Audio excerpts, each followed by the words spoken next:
Good evening and welcome to everybody. I'm Councillor Denise Gaines and I'm Chairman of the District Planning Committee. Joining me on the committee this evening are Councillors Richard Sumner, who's my Vice Chair, Adrian Abbs, Philip Barnett, Jeremy Cottam, Nigel Foote, Alan McCrow, Jeff Mays, Justin Pembleton, Tony Vickers and Howard Wilson. The following officers are also attending to advise and support the meeting this evening.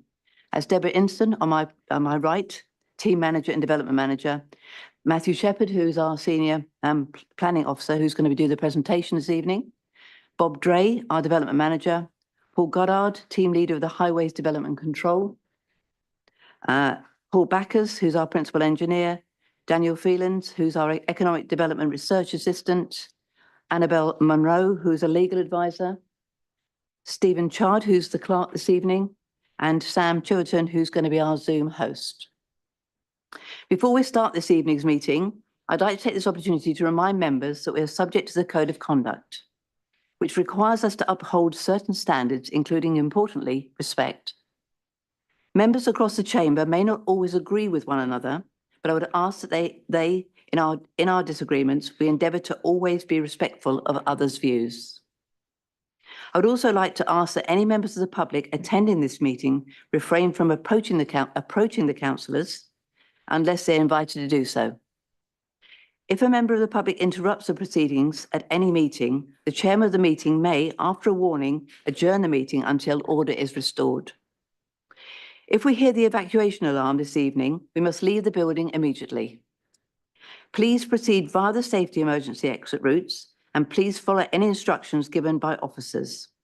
The assembly point is the car park of the Dolphin Pub. If the lockdown alarm sounds, we will remain seated and await instructions from officers. We will adjourn the meeting until such time as it's safe to proceed. Do members have any questions about the way in which this meeting will be conducted before we proceed? No. Can I ask the clerk if there's been any apologies this evening? No, Chairman, no apologies for this meeting. Thank you.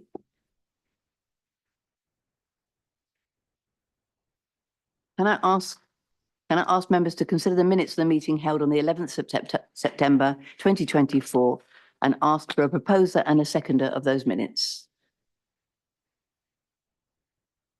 Happy to propose. Thank you, Councillor. Happy to propose, Chair. Thank you, Councillor Vickers. Happy to second.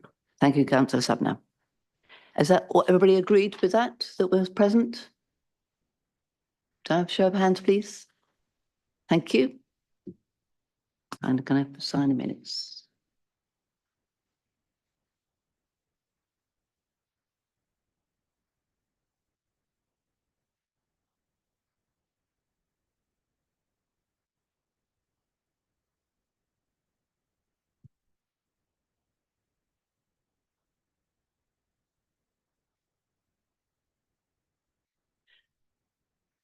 Declarations of interest. I'm going to ask any members who wish to make a declaration of interest.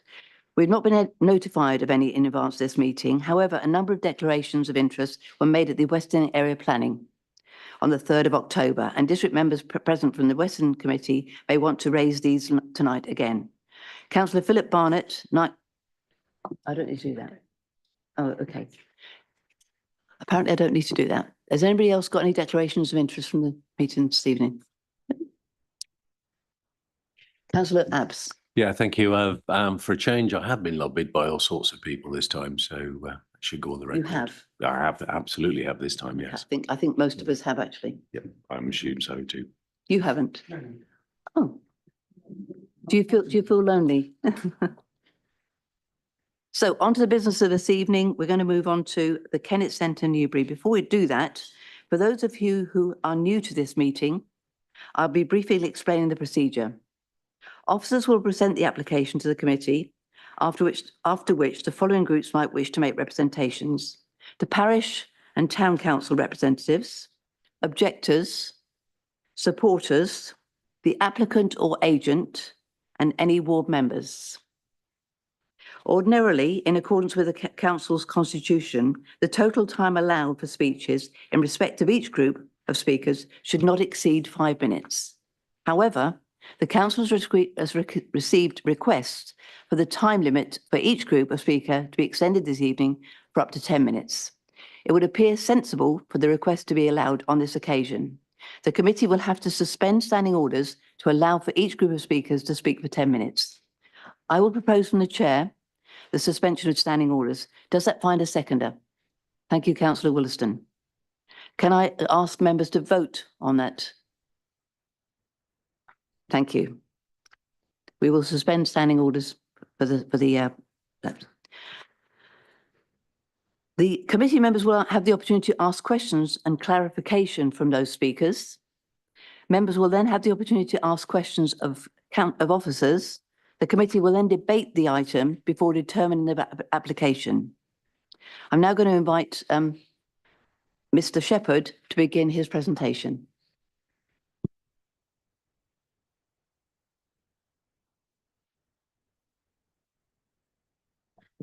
Thank you, Chairman. The application before you tonight is application 23-02094, full major. The site is the Mall, the Kennett Centre, Newbury. The proposal is for full planning permission for the redevelopment of the Kennett Centre, comprising the partial demolition of the existing building on the site and the development of a new residential dwellings use class C3 and residence ancillary facilities, commercial business and service floor space, including offices, class E, A, B, C, D, E, F, and G, access, parking, cycle parking, landscaping, open space, sustainable energy installations, associated works and alterations to the retained view cinema and multi-storey car park. The reason the application has come to Planning Committee has been referred to Planning Committee by Development Management. That's the reason it went to Western Area Planning Committee. It was then deferred from Western Area Planning Committee to District Planning Committee due to its district-wide implications. Your office's recommendation is approval subject to conditions and legal agreements, or refusal should the legal agreement not be completed. Just moving through into the slides to give you an overview. So we have here the location plan, which shows the site in the centre with the red line outlining the outskirts of the development. Moving through quickly, we have the site ground floor layout. So to the bottom right-hand side, you can see the View Cinema. We have Market Street on that side. We have the proposed street through the middle of the site, and accesses across the car parking spaces on the left-hand side of the site. I haven't sought to show you every floor layout plan, but here shows the second floor layout showing all the proposed flats and amenities, the podium gardens at raised elevation, at raised floor levels, and the retained view cinema again at the right-hand side. Moving through, we just see the roof plan, which again shows you a bit more in terms of the street scene and the amenity spaces, which will provide the open space and private amenity space for future residents. On this slide, I show the street elevations that we took you through quite comprehensively on the site visits. So I don't propose to spend too much time on there, but from the top to the bottom through Market Street down to Cheap Street, you observe the retained buildings and the heights of the internal buildings and the how the street elevations will appear. Again, as noted at the site visit, that was very much concentrating on the external proposals and how it would look.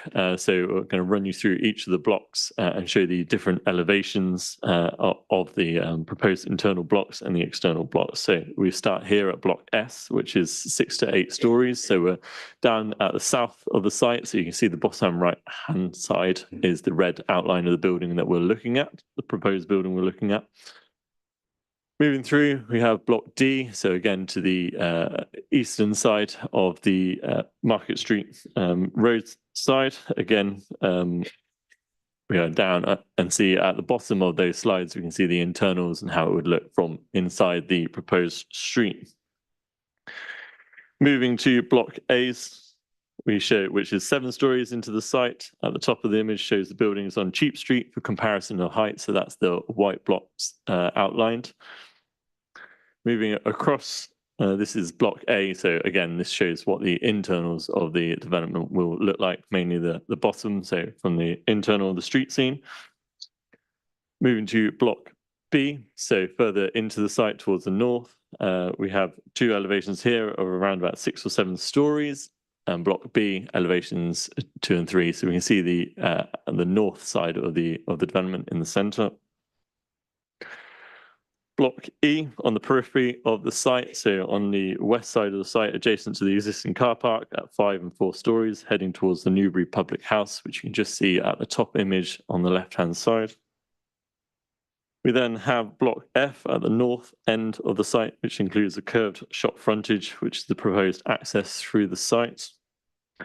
Block H, so very north, very top of the site at the north, so 2 stories. Block G is moving around in a clockwise fashion. Block G on the marketplace, including retained buildings and proposed archway into the development. Moving down through Cheap Street, now onto Block C, which shows the service entrance and the Catherine Wheel Public House and the size of the development behind the street scene. The next slide shows the internal public zones and the streets area through the development, how the development may be landscaped with trees and areas of seating. This is create permeability within the town centre, making movement north to south across the site easier, especially at times when the Kennet Centre may otherwise have been closed. Next slide shows the north section of the scheme and the mixture of residential and shop frontages, mainly consisting of smaller units and the access through the site. Moving further down, we see the internals of the car parking arrangements at ground floor and the cycle storage proposed. Eastward, we see the retained view cinema and the proposed development and the existing commercial units. Slide 24 shows the applicant has provided some SketchUp images in their design and access statement, which shows the site and the views within the site that could be achieved if permission is granted. These include how the new streets will encourage movement through the site and how they will afford views out of the site towards key features of Newbury. These images show how the inside may look and how it could afford views outwards towards the town hall, for instance. So the top left image shows the town hall. Next slide shows the top left image shows Bear Lane access and the development behind this and the views of the taller blocks, and these are explored later on in verified views. Just showing you the ground floor uses, so different colours denoting residential or commercial, and showing the split of that and what is retained in terms of the view cinema. So since the previous Western Area Planning Committee, the applicants have submitted a few further views in consultation with councillors. This is the first that's been submitted in terms of the proposed development, how it would look from the Market Street development. So you've exited the train station and walked through the Market Street redevelopment, and this would be how the proposal would present itself as you move into Newbury. Further down, just by the roundabout, we can see on the left-hand side, we have the existing retained car park and how the development will look on Market Street. We then have the viewpoints that have been submitted. So this is from right down at the bottom of the high street. So in the centre of the site, hopefully it's a bit clearer to you closer, but you can see the development in the centre of the site in this section here on my cursor. Moving through, we're by Coate and Holland and Barrett, so the development, how it would look from along the high street in the centre of the site. Again, another view that was requested was a view from on top of the bridge across the river in the centre of town, how the development would appear from this elevated position. So you can see the larger sections, the larger stories in the rear of the image, and then the entrance at the front. Moving through and down, we're down by the town hall and Lloyds Bank. So again, showing you how the development would sit in close proximity. From here, we've got the marketplace and the Corn Exchange on the left-hand side. So we can see some of the gable ends of the proposed development here in the centre and how the changes to the elevation along Cheap Street, the marketplace, would change again a little bit further down towards the Corn Exchange. Moving through, so some of the additional viewpoints were requested from Bear Lane. So we start right at the traffic lights on Bear Lane. So the entrance to the proposal on the right-hand side here through into the street scene of the proposed development. We have the Catherine Wheel in the foreground and the proposed development centered around. Moving further back, we're further towards the fast food restaurant just before the roundabout. So this and the next view are the most visible and prominent views that the development will be seen from. This is from the just before the traffic lights at the fast food restaurant on Bear Lane. The applicants have submitted wireframes to show, indicate where the development will be in the landscape and how it's not visible here, for instance, from the canal and the footpath. Again, from the top of Victoria Park, there's a green outline. I can't really see it on the presentation on this side, but through the centre of the site. Moving through, here we see across to the library and the river. You can see on the centre of the site, the development is on top of the development on just poking above this building on top here. Moving through from the dual carriageway, so the wireframe runs across the site here, across the library, and you can just you'll be some of the top of the development will be visible from the dual carriageway. Again, just further away, so where we had from the Bear Lane, so further out towards the roundabout on the outside. Again, another wireframe showing from the on top of the railway bridge and the visibility of the development outlined. Just from here, further down, looking into the high street, we can see in the centre of the site the peripheral buildings that we noticed down by the tree outside the car park entrance, and see the retained mansard roof of the car park. So just from the towpath and the swing bridge further down on the site, you'll see some of the development centred around the middle of the site here. Again, we explored these views, so there'd be no visibility of the development, which would be hidden behind the Weir buildings and St Nicholas Church. And moving through, we'll see some of the development at this high point over here with the wire frames displaying the rest of the development being behind existing built form. So I now move through the report just to outline, hopefully as quickly as possible, the pertinent points and the most important points to help in a discussion tonight. So the proposed development for 427 build-to-rent units. Build-to-rent schemes are an intermediate form of housing, moving away from private individual landlords and open market housing and towards a more institutionalized, professionally managed rental scheme. Schemes will usually offer longer tenancy agreements of 3 years or more, and will typically be professionally managed stock in single ownership and management control. For the context, it's generally considered that build to rent is a positive way of meeting growing demand within the UK's housing market. There are broadly 4 benefits to build to rent development. Firstly, these developments have the ability to significantly boost housing supply in comparison with traditional build to sell models. They are often able to be developed faster and can be absorbed into the market more quickly. In addition, the method of utilising high density housing, economies of scales and efficient use of space can offer more high quality dwellings. They also increase housing choices for people priced out of the open market, people who are not eligible for social housing yet cannot afford their own home through lack of deposit, for example. In addition to the housing proposed, there's around approximately 3,000 square metres of new use class E floor space, so that's offices, shops, commercial development. The retained cinema and restaurants, there's 623 cycle places on site, 3 new car club vehicles / spaces, 53 electric vehicle charging points.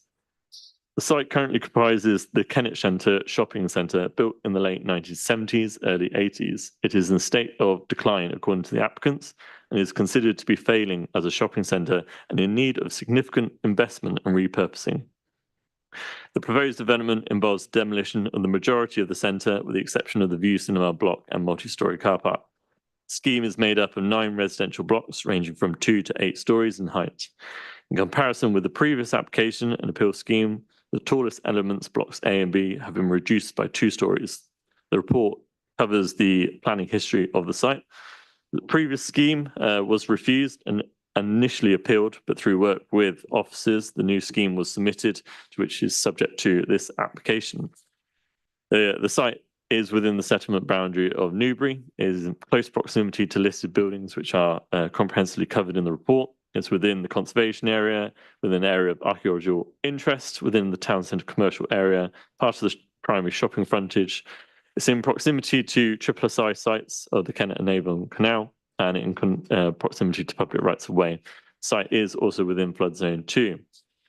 There are various consultation responses that are listed within the applications, but I'll draw your attention to some of the more important consultation responses. Newbury Town Council have objected to the development on the following points. It's out of scale with the character and scale of Newbury Town Centre, does not preserve or enhance the list of buildings in its vicinity, fails to meet the criteria regarding public benefits according to Historic England. The following internal constitutees have raised no objections. That's the lead local flood authority, our SUDS officers, our highways officers, archaeology, ecology and tree officers all raised no objections. Our economic development officers support the application. The NHS Care Board have no objections subject to a commuted sum. Environmental health officers have raised concern in regards to the development, which will be covered later in the report and in my presentation. The Newbury Society raises the following objection to the application. It is out of scale and proportion with the rest of the Newbury Town Centre, out of character with and harmful to the Newbury Town Centre conservation area and also to the heritage assets. The design of the street frontages of the flats in Market Street and the street frontages designed of Block E are all in need of improvement. These designs of those of blocks A, B and S are not appropriate to the conservation area. There is substantial shortfall in affordable housing. There's a substantial shortfall in dedicated parking spaces, 83, instead of West Berkshire's policy requirement of 18%. The vehicles access proposals in terms of Cheap Street would have a harmful effect on the circulation of the town centre and traffic as a whole. There's a substantial shortfall in the provision of amenity space, less than 65% of the policy requirement. And they raise concern over the number of parking spaces and the planning balance that officers have undertaken in their recommendation in the report. Historic England have come to a balanced view in our consideration. They have considered the issues and the safeguards outlined in their advice and need to be addressed in order for the application to meet requirements, paragraphs 206 and 208 of the framework. Through conversations between conservation officers and Historic England, the following conclusion was given by email on the 25th of March. In our view, they have got to a point with the design where, if properly detailed, the harm cannot get much lower if the scale of development proposed is to be delivered. If your council is satisfied that the scale of development is needed to deliver the benefits, that could be reasonably be considered as clear and convincing justification. This could be interpreted as maintaining an objection, albeit subject to our planning and conservation balance, or no objection subject to our planning balance.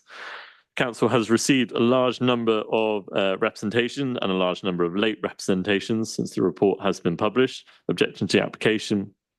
We have approximately 151 contributors, of which 2 support, 147 object, and 2 provide ambivalent views to the proposal. I've reviewed and read all the late responses, and they raise similar views and concerns as those outlined in the officer report. As a brief summary, the following issues have been raised, but these are covered in detail in the report. Nothing significant has changed in terms of objections from previously made. The scale of development still not appropriate for the sensitive location. Reducing the height by 2 stories makes little change to the proposal. Impact on traffic during the build process. Negative heritage and landscape character impacts from a market town. Inadequate provision of car parking. Lack of private outdoor space. Lack of natural light into blocks.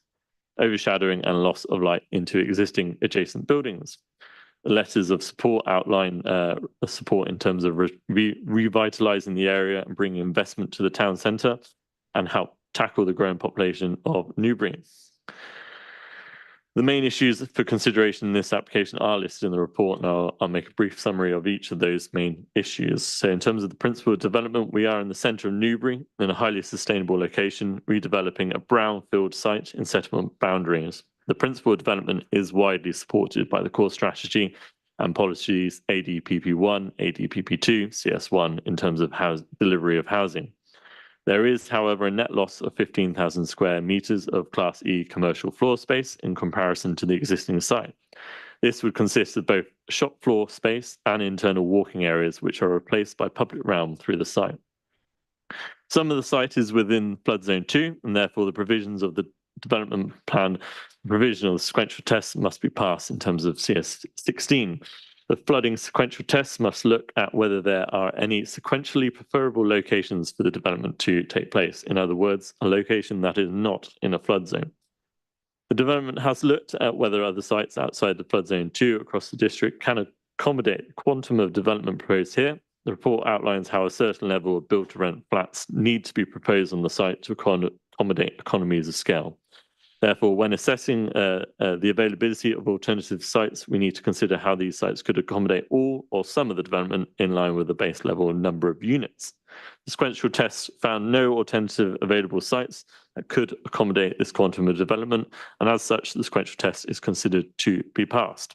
In terms of economic development, the economic development team support the application on the grounds that the redevelopment of the Kennet Centre is key to unlocking the long-term viability and economic prosperity of Newbury and the wider district by meeting the changing needs of residents, businesses and visitors. It's recognised by economic development officers that if this site is not developed, then it will limit the ability of the town centre to grow as a main economic hub of West Berkshire and a destination for residents and visitors. There is a risk that the Kennet Centre, as it is now, as an outdated and redundant commercial site, will become a stranded asset if it is not allowed to redevelop and improve. Whilst the Newbury Town Centre Master Plan carries little weight in the planning process, as it does not form part of the local plan, it does set out the council's overall vision for the town centre, including the importance of redeveloping the Kennet Centre. It notes, the Kennet Centre, located at the southern end of the town, provides a second shopping centre facility. However, it is older and noticeably more dated than Parkway and provides a lower quality retail offer. Going on to say, if approved, the scheme will reduce the overall volume of retail space, whilst, however, it would offer new flexible uses and commercial uses. Furthermore, the master plan notes that redevelopment could provide an enhanced arrival space at the rail and bus station. The Kennet Centre proposals, together with the Market Street redevelopment, create stronger links from the rail station to the town centre. The Kennet Centre has historically catered to large national chains, whilst the redevelopment's aim is to include smaller ground floor units starting at 400 square foot for the purposes of being marketed towards smaller independent businesses. The master plan stresses the importance of this shift occurring in Newbury to ensure a vibrant mix of uses and economic resilience in the town centre. Over the last decade, the Kennet Centre has seen rising vacancy rates as occupiers have slowly moved away from the site. This has caused the employment of the site to drop by 47%. So from 349 full-time equivalent staff in 2012 to approximately 185 in 2020. The redevelopment is estimated to create a net employment capacity of 134 additional full-time equivalent jobs. Development will provide residential space for 427 households, which are expected to generate circa £7.5 million per year in expenditure in the local economy, thus providing the Eagle Quarter and town centre with a large customer base. Vacant retail space has been on the rise across the UK since 2020, with Newbury adhering to this trend. Since the previous committee, the applicant has undertaken surveys of Newbury commercial areas, noting that there are 50 units in total in the Kennet Centre and 14 of these units are vacant. Of the let units, all bar one are temporarily occupied. Both landlord and tenants can break at a short notice. A significant number of tenants are occupying on a basis of contributing to rates and service charge and pay no rent. The net rent for the old centre is negative. It is being cross-subsidised by the cinema block. The applicants are forecasting that the whole centre will go negative in 2025 when they expect a number of tenants to vacate post-Christmas. In terms of the wider Newbury context, a survey was undertaken by the applicants of vacant units in the town centre. This identified 49 vacant units throughout the town centre. The applicant has sought to clarify the retail offering of the proposed scheme, which will consolidate the retail offer in this part of Newbury, provide affordable floor space for startup and established businesses, unlike vacant floor space identified within the town centre. The proposal offers the following advantages and incentives. The size of the units are relatively small. The units are interchangeable, which means that they can be combined to create larger units should demand exist. This has the potential to allow businesses to expand and grow while remaining on site. The units will be built to white box standard. This means that the fit out costs for new businesses will be minimized. As such, officers view that the reduction in commercial floor space is proposed is justifiable given the outdated and long-term vacancy of large portions of the existing Kennet Centre, competition from existing shopping centres such as Parkway, and the pedestrian benefits gained across Newbury from the redevelopment of the pedestrianised street through the centre of the site. Overall, economic development officers support the application. Moving to affordable housing, CS6 of the core strategy is concerned with affordable housing. It states we should seek 30% affordable housing on this site, which would equate to 128 total affordable units. It is, however, the applicant's case that no affordable housing units can be delivered on the site as the development is considered unviable. Policy CS6 notes that the provision of affordable housing is subject to the economics of provision. We have provided a summary in terms of the viability of the development in our report. The scheme delivering 100% private build-to-rent units generates a gross development value of around 113 million. Total cost of delivering the scheme is around 158 million. The applicants have assumed a developer return of around 12%. It could legitimately be argued that a higher profit figure could make the development even less valuable. From our consultants, this is quite a low level of developer profit. Delivering a 100% private tenure mix, the scheme generates a residual land value of minus £41 million, and the existing land value being £4.25 million. When the residual land value of the proposed scheme delivering 100% private tenure is compared against the benchmark value of 4.6, this produces a deficit of minus 46 million approximately. Therefore, the scheme is unable to provide any affordable housing in the applicant's approach. The council has employed, council's officers has employed independent viability consultants to review this scheme and the applicant's financial appraisal. The conclusion of our consultants is that the development is not viable and cannot provide affordable housing. For these reasons, a policy compliant level of affordable housing provision cannot be provided on site or as a commuter's sum. The development, whilst not providing affordable housing, does not strictly conflict with policy CS6, as the policy makes allowance for the economics of the development to dictate the level of contribution. It is, however, obviously a negative that no affordable housing is delivered. The weight afforded to this issue will be discussed later. Turning to heritage design and character and appearance, the application proposed the redevelopment of the 70s and 80s shopping centre in Newbury Town Centre Conservation Area within close proximity to many listed buildings, forming the backdrop to many of those further afield. The Kennet Centre has a prominent location within Newbury, forming part of an island site bounded by Market Street to the south, Cheap Street and Marketplace to the east.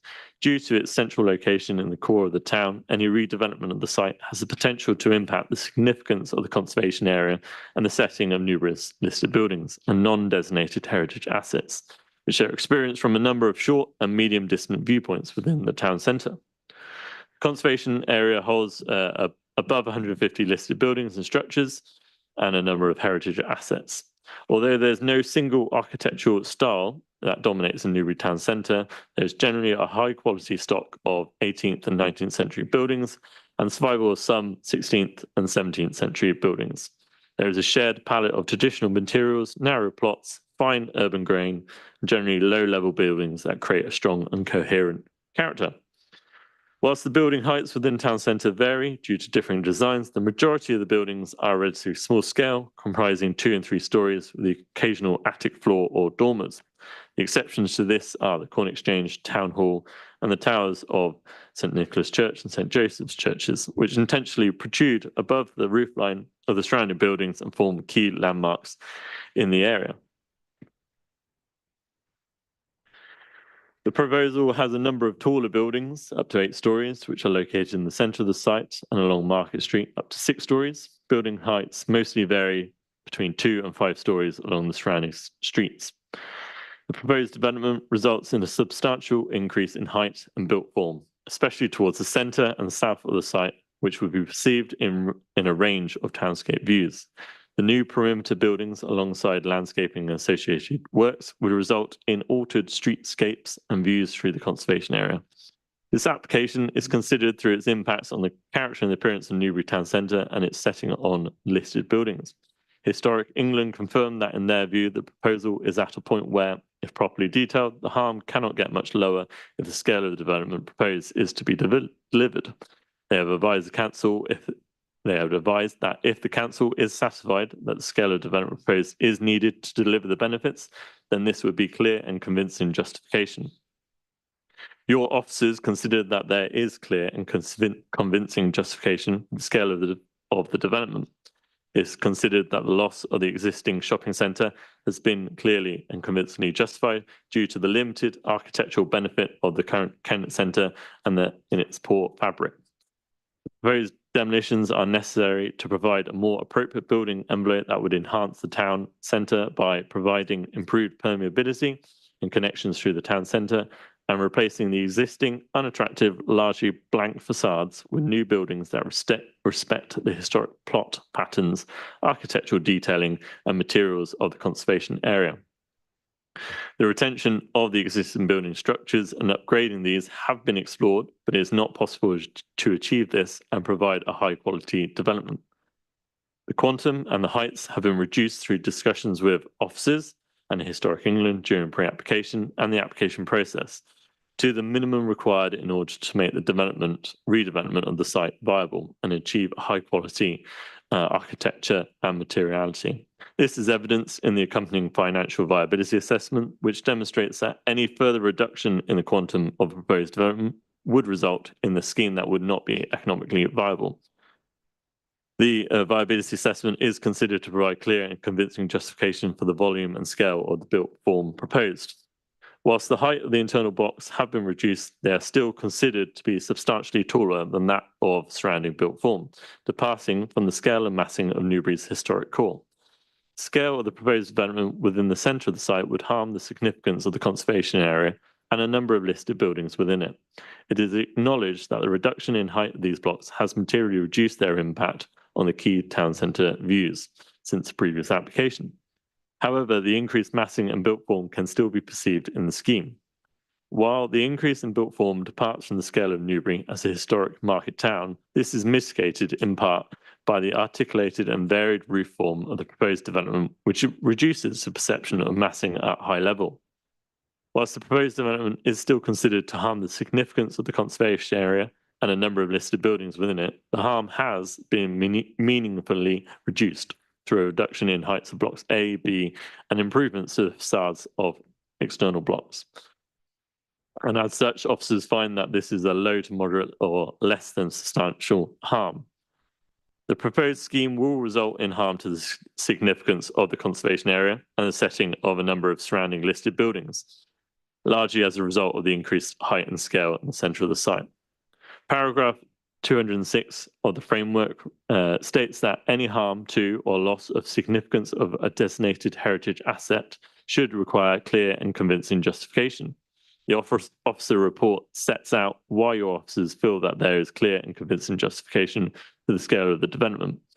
With respect to paragraph 208 of the framework, the conservation officer considers the scheme will result in less than substantial harm to the significance of the conservation area and the setting of the listed buildings and non-designated heritage assets.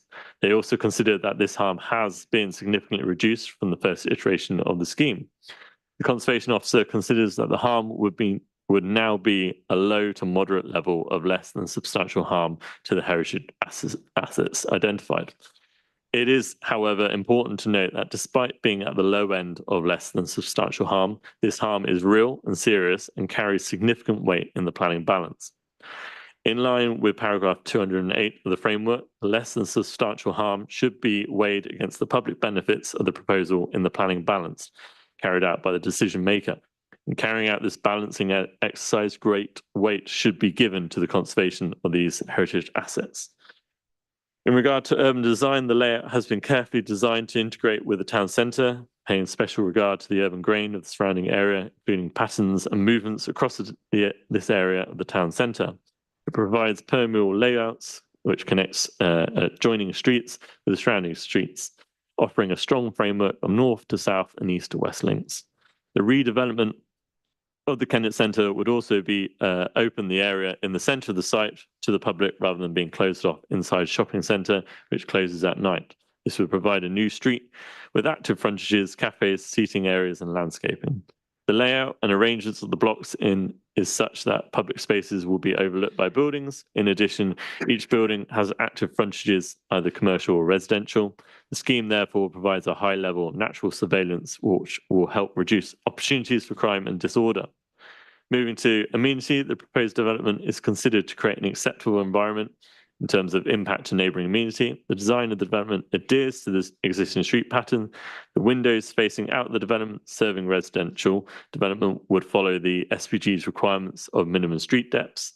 This distance ensures adequate spacing between windows serving flats and neighbouring amenity.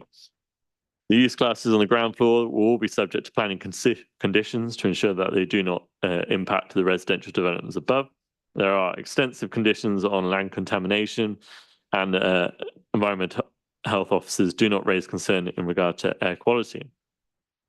The area of contention for environmental health officers' perspective is the Newbury Public House, which has a terrace area to the rear, which would be overlooked by the proposed residential properties.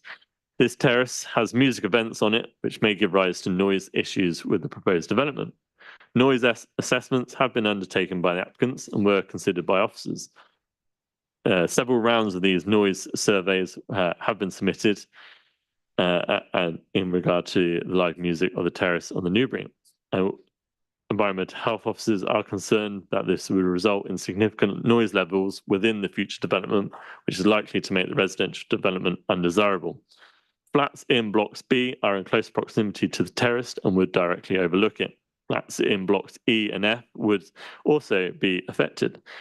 This is circa around approximately 100 flats with exposed facades facing towards the Newbury's terrace. There is some debate over the Newbury's licence conditions, but it's clear that notwithstanding this, there is a close proximity between the nighttime economy and the future receptors of noise. Environmental health officers have suggested that the facades of the properties overlooking the Newbury's terrace will require a high level of sound insulation. Mechanical ventilation will be required to eliminate the need to open windows for ventilation. Suitable attenuation for all openings would be required. This detail could be agreed and conditioned. Even if acceptable internal noise levels can be achieved through good building design, communal gardens and private balconies will experience high levels of noise. The acoustic consultants, the applicant's acoustic consultant states that the times at which the music events would take place would be at the times at which communal gardens would not typically be in use. However, experiencing the noise, environmental health officers are of the opinion that this impact is undesirable. Planning officers have considered the two viewpoints and consider that suitable mitigation measures could be introduced for the noise sources that they would consider typical for a town centre location, such as customer voices from beer gardens and music from within licensed premises. This would reduce the future amenity somewhat by restricting the ability to open windows and control noise from an internal perspective. It is acknowledged that the development does conflict with the policies in regard to noise for future residents. However, officers are confident that this can be mitigated to an acceptable level in the town centre environment by planning conditions. In terms of outdoor amenity space, 25 square metres of shared amenity space should be provided for each flat. This development provides circa 13 square metres of amenity space across the site on top of rooftop terraces and shared amenity areas. Your officers note that inspectors have recognised in previous decisions the constraints on development mean that providing a level of amenity can be difficult and have accepted a lower threshold of private amenity space.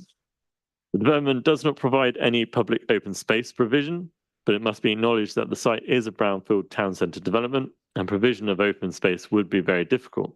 The site is located near the towpaths and parks of Newbury, and it provides a financial contribution to the upkeep of open space.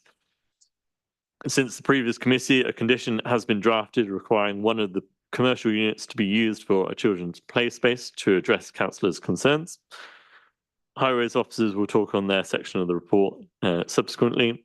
In terms of sustainable construction, the development will meet BREEAM Excellent for commercial areas. In terms of CS15, requires major residential development to achieve net zero carbon emissions. However, this is not met. The applicant states that ground source heat pump systems provide on the development are the most efficient and robust renewable energy solution for the site, and the building fabric is designed to meet approved documents L1, L2 of building regulations. The proposal therefore meets and exceeds the current building regulation requirements, but does not achieve the aims of CS15 in terms of net zero carbon. Bearing this in mind, policy CS15 does make provision for developments to hit a lower threshold if technically or economically the economics of developments is an issue. Bearing this in mind, alongside the applicant's viability report, which has confirmed that development is unviable at its current design, the provision of further renewable energies would add to the build costs, making the development even further unviable. Therefore, whilst the proposal would not achieve net zero carbon emission, your officer is content that it has been sufficiently demonstrated that it would not be economically viable to do so within the site. Given the caveats of policy CS15, the proposed development is considered to accord with the core strategy policy. In terms of flood risk and sustainable drainage, we've already discussed the sequential test, which is considered to be passed. In terms of surface water management, despite not meeting the target flow rate, the proposal does provide a significant betterment over the existing scenario, according to the data submitted by the applicants and confirmed by your SUDS officers. This proposal would alleviate pressure on Thames Water's surface water sewers over the existing scenario, according to SUDS officers who raised no objections. Our archaeology officers raised no objections. Our tree officer acknowledges that the landscape proposed in the scheme will be more than the existing shopping centre and has a considerable benefit. The ecology officer acknowledges the limited levels of ecology on site and has recommended a number of conditions to deal with ecology during construction and into the future. No compulsory biodiversity net gain is required, as the application was submitted prior to subsequent the relevant legislation coming into force. Section 24.3 of my report outlines the planning obligations and the monies to be paid to make the development acceptable. Moving to the planning balance. So the planning balance and consideration, we use the following. We use a hierarchy of weights. So great, significant, moderate, limited, and no weight. In terms of the benefits of the proposal, the application will give rise to a significant number of public benefits, which carry positive weight in the planning balance. Notably, these are housing. The proposal would deliver 427 dwellings on previously developed land in a highly sustainable town centre location. Whilst the council has an excess of a 5-year housing land supply, the proposed development would contribute to meeting the future housing needs of the district and nationally. It is widely known and acknowledged that the UK has a housing crisis, and delivery of housing is a priority. This is a very important social benefit, attracting great positive weight. The 427 dwellings would be build-to-rent dwellings, which is a form of addressing a tenure of needed of housing. Significant positive weight is given to this aspect. The proposed development creates a continuous street from Newbury train station into the town centre. This increases legibility of the town centre, connecting key sustainable transport facilities to commercial and shopping areas of the town centre, in comparison to the existing brick wall that greets those who walk through the Market Street redevelopment. This change cannot be understated in terms of planning benefit to Newbury, and this aspect attracts great positive weight. The development proposes to alter a dated and failing shopping centre with proposed development of a highly attractive design. It would alter currently empty shop frontages to active and attractive frontages, enhancing the streetscape externally around the site. The proposed street through the development would be a significant enhancement compared to the current covered enclosed shopping area, and this issue attracts significant positive weight. The economic benefits outlined previously would attract significant positive weight as well. The development would propose a significant enhancement in regard to surface water management in the area compared to the existing site and would attract moderate weight in terms of the planning benefits. Turning to planning matters in the report attributed no or neutral weight in the balance, there is considered to be a lack of parking for the development at specific times, which may displace users of the Kennett Centre car park to other car parks in Newbury. However, this aspect is only limited and is mitigated by the proposed obligation to improve parking facilities and connectivity at the Newbury Market Street car park. Therefore, the obligation in place to mitigate this harm results in this issue having neutral weight in the planning balance. The provision of renewable energies within the development would attract neutral weight. The proposed development would secure renewable energies to above building regulations, but does not get to the level required by CS15 due to constraints of viability. Whilst the provision of renewable energy is positive, the development should go further than it is in dealing with this issue. Any benefit is cancelled out by the drawbacks of lack of hitting CS15's target of zero carbon. Therefore, this issue carries neutral weight in the decision making. Moving to the benefits of the proposal, the proposed development would not provide any affordable housing units. This attracts significant negative weight in the planning balance. The district has a large affordable housing need and boosting supply is essential. Despite this, the weight given to this negative is reduced because the development is not viable and to deliver affordable housing and does not conflict with our planning policy.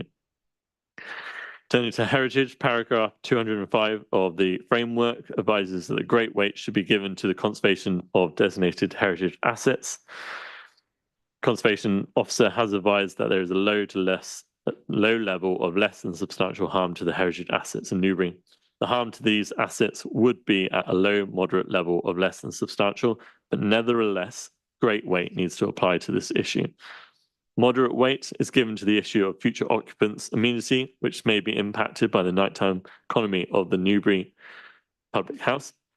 This is considered to attract moderate weight, as this is only in regard to outdoor amenity areas. Internal amenity can be preserved by conditions for glazing, ventilation, which can secure an acceptable level of internal amenity.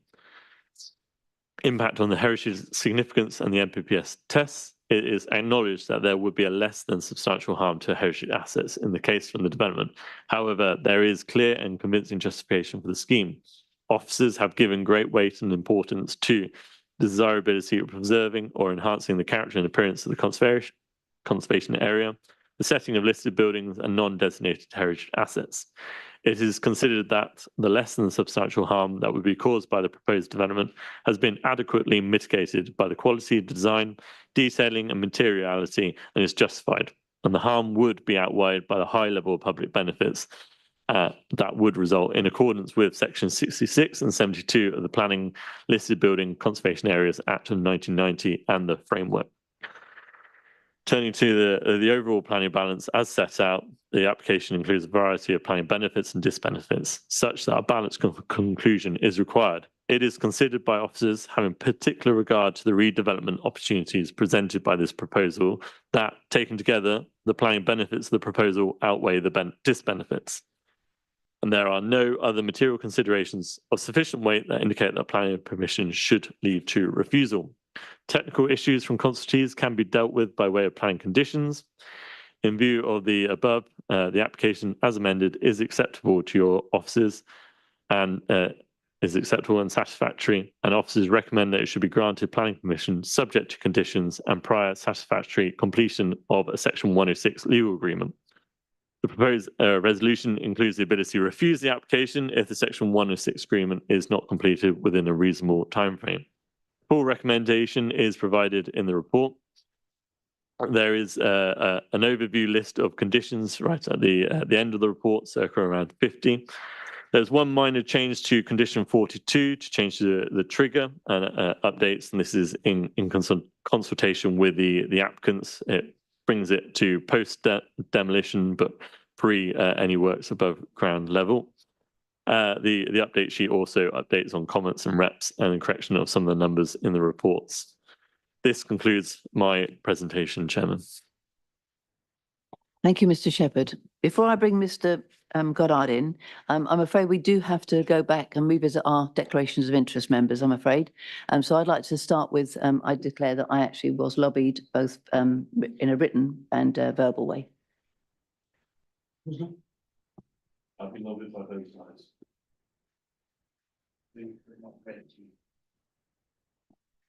Yes, Chair. I'm a Newbury Town Councillor. I also am the Heritage Champion for West Berkshire Council, and I've been lobbied on this application as well. Thank you.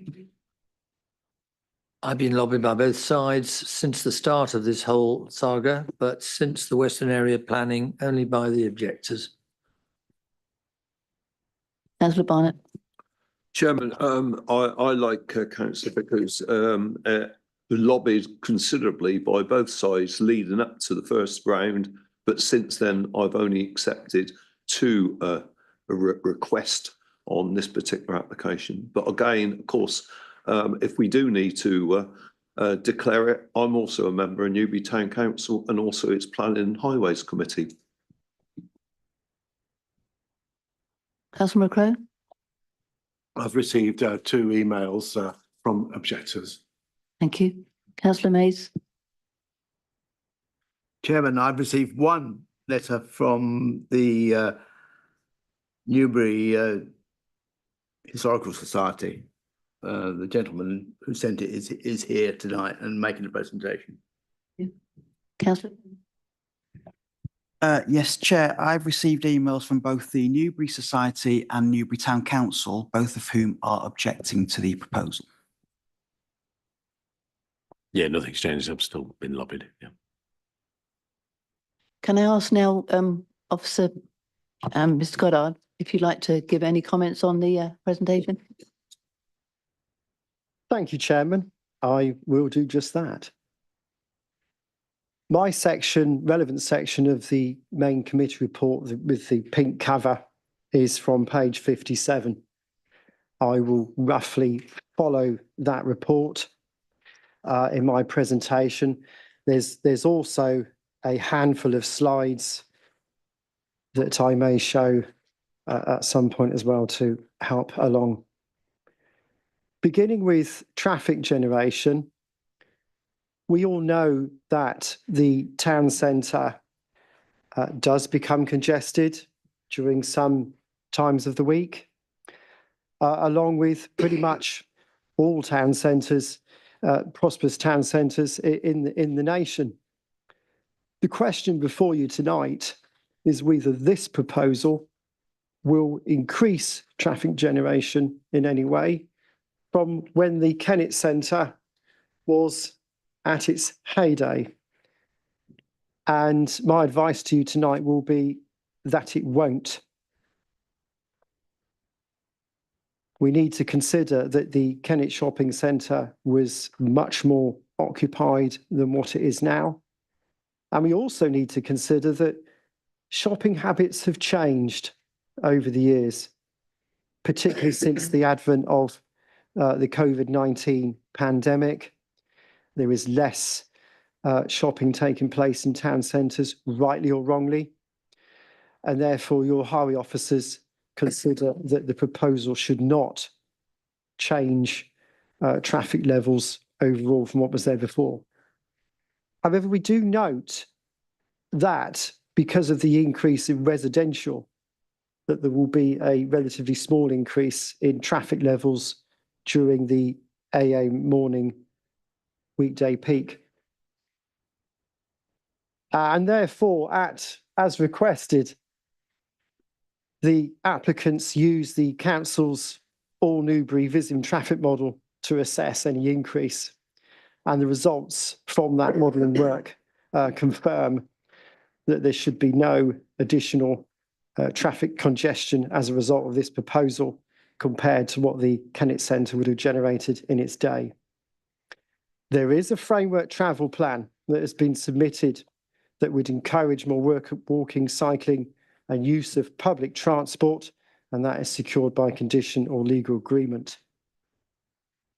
Clearly, during construction, which I understand would be some 3.5 years, there would be an impact of construction vehicles.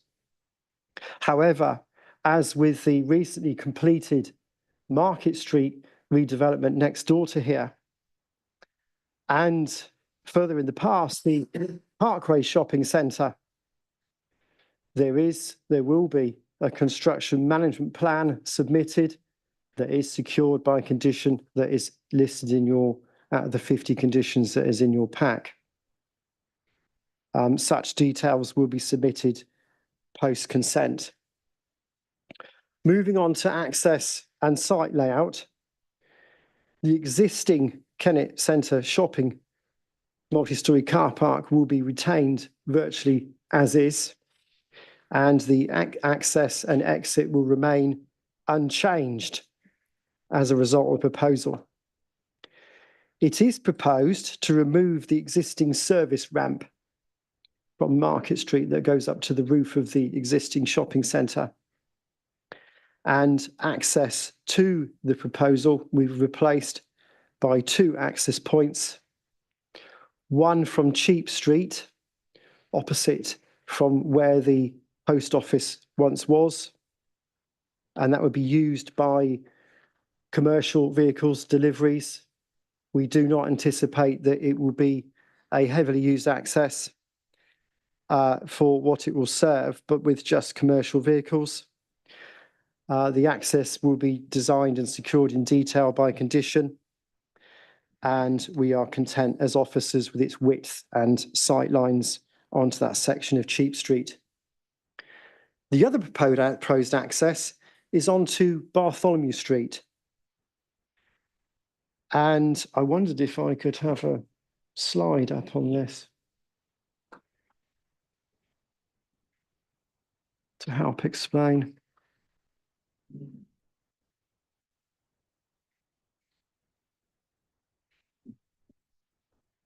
Not there, not that one.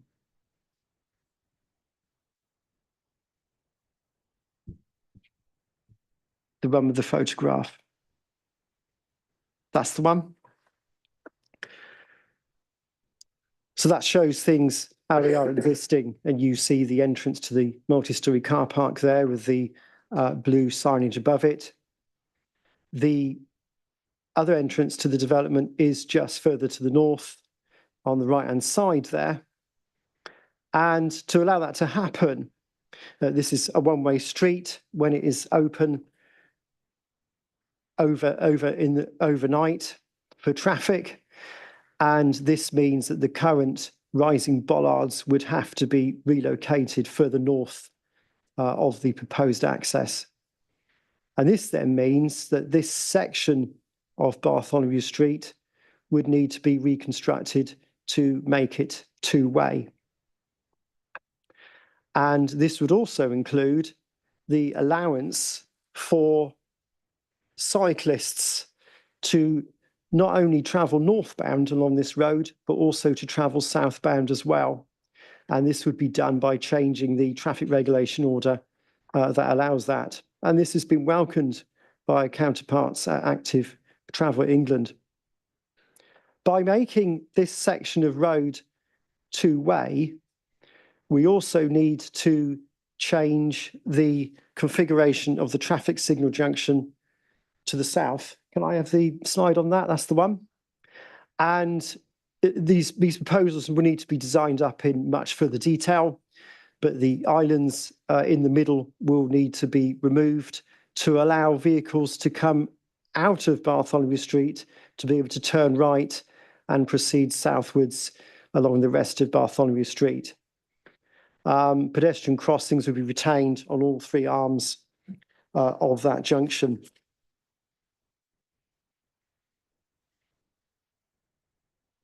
Highway officers have been concerned that the potential that larger vehicles such as articulated HGVs will be unable to use the 2 service yards that are proposed.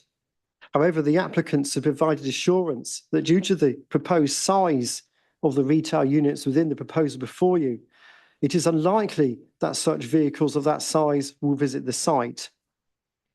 And highway officers note that there is a framework servicing and management plan submitted that will manage servicing for the site, and that is secured by conditions. A total of 685 spaces for cyclists are proposed within the site, access from a number of accesses into the development, and officers welcome the plans for a cycle workshop to complement this facility fronting onto Cheap Street. Electric vehicle charging points and sufficient spaces for disabled persons will also be provided. Moving on to car parking. This has been one of the most difficult items to assess. Your officers have been insistent that this development should comply with your car parking standards for residential development set out in policy P1 of the Housing Site Allocations DPD.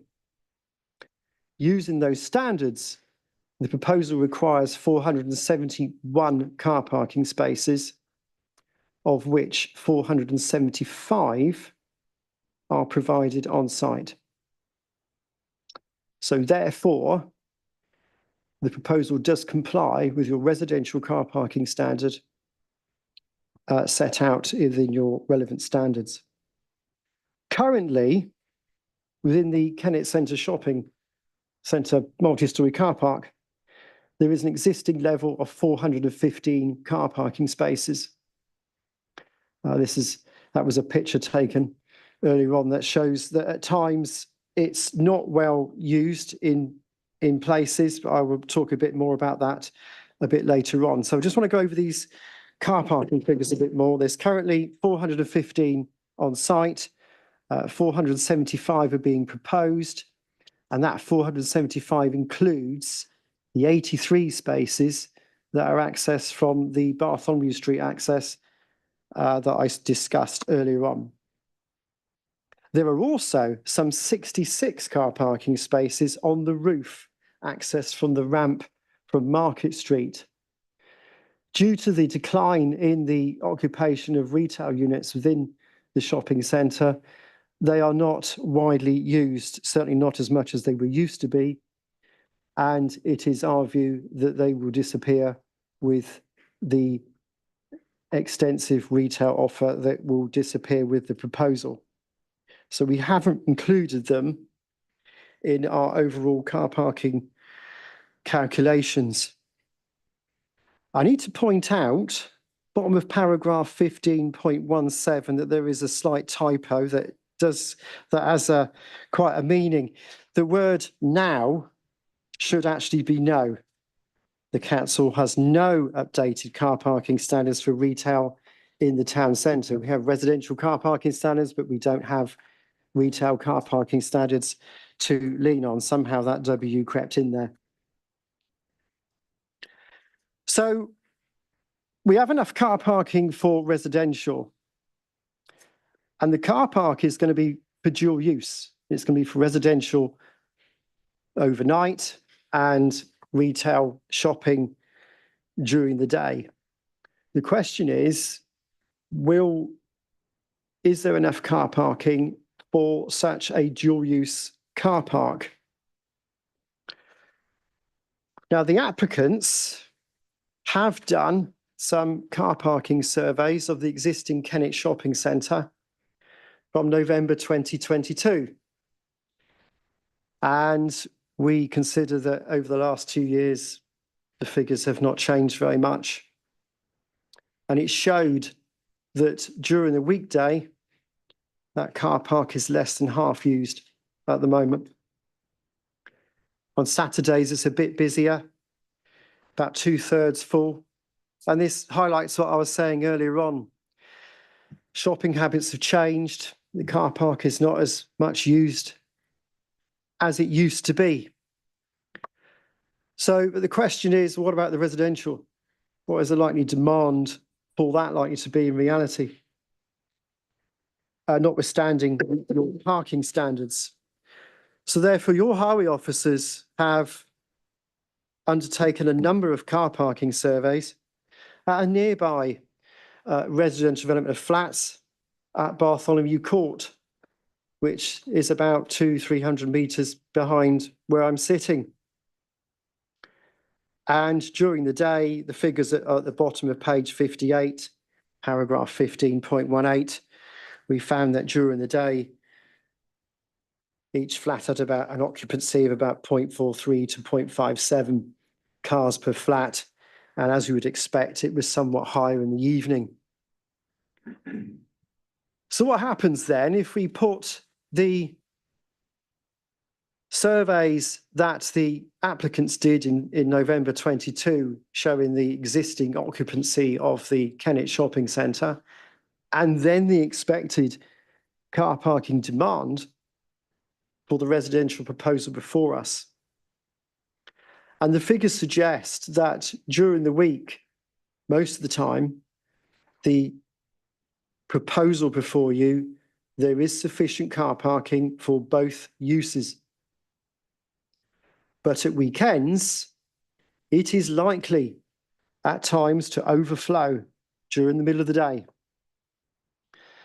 So the next question is, well, is that going to be a problem for the town centre and the town centre car parks that we have? And therefore, your highway officers commissioned a number of surveys of the town centre car parks, predominantly south of the river. And we found that the car parks around the wharf, around the Corn Exchange, are quite heavily utilised during the week and at weekends. But at weekends, when we consider there could be a problem with car parking overflowing from the site, the nearby Market Street station car park is virtually empty. So that gives us two difficulties. We would need to direct cars to other car parks, other empty car parks. And I'm sure members are aware that there are visual message signing around the town centre that was actually installed some 15 years ago with the Parkway Shopping Centre. It was one of their mitigation contributions. But those signs are sadly rather aged and are in need of replacement. They will cost some £1 million to replace. I can tell you that the council has around half this money,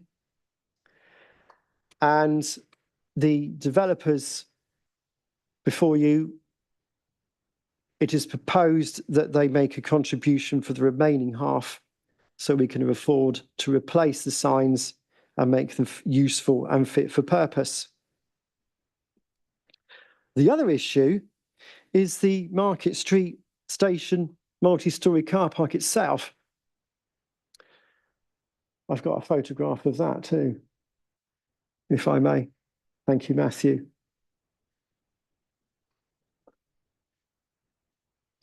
The photograph will reveal, it's a, no, not that one. That one, it's a bit grim, Chairman. And the reason for that is because it was simply built for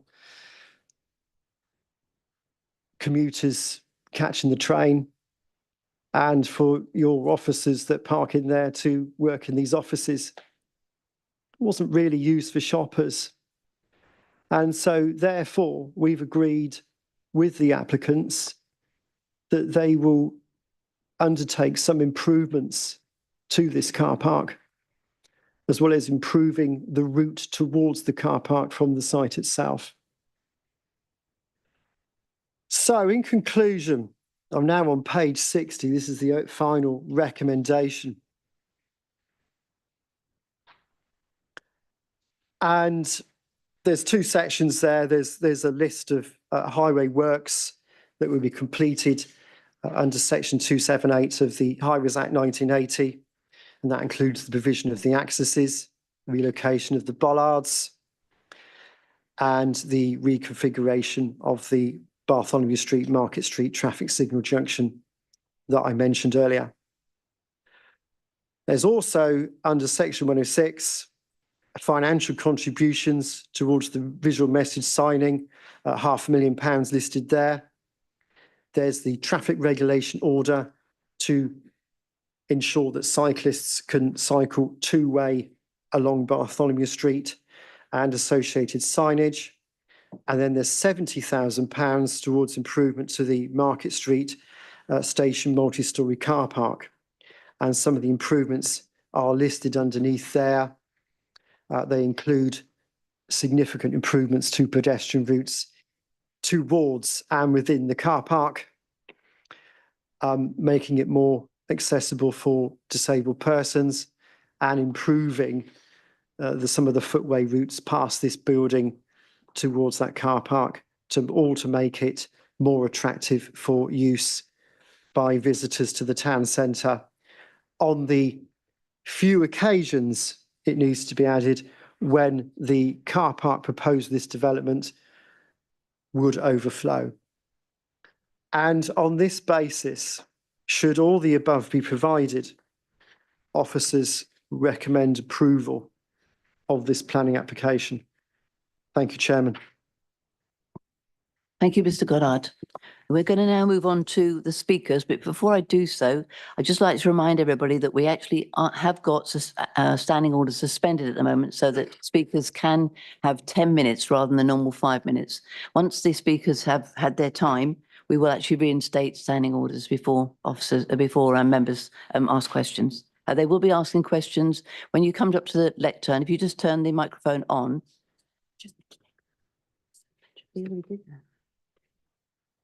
Oh, okay, sorry. Okay. Apparently we haven't had a vote on to suspend standing orders. Okay, so can I have I'm proposing that we suspend standing orders. Thank you, councillor Vickers. Seconder. Okay. Can I have a vote for that, please? Thank you. Right, so each speaker will have 10 minutes. I believe the objectors are going to share that between themselves of 4, 3 and 3.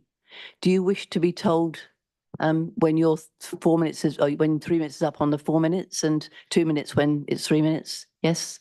Okay. And I think Dr. David Peacock is going to be the first up from the Newbury Society. Once you've finished speaking, can you just remain there so that members can actually ask questions at the conclusion of the objections? Thank you.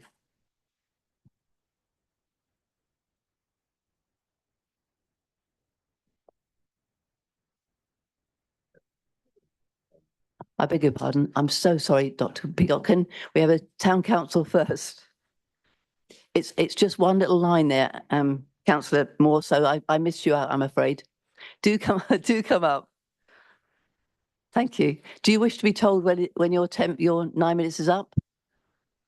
Yes, I guess so, but I'm rather hoping that I shall be finished before then. So thank you. Thank you. See how it goes.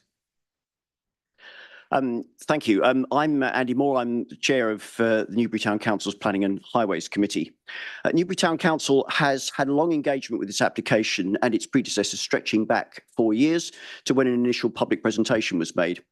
As the first local council to declare a climate emergency, we liked the environmental aspirations in the applications, and we've welcomed the applicant's willingness to engage with us, present at meetings of our committee.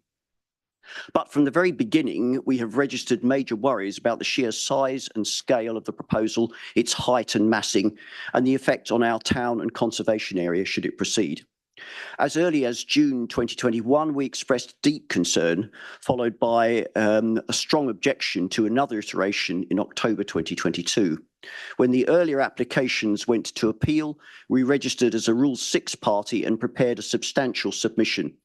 The objections therein were summarised as: the scale of the proposed development would irreparably ruin the existing character of Newbury.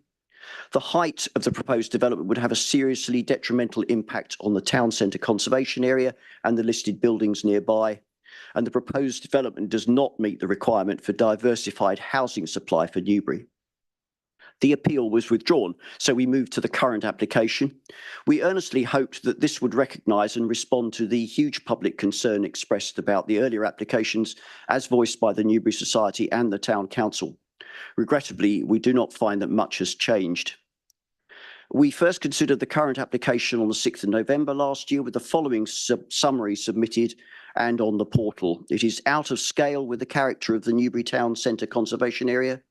It does not preserve or enhance the listed buildings in its vicinity.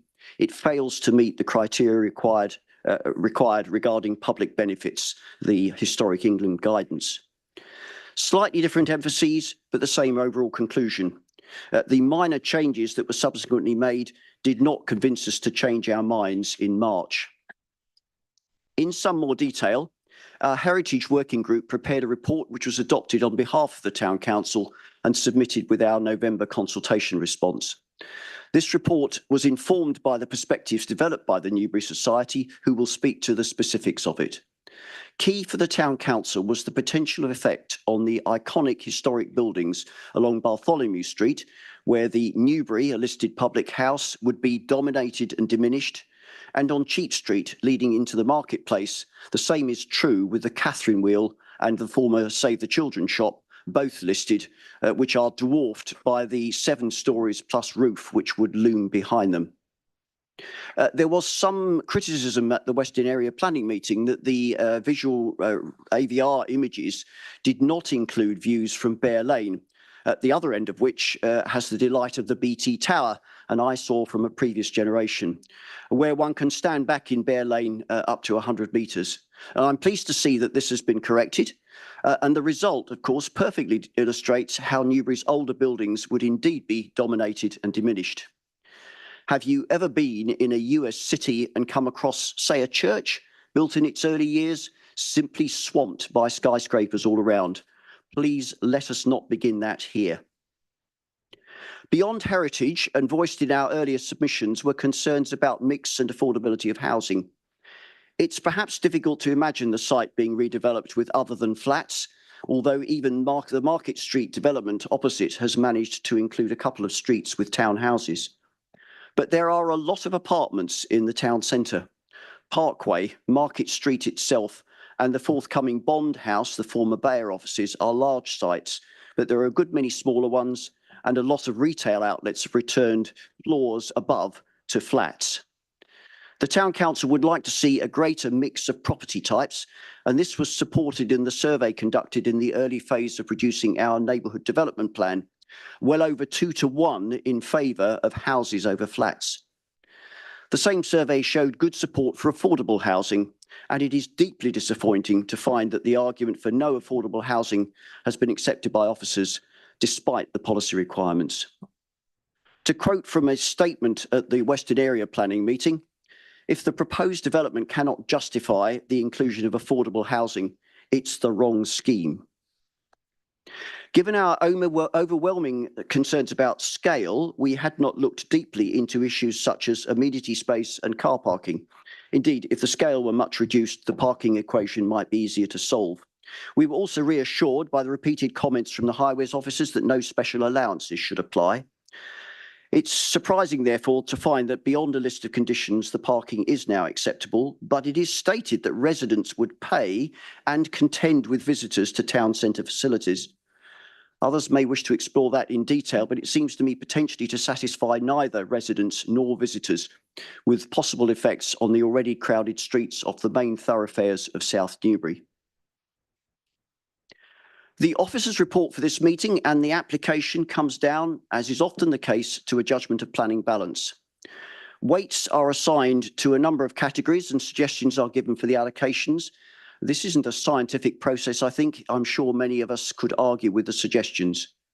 Furthermore, there's no mathematical formula for summing the weights and proving where the balance lies. Here is a thought for you. Whilst I am aware that you must only consider the application in front of you, please think a little out of this box. Housing is given great positive weight, but couldn't such provision be made elsewhere and improve on the significant negative weight of no affordable housing?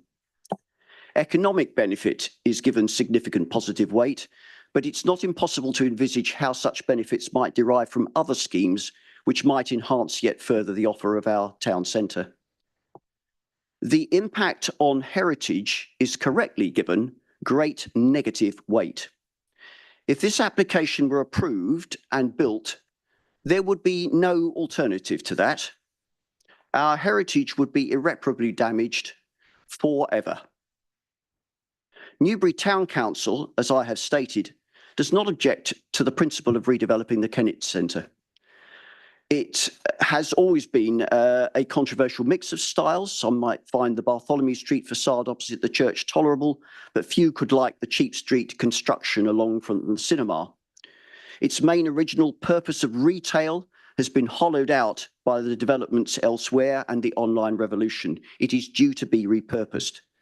But many of us on the town council and large numbers of residents regard this application as an existential threat to the character of our town, which would be permanently damaged by the proposals in front of you. So please, I urge you to go against the recommendation and refuse the application. Then let us try to find another route to the use of this key area. Thank you. Thank you. Thank you, councillor Moore. If you just stay there to see if any members have got a question for you. Councillor Barnett. Through you, Chairman. Thank you for your presentation, Councillor Moore. I think in your introduction, you mentioned that you didn't feel this application had changed much from the original one.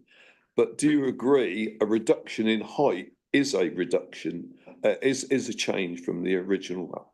Oh yes, yes. I mean, I do accept that. You might argue, well, if we had another go, you know, might it come down a little bit further? But no, I accept that. But even so, what remains is still too large in our view. Yeah. No.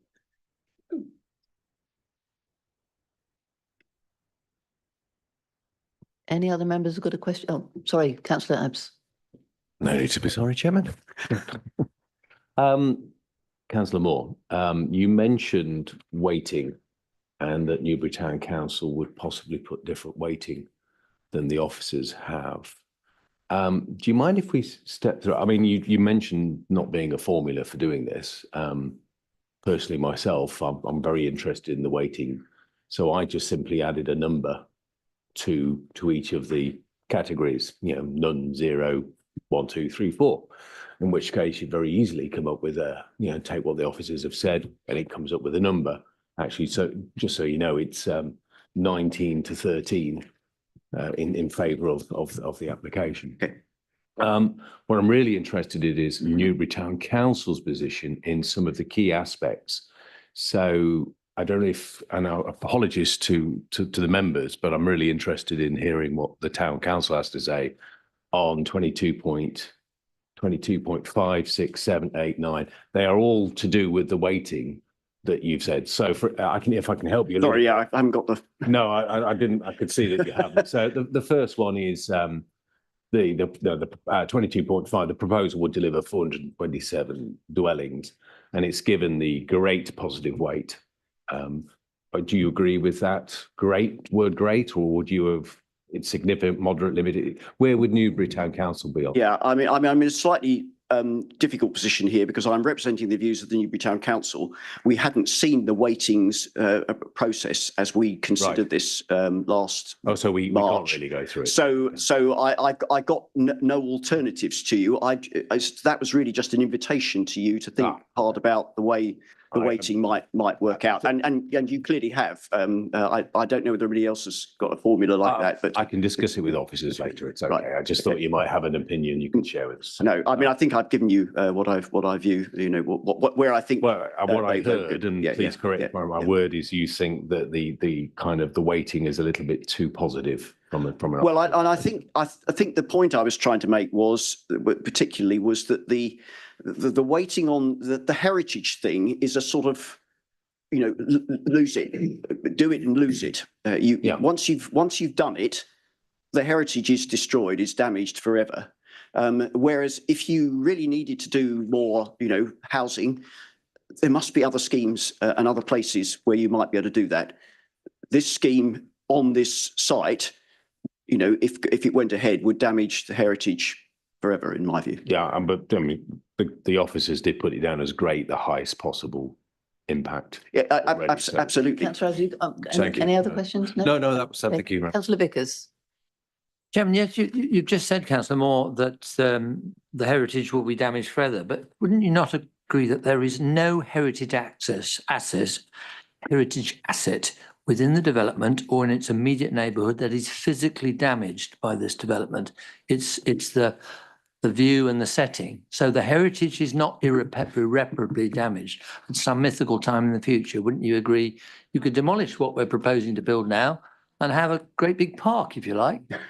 I will accept that. Yes, I accept that. Yeah, I mean, there is an anxiety that, for example, the heritage that got lost when the Kennett Centre was built, you know, has never been replaced. But we don't. Yes, assuming you could demolish it.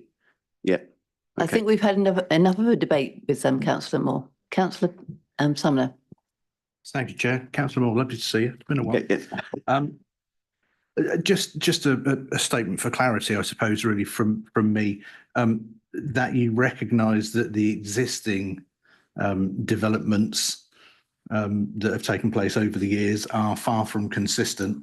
And whilst there may be some that look quite attractive from a historical point of view, there are others that are, as I think Prince Charles once said, a carbuncle. I don't disagree with that. Yeah, I mean, I think if we could have our time again, in a different era, perhaps we wouldn't have had the Kennett Centre in quite the way it is. But we are where we are. Thank you. Any other questions from members for councillor Moore? Thank you very much, councillor Moore. So now we go to Dr. David Peacock from the Newbury Society. If we give you 4 minutes and then we'll tell you after 3, if that's okay. Yeah. And then at the end of that, if you wouldn't mind, Dr. Peacock, if you just stay where you are. Thank you. Okay. Sorry, before time starts, can you call up the images? Yeah. Can you turn your microphone on as well, please?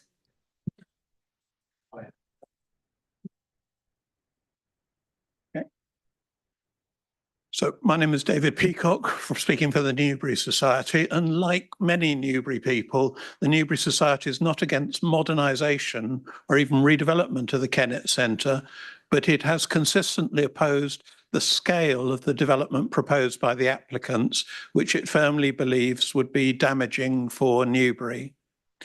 We oppose these plans on a number of grounds, including 1, the scale and mass of the proposals, especially the cluster of blocks 5, 6, 7 and 8 stories high. This includes 5 and 6 story blocks rising directly from the town centre pavements, when the existing street frontages are mainly 2 and 3 stories high. You can see from the latest images of Cheap Street and Market Street supplied by the developers, some over there now, that reducing the height of the proposed blocks by 2 stories or more would make a massive difference to their impact on the town centre. Secondly, the damaging effect of this application on listed buildings and on the town centre conservation area, damage recognised by Historic England. Obviously, you can read Historic England's comments for yourselves, but our paraphrase would be something on the lines that you should not approve this application unless you are convinced that the public benefits outweigh the heritage harm. Thirdly, the shortfall in parking spaces. This plan for 427 flats would involve an actual reduction in the number of town centre parking spaces. Our calculation is that this would be a reduction of 53 spaces. We've been raising this repeatedly since January, but it has still not been addressed by the planning officers. The claim that the developers have met the council's parking target does not bear scrutiny, and I would be happy to talk through the figures. The implications of reducing the number of town centre parking spaces while building 427 new flats, including many 2-bedroom and some 3-bedroom flats, have serious implications for town centre businesses. 4, the failure to include any social or affordable housing, and 5, shortfall of amenity space. We have made detailed representations on these and other objections, and I'd be happy to take questions on the detail. Sorry, can we have the next slide? This Dr. evening, Peacock, you've got 1 minute. okay. The council's policy is that this development should provide 128 affordable flats, and that any proposals below this level should be fully justified by a viability assessment, which will be used to inform the negotiated process. That is the wording of your policy CS6. Do you consider that this development, the proposed 427 flats, should be agreed without providing any of the 128 affordable flats, not even half, 64 of the affordable flats that your policy requires, not even a quarter, not even one? Our petition against this development. Can you Just to finish, our petition was signed by, against this was signed by 1,384 people submitted to the council. Thank you. Could you just remain there and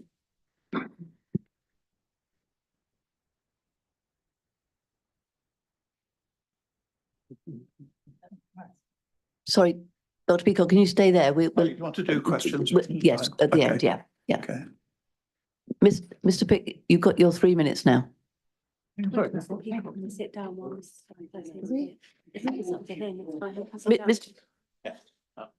Thank you, Chairman. I am fully in support of Dr. Peacock's extremely capable summary, not merely in his presentation today, but in his detailed representations of the objection to this application. On one point, the proposed parking arrangements will, in my opinion, store up serious trouble for the future. It raises 2 fundamental problems. A car park built and intended for use by visitors to Newbury Town Centre as its principal purpose is being reassigned for use by town centre residents. Secondly, no account has been taken of future expansion in the number of those visitors in later years for causes both foreseeable and unforeseen. This problem will already be evident to visitors to Newbury on Fridays and Saturdays, and further house building proposals, not yet approved but being considered, will make it worse. It is at present a principal attraction of Newbury as a retail, entertainment and cultural centre that parking in the Kenyon Centre is rapid and easy. Such an advantage should not in any circumstances be put under threat. Visitors should not be forced to seek parking in other locations because of the needs of Eagle Quarter residents. If Newbury were to lose its reputation as a town where parking is easy, the effects would be calamitous, or could be calamitous. The whole approach to parking in this application is wrong. Adequate parking for residents should have been provided as an integral part of the proposed development in accordance with council policy. Parking plans should have taken into account the possible future growth of Newbury as a retail, entertainment and cultural centre. A survey of all the parking capacity available in the town, Parkway, Railway Station, Pelican Lane, etc., should have been made to show that such expansion is possible. I suggest, therefore, that the application should be rejected on parking grounds, in addition to the other grounds already specified. You finished because you've got 1 minute. Done. Okay, lovely. Thank you. Bonus to Dr. Peacock. If you wish to sit down until the end, and then we can call you back up once the objectives are up. Mrs. Heaves, do you want to? Did I pronounce that correctly? I've lived here almost for 84 years. This was the prettiest town in the world. The old buildings are beautiful.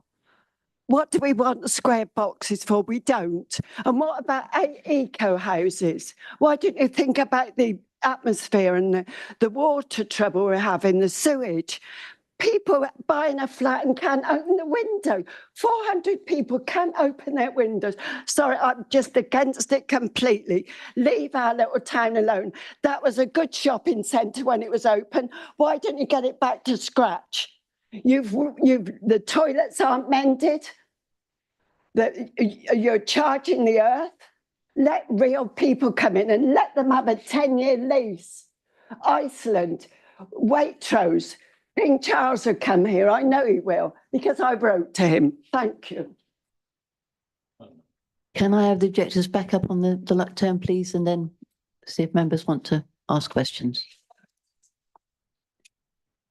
Mrs. Heaps, would you like to come back up? I just can't cope with. I'm 84, so I'm 84. Yep, okay. Thank you. Well, I love old people and I love old buildings. You now need to ask questions. So, Councillor Barnett. Again, thank you, Chairman.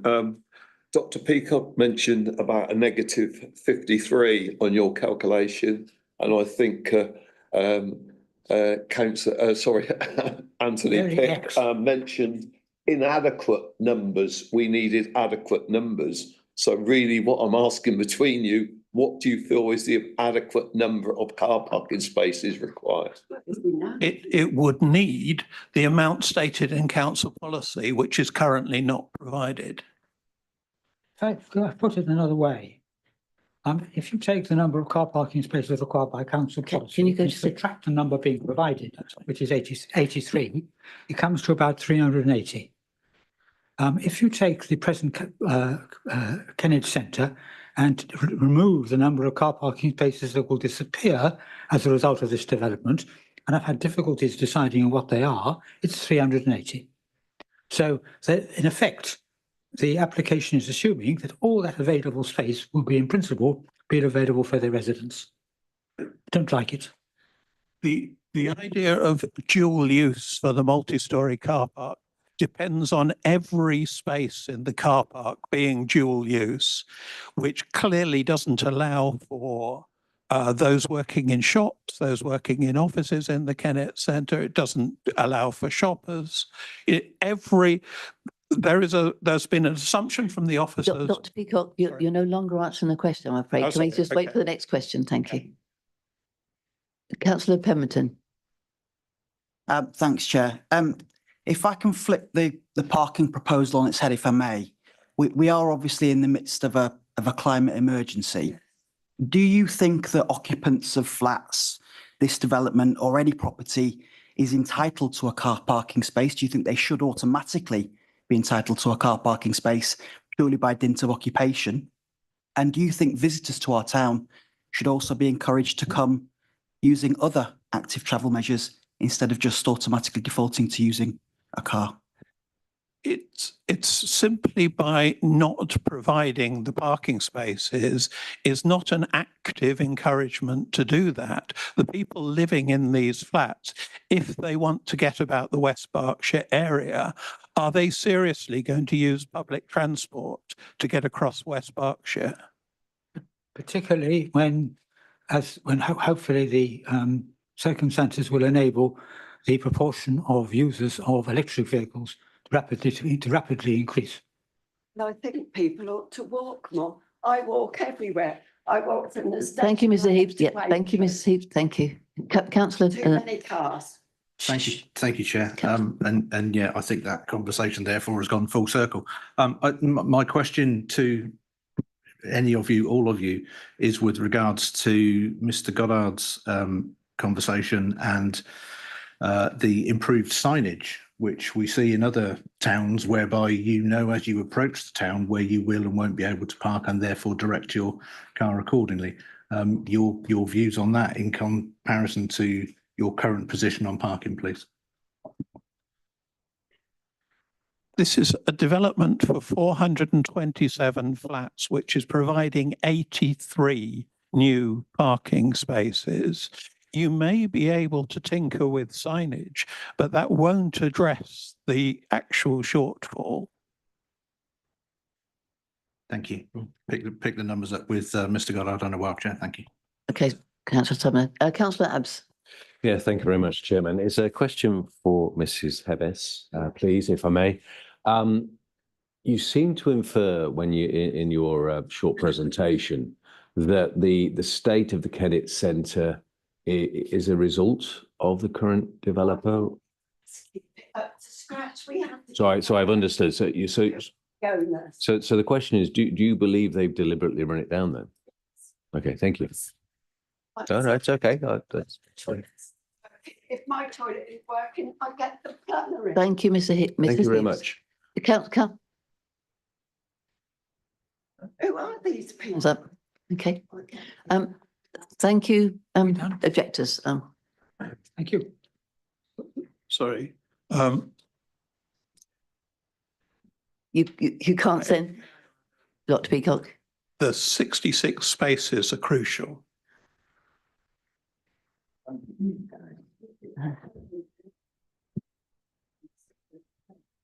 There is no one speaking on behalf of the supporters, so could I actually ask Mr. Hugo Hague and Professor Robert Adams to take the lectern, please, as the applicant and the agent.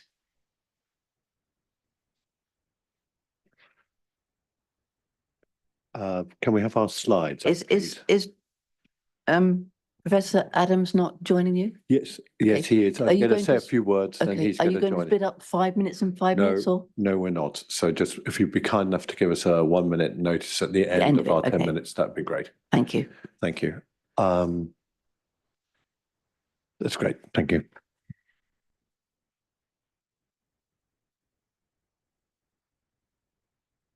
Very simply put, the endeavour here is to remove an eyesore in the conservation area, a blot on the landscape.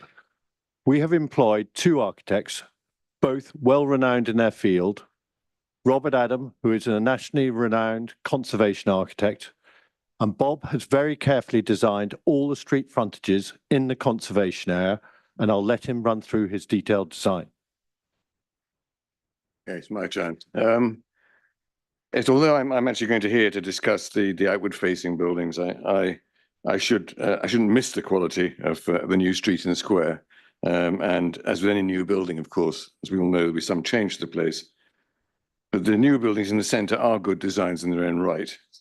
For example, when the tops are visible, they've been carefully detailed. And these are all at the southern end out of the conservation area towards the station. And of course, they are visible from some places, mostly from Bear Lane. It's being on approach from the Manger roundabout and includes the BT building. I haven't really examined these. I understand there are some Google SketchUp views circulating, haven't been presented. I have to say I don't think these are accurate, but that's not the matter for now. So I'll go straight on to what I'm really supposed to be talking about is concentrating on the views from the conservation area. There are, I'll just dwell on this one. These are accurate views. I point out there are 6 new buildings in this view. And I'll go on to the next one. And again, there are about 6 new buildings in this view. What I'm going to try and show is how we've worked with the grain, the materials, the detail, and the style of historic buildings. And all of these are replacing what's left of the Kennet Centre as it faces onto these streets. And so the next one. I'm just going to run briefly through these for the benefit of committee members. You can see that in each case, we've designed individual buildings in these conservation areas. This is the marketplace, it's a key building. It gives a pedestrian entrance to the new street. A number of special features. I've included in this one that we've actually designed a special column capital, which you can see in the middle, which has the coat of arms of Newbury. The next one. And here we have Cheap Street, the heights rise towards Market Street. And this actually also includes the entrance to the service area, which is hidden behind these buildings. And they descend as they go down, as they go north up to the marketplace. And the next one. And this is Cheap Street. And you can see on the left, I think you saw this in the perspectives, is the arch that blocks the view as you're looking down Bear Lane with this large arch. And again, the building in the centre steps down towards the existing buildings on its right. The next one, and this is Bartholomew Street. This is a low building which lies at the entry to the western pedestrian entrance to the new street. And the next one. And this is also Bartholomew Street. And you can see on the left, the curved building, which actually leads you into the new street. This is a corner building. Actually, there's one or two of this type in Newbury, which we've taken some inspiration from. And again, the roof line descends down as we approach the Newbury pub. And the next one, now we're further down Newbury, we're further down, and in this case, we're going south as the approach comes back to Market Street. So hopefully you can see that this is not what I call an over bulky design. We've specifically gone with the grain. And the last one, finally, is that all of these, this is an example, all of these buildings included with fine detail at large scale. So when this is not just a 1 to 100 presentation, this includes fine detail in all of these buildings. Thank you. Thank you, Bob. So we're going to build these incredibly carefully crafted buildings. And to be fair, I have not read any criticism of Bob's design. We're also going to do something that's not been done for a long, long time.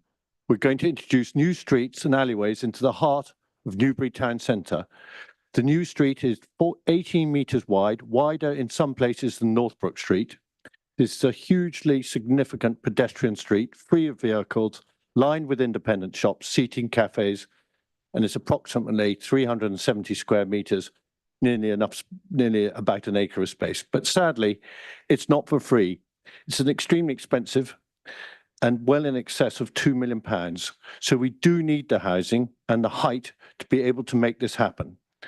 Since our last meeting, we've done a survey of available retail space in the town.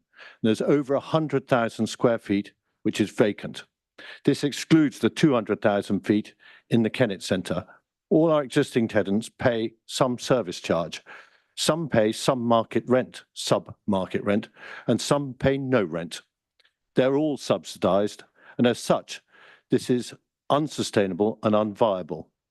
It is a redundant shopping centre, thanks to online shopping, new retail development at Parkway, and other edge-of-town retail, parks and supermarkets.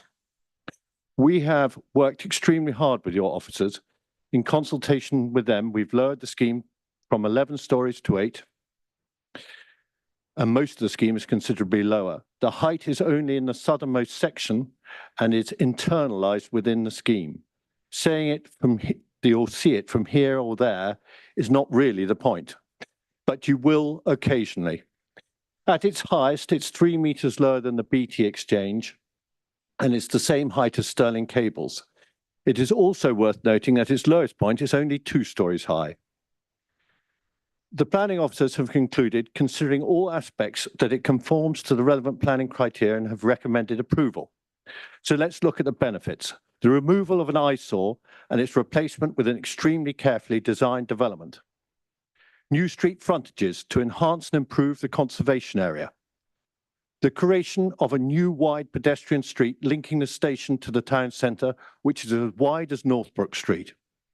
Provision of 34 completely new, fitted out, affordable business units and shops, oven ready for independent retailers. Ground source heat pumps, which costs about £3 million, to ensure future residents will only have to pay about £500 per annum for all their heating and hot water requirements. We have 2 blue roofs. We have 3 car clubs, EV charging, generous tenant facilities, sustainable drainage, highway improvements, high quality landscape designed to reflect the previous Burbage plots that were so much part of Newbury before the Kennet Centre was built. So to summarise, and considering viability, the scheme will pay for, and not to mention some, or not to mention all of them, £2 million worth of streets and open spaces, £8 million of affordable independent shops, These are supplied without any government grant, unlike affordable housing. £3 million worth of carbon reducing measures, £1.7 million worth of drainage improvements, £3 million worth of community infrastructure and Section 106, £2.4 million worth of demolition costs. All these costs is in excess of the incredible and significant, comes to an excess of, £20 million. And this needs to be borne in mind when comparing it against any other development. This is a brownfield scheme, not a greenfield one, and it cannot afford, given these constraints, all the other items that that are in the local plan. Concerns being brought up at the last meeting about minimising disruption during the demolition. I think this has been covered in the conditions, but we're interested and happy to undertake. You've got 1 minute. To consult with interested parties. We also note new planning condition 52 in terms of the children's play area, and we're happy to accept that. To conclude, I would urge you to look at the considerable benefits that will be delivered with this important brownfield town centre scheme. And I really hope that you'll be able to help Newbury to rejuvenate and regenerate this site and vote in favour of the recommendation to grant consent. And in saying that, I would bear in mind, I'm happy to answer any questions on affordable housing and BTR in particular, and how this intermediary housing works with affordable, and likewise highways and the impact that BTR does to that. Thank you very much. Thank you. If you'd like to remain there, and if Professor Adam, oh, you're there anyway. Okay. Do I have any questions? Councillor McCrow. Thank you, Madam Chairman. You mentioned affordable housing in the last couple of sentences, and also all the costs you're racking up. In our report, it kind of mentions your viability study. From my reading, it implies that you'll be making a loss from this development, and it seems very unlikely to me that any developer would want to enter into the development with the idea of making a loss. Yeah, the development, the viability is done in an agreed format under the MPPF, and that format is against benchmark value, and it's a loss against the benchmark value, which is the benchmark value of what the site, the value of the site as it is today, which is the retail and the view cinema and the shops. It's complicated. I agree, it's complicated. Thank you. Councillor Cotton. Yes, thank you. Just very interesting. I've not seen this before, but you've put these properties out purely for rent. Have you not considered maybe a mix of sale and for rent?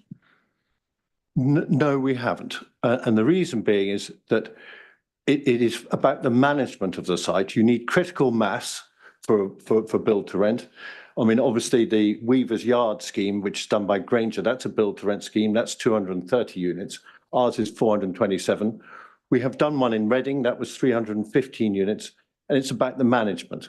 And so when you look at it, you'll understand why we have done the affordable business units, because we want to manage the street.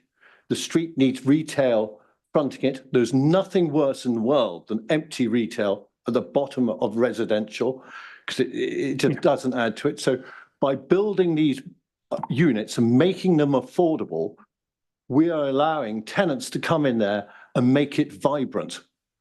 So just expanding on that, would you, if I may, Chair, would you say that the rents would be affordable as well? That's correct. You would give them long rent-free periods, or you put them on turnover rents. And so to get them started, and obviously if they don't pay any rent within 12 months, then you've got to find a new tenant. But the idea here is to have a vibrant and diverse mixture of tenants here, and some may be a sculptor. But if it adds to the picnic, you don't want yet more coffee shops, but we'd have a range of different tenants. And one final bite, if I may. So I'm just thinking about the cost of the project in terms of, I mean, we're used to developers coming in and then regaining their capital by selling, but you'll not be regaining your capital on the properties you have there. is that what creates the problem in terms of affordability? Of viability?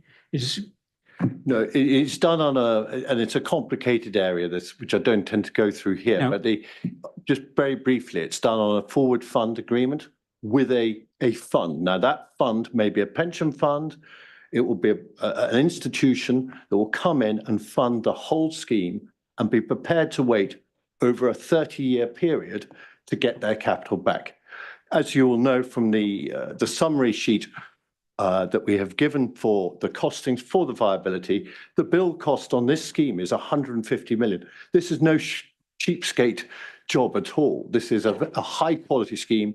And I think forgive me, what is lost here is perhaps the tenant amenities for the build to rent. So we have a lot of tenant amenities, gyms and other items and tenant hubs where we try and keep the tenants on site rather than the site. We'll have to focus on just the question, but thank you for the explanation. Councillor Foot. Yeah, thanks very much, Chair. My question is for Professor Adam. You gave us a presentation on the street-facing buildings. Could I ask, have you had any input on Block S, A and B, the large blocks within the bulk of the development? I'm familiar with my block number. I haven't had any input on the ones facing into Market Street, which sorry, forgive me, I'm not very good on the numbers on these things. Get the plan up, Matthew. There's a site plan.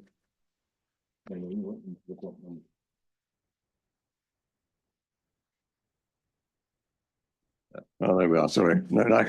He's talking about these ones in here. Oh, I have had some input. I mean, I've worked very closely with Collado Collins, and we have discussed particularly the blocks if you like in the street, and we've discussed and enhanced the brick detail on these. But I haven't designed them from scratch, whereas the buildings facing on the outside I have designed from scratch. Thank you. Councillor Sumner. Thank you, Chair.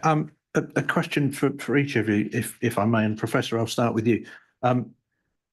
Did I understand correctly that what you've done with building height is look at those buildings that are staying and, for want of a better word, blend the higher down into the lower around, so that we avoid the comment that was made earlier on about the little church in the middle of New York, which I've never seen, but.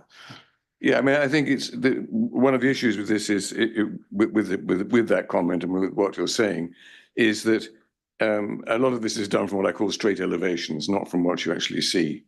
So it's not as if the buildings around the edge, as you describe it, they're designed plot by plot. So that actually, where you get a bit more height here or you drop it there, is to deliver that kind of variety on the street. From those two views, the two watercolour views that you saw, those were genuine views. So what you see from that position, and there are particular positions, is just that street frontage. You don't really see what's behind. So I think to make the comparison of a church lost amongst skyscrapers I don't think is quite right. Okay, thank you, Professor. And Mr. Hay, did I hear correctly? You mentioned blue roofs in the middle of one of your impassioned speech. Yes, I did. Explain, please. Blue roof is, so you have a flat roof, and we have two buildings where we have quite large flat roofs, and then we put in blue roofs. So all the surface water, that's the rain that comes down, is stored on that roof before it goes down into the drain. So it works as attenuation. But you have landscaping on top, but it is sandwiched in the middle between that and the flats below is a storage tank. Thank you. Appreciate it. Thank you, Chair. Councillor Abbs. Sorry, Mr. Can you come back for a second? Yeah, thanks very much. Hello again, gentlemen. Nice to see you again. And thank you very much for putting together the extra views that I requested because I thought it was important that we saw things. So I'd like to kind of carry on our conversation, Professor, because you have mentioned all this stuff, and you've shown your illustrations from the marketplace and how we won't see any of this massing, but your own views. Let me think. Page, how is it? 8. 10. Is there a question, Yeah, councillor? the question is, well, why aren't you focused? Why aren't we presenting the views?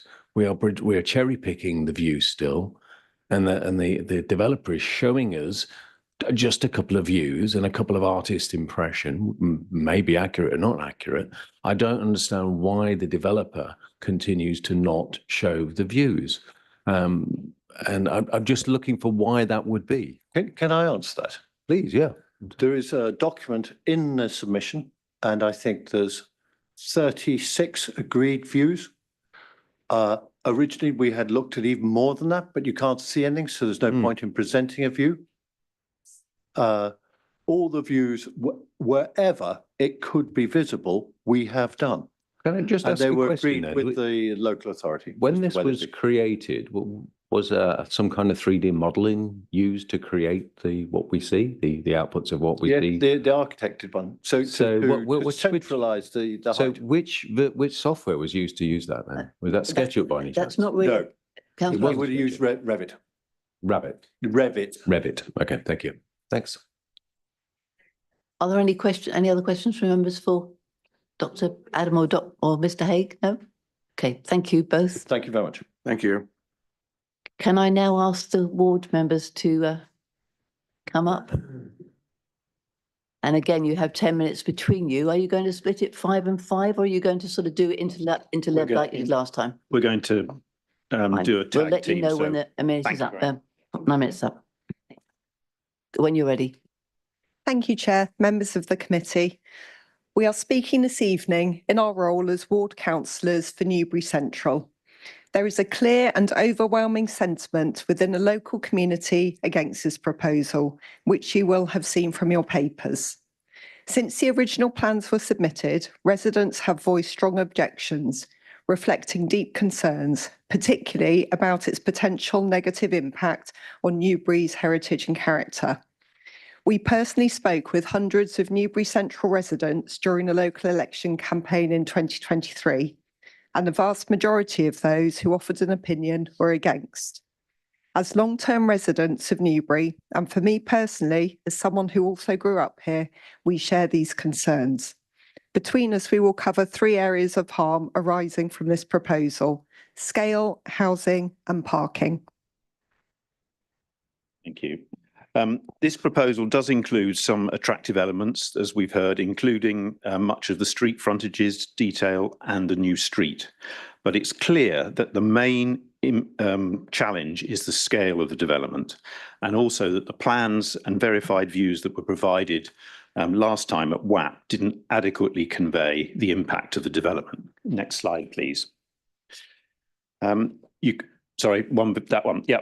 So along the bottom here, you've got silhouettes of various buildings in the town and also the new development.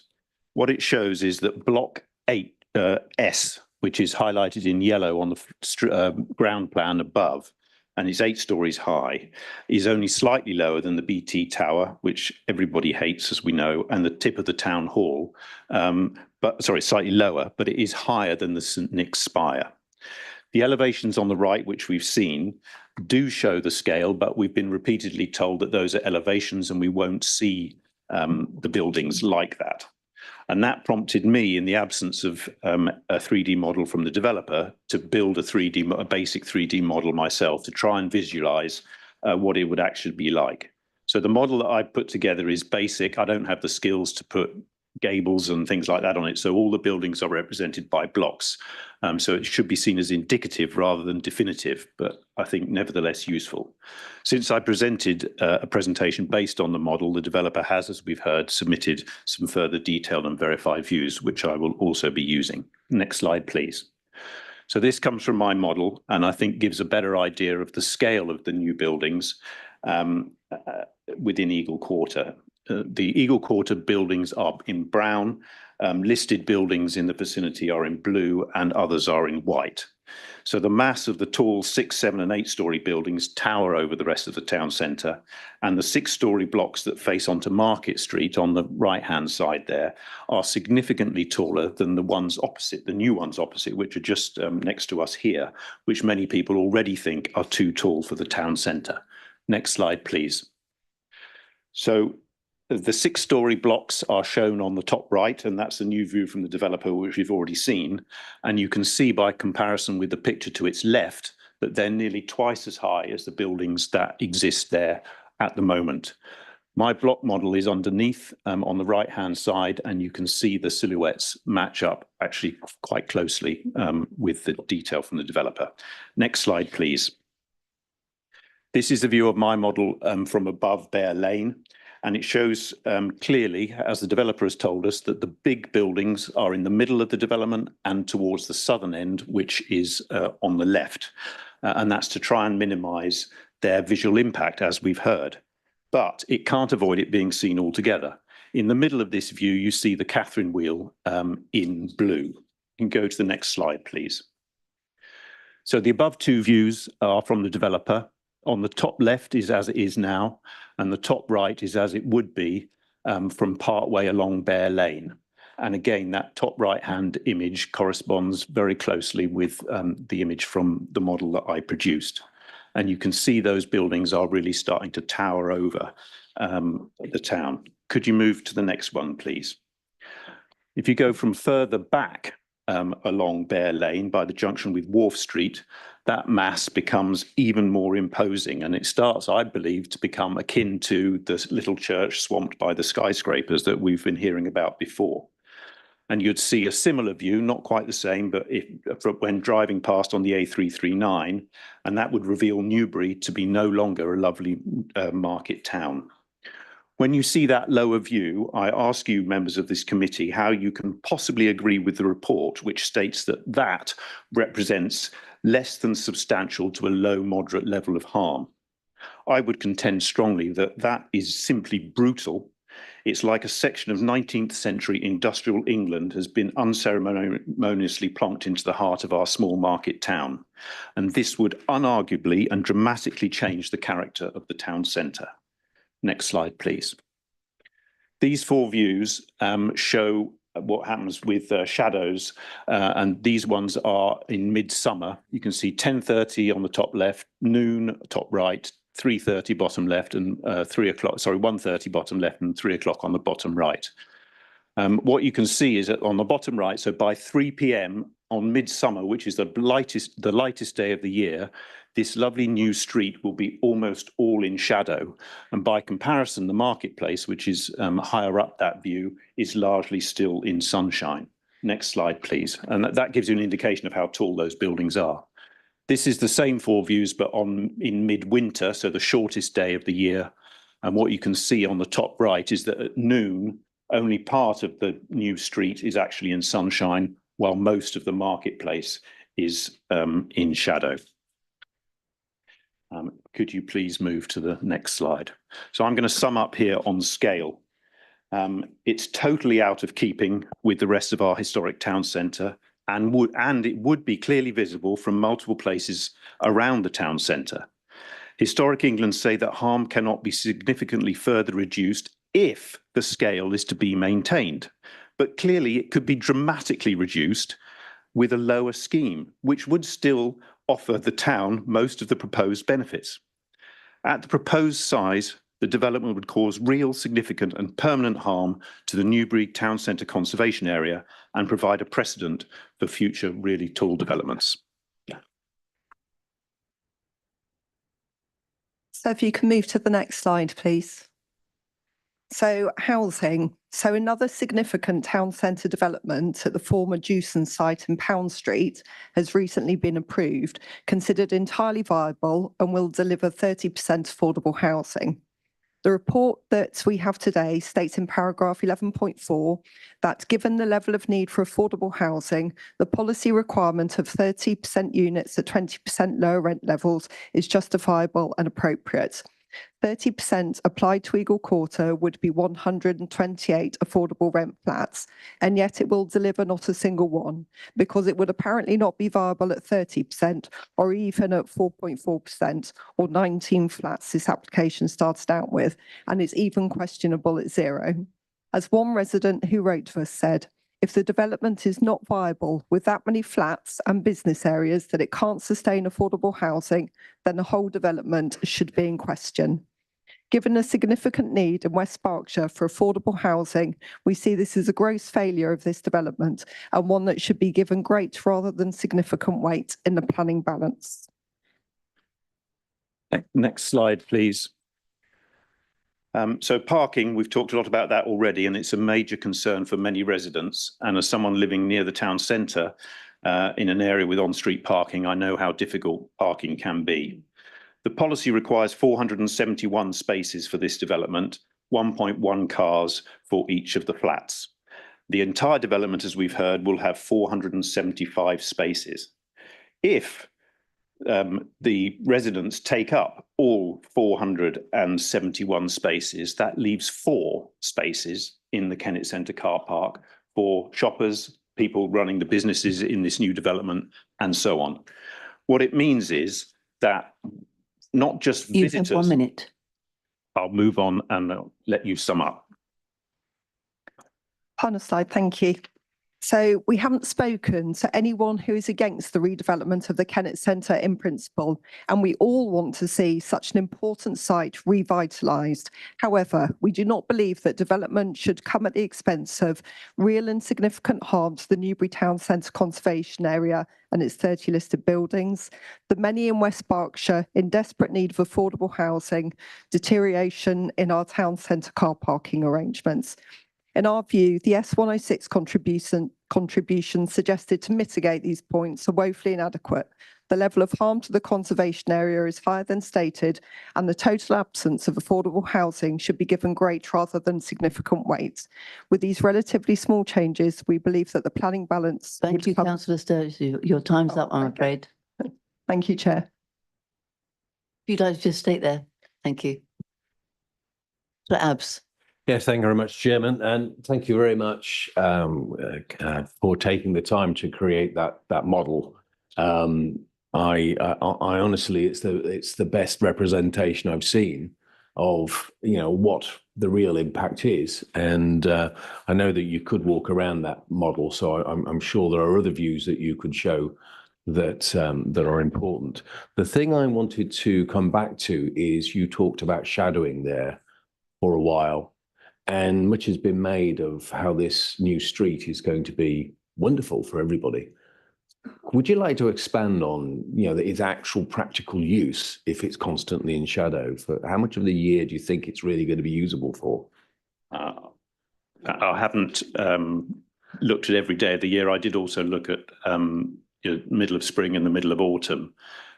It's clear that the main street and the square at the bottom of it, the new public open space there, will be in shadow for an awful lot of the time.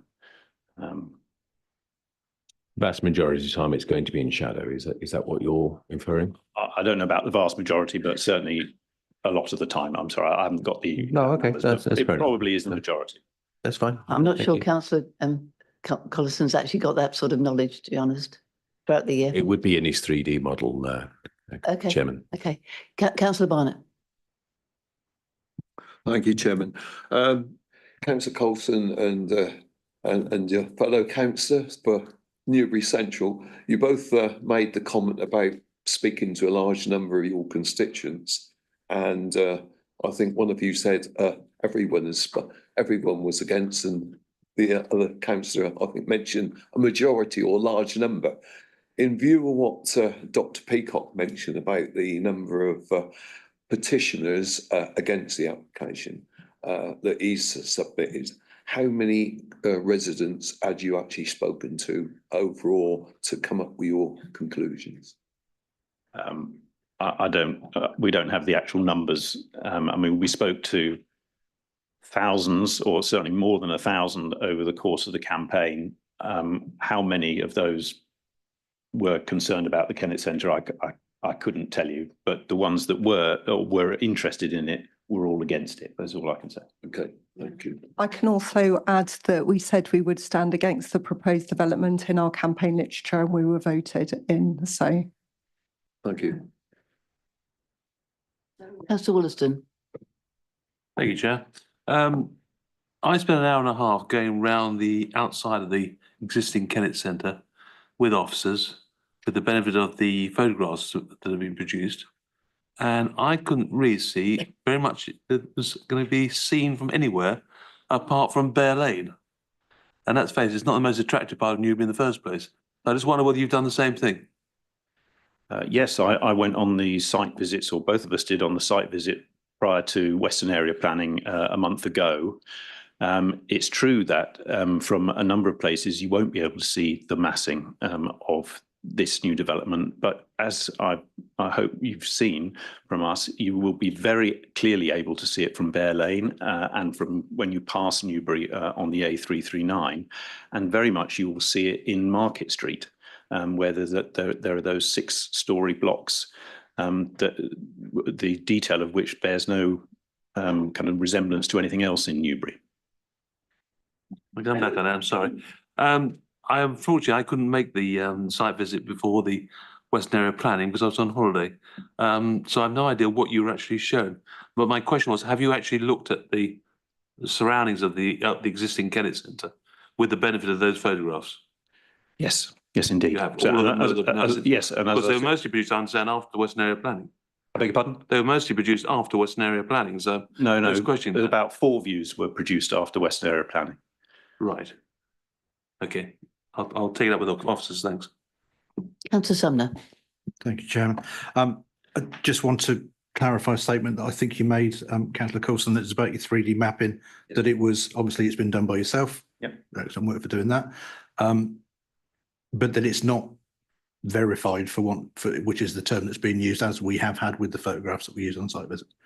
That's true. It's not verified. As I said, it should be taken as indicative. Yeah. But I made it as close as I could to the scale of everything else that was there. Thank you. Any other questions for the ward councillors? Councillor.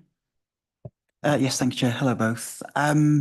Having canvassed your residents, both during the election campaign last year and possibly since, I know it's difficult, but do you have a sense of any kind of scale or height or general opinion that might make a development like this either more acceptable or acceptable in principle? There wasn't, I don't think, an agreement from everybody about how high was acceptable. I think we heard from Dr. Peacock earlier that, you know, maybe 6 stories in the middle and 3 or 4 around the outside would probably be more suitable. And that would be my feeling as well. And I'd add to that, it's a development that's in keeping with Newbury's character. Would any of you like to live there? Mrs. Ebbs, you've had your opportunity to speak. Okay. I'd like to live there. Thank you. Build them out in the country where the Romans. Thank you. Good night. Thank you. Thank you, ward councillors. And no more questions from the members here. You can step away. Thank you very much. Thank you.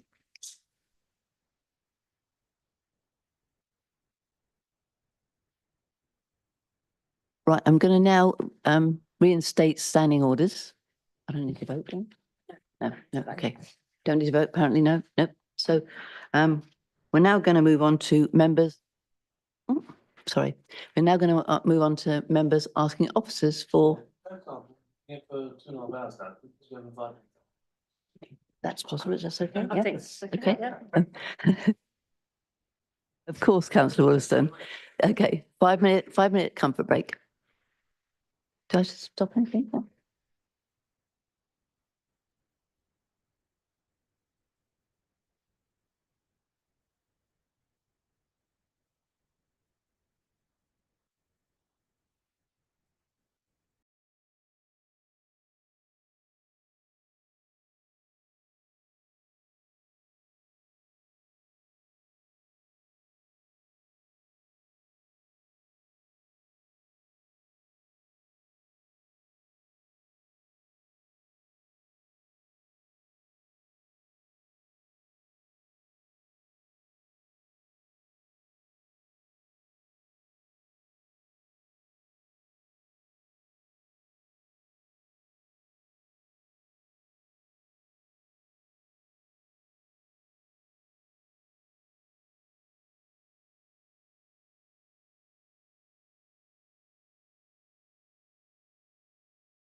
Sorry, councillor Sumner. Oh, you. Can I now invite members to ask officers questions? So councillor Sumner. Thank you very much, Chair. How did you know? To Mr. Goddard, if I may. Good evening, sir. I've got 3 questions really, I think. You won't be surprised at the first one if I just rattle them all off and you can take them at your leisure, or whichever order you prefer. Can you provide, please, some clarity with regards to the parking numbers? We are desperately in need of clarity on that. The contributions to the infrastructure, certainly for the elements that you're looking at, as far as you're aware, is that S106 or is that separate money? And it occurs to me, due to the location of it and the moving of the bollards, especially about pedestrianisation and whether that is going to be impacted, whether it is a major consideration in everything that you've looked at.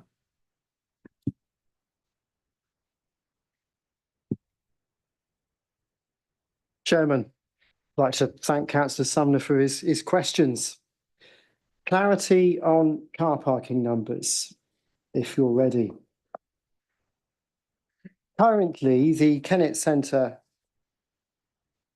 multi-storey car park has 415 spaces within.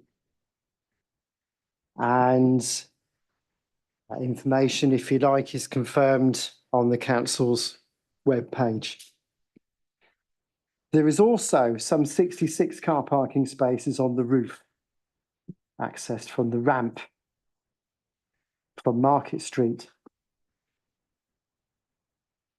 It has to be stated that currently, even during the week, the busiest time, all those car parks are only half full.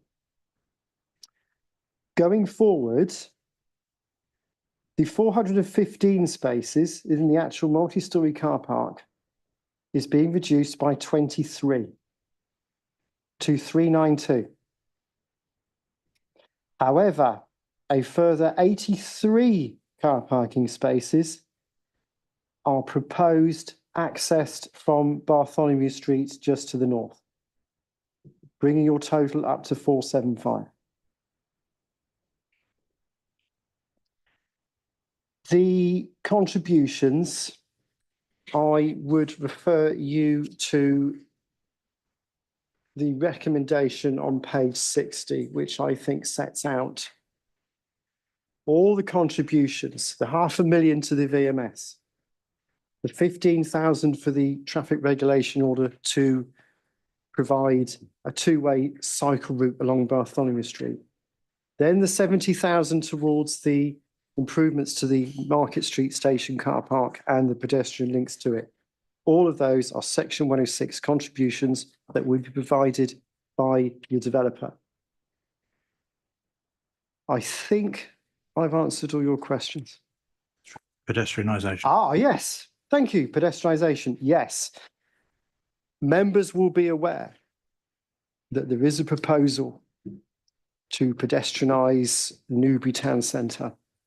I can confirm that this proposal will not have any impact on that.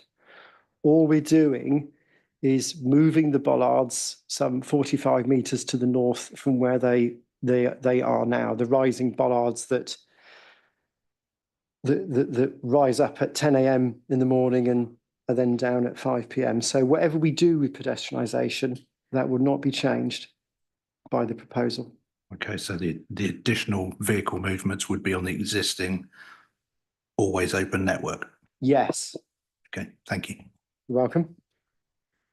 Councillor Barnett. Thank you, Chairman, and thank you, Councillor Sumner, for raising an issue which came up on the first time we discussed this this clarification on car parking. So the point I'm trying to make to Mr. Goddard is that in relationship to the availability, and especially at weekends, looking at the numbers, it does concern me somewhat, because I've actually been in the car park the last 3 Saturdays at 1 o'clock. last Saturday, there was 12 places available, and that was on the second floor. No places on the first, no on the second, 12 on the second floor. The previous 2 Saturdays at 1 o'clock, there was only 6 available. All the disabled parking was taken, and even disabled people were parking in the second floor. So how are we going to overcome the problem that's clearly going to be an issue at weekends, when likelihood that a lot of the parking will be in that car park of the residents of these blocks that we're discussing tonight? So how can we overcome that, Mr. Goddard? Chairman, as mentioned in the committee report, your officers concur that with this proposal, it is highly likely that that car park will overflow at weekends with the proposal that's before you. Therefore, the applicant is agreed with us a series of mitigation measures that include replacing the visual message signing to direct visitors to the town centre to other car parks that are virtually empty at weekends.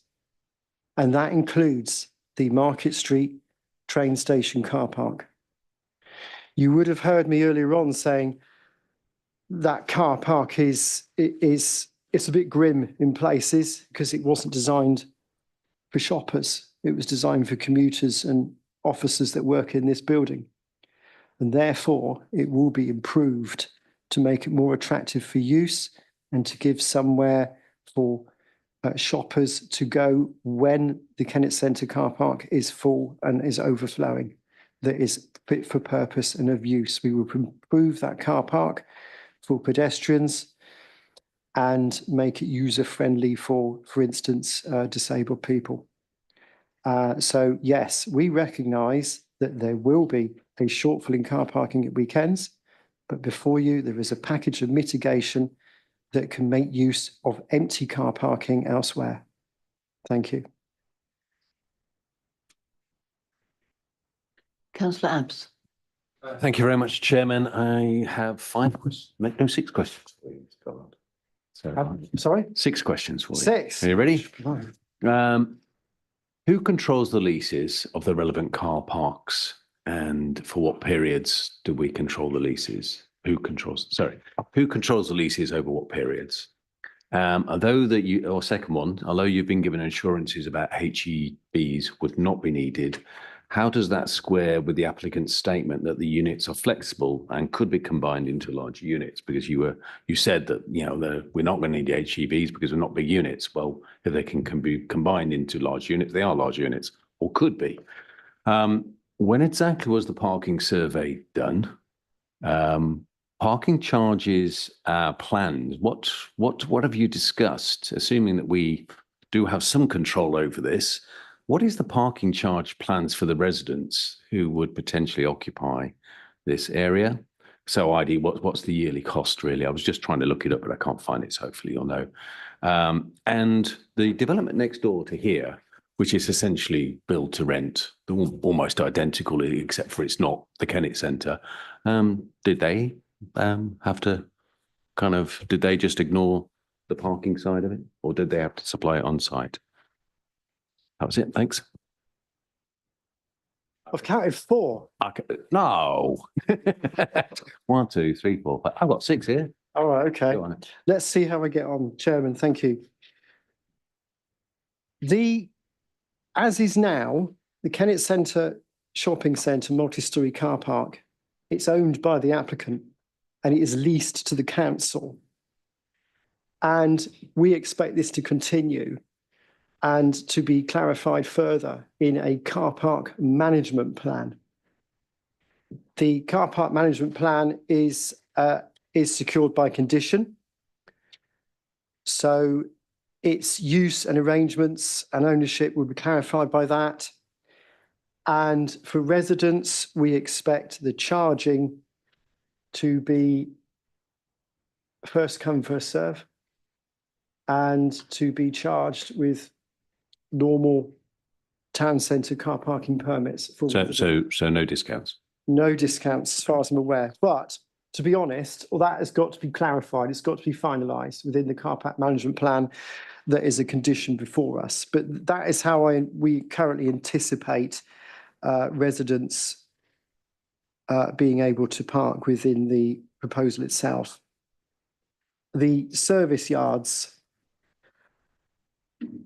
whether a building, one of the retail units could be knocked from smaller units and merged into one. That is perhaps a question that I'd like to involve my planning colleagues there, and whether a planning application would be required should units be knocked, made bigger into bigger units that may then require HGVs. Chairman, no, it wouldn't unless there was a condition specifying it should. I might also add that the management plan secured by condition could restrict the size of the vehicles, which may make it unappealing to create such large units because of the restriction in deliveries. I was going to move on to that. You will have there is a condition applied for a service management plan, which can specify the size of vehicles that would visit the site. And obviously, if it does happen that larger vehicles turn up there and end up parking on our streets, then that is something that we will readily see and can do something about through enforcement, etc. The Market Street development next door was approved in 2016. Your current car parking standards became fully live in May 17. So it's a slightly different animal. But in saying that, for 232 flats, there are 108 parking spaces provided within the development on street. But then, as part of the car park management plan for that development next door, residents have access, again, paying for permits to park in the Station Market Street multi-storey car park overnight, using the 150 car parking spaces that are used by this building, the council building, during the day. Those parking spaces are free overnight and obviously at weekends because they're not used by anybody in here. So that development was provided with 258 car parking spaces overall, if we include the 150 that are empty when this building is not occupied, which gives a similar level of car parking to what the proposal that is before you. I'm just slightly nervous about double counting here, because this market, it's only just been completed really next door, give or take. So I don't know what the letting situation is. So I can't judge whether or not this new calculation takes into account the fact that it is now populated next door, and they have taken their permit up, and they therefore could be occupying the car park already. They could. The development has not been there long enough, unfortunately, for us to make a particular judgment on this. Would you therefore consider it a slight worry then, that there might be this triple impact on this one parking space or one set of parking spaces?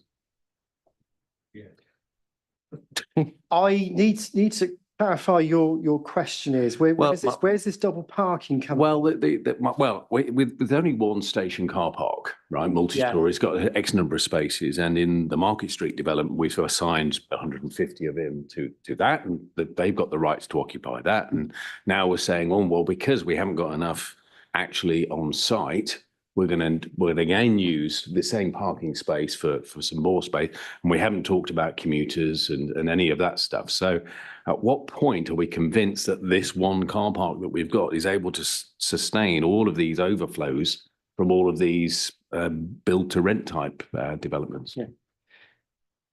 The only occasion from all the survey data that we've collated where the proposed car park before you, with this development before you, will overflow will be during the day at weekends. when the car park next door is virtually empty At the moment, but at the moment. Yeah. So Okay. I'm saying that the proposed development before you, the car park with 475 parking spaces will have enough for residents at that time, overnight during the week, because there will be very little demand for retail or town centre shoppers after early evening. Okay, I think I've had enough. Thank you. No, not literally like that now. Thank you very much for the Thank answer. you. Councillor Pemberton. Yes, thank you, Chair. I think we're in danger of death by maths here. I was going to have a go as well, and I'm not sure if I should now, but let's see where we get to. So I've got a question, and then that might lead to a couple more through you, if that's okay. So, Mr. Goddard, we're going to have 475 spaces in the newly revamped Kennet Centre car park and the additional access on Bartholomew Street.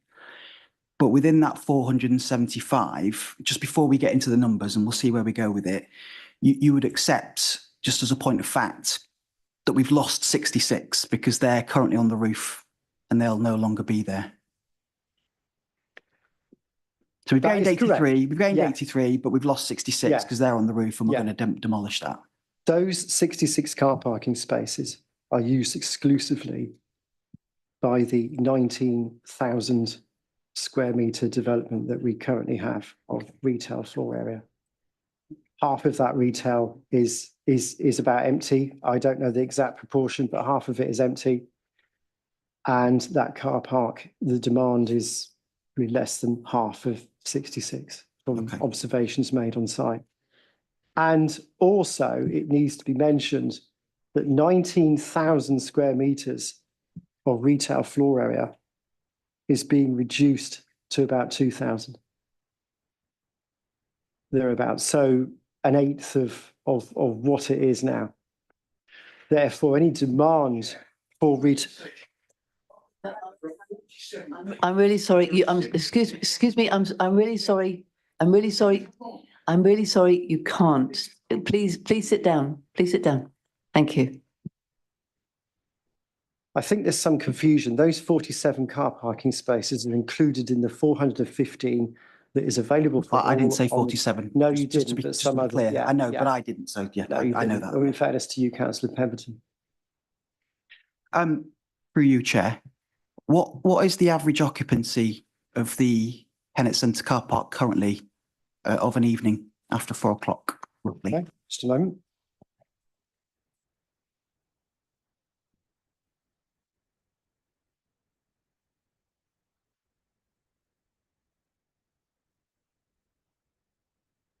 Oh.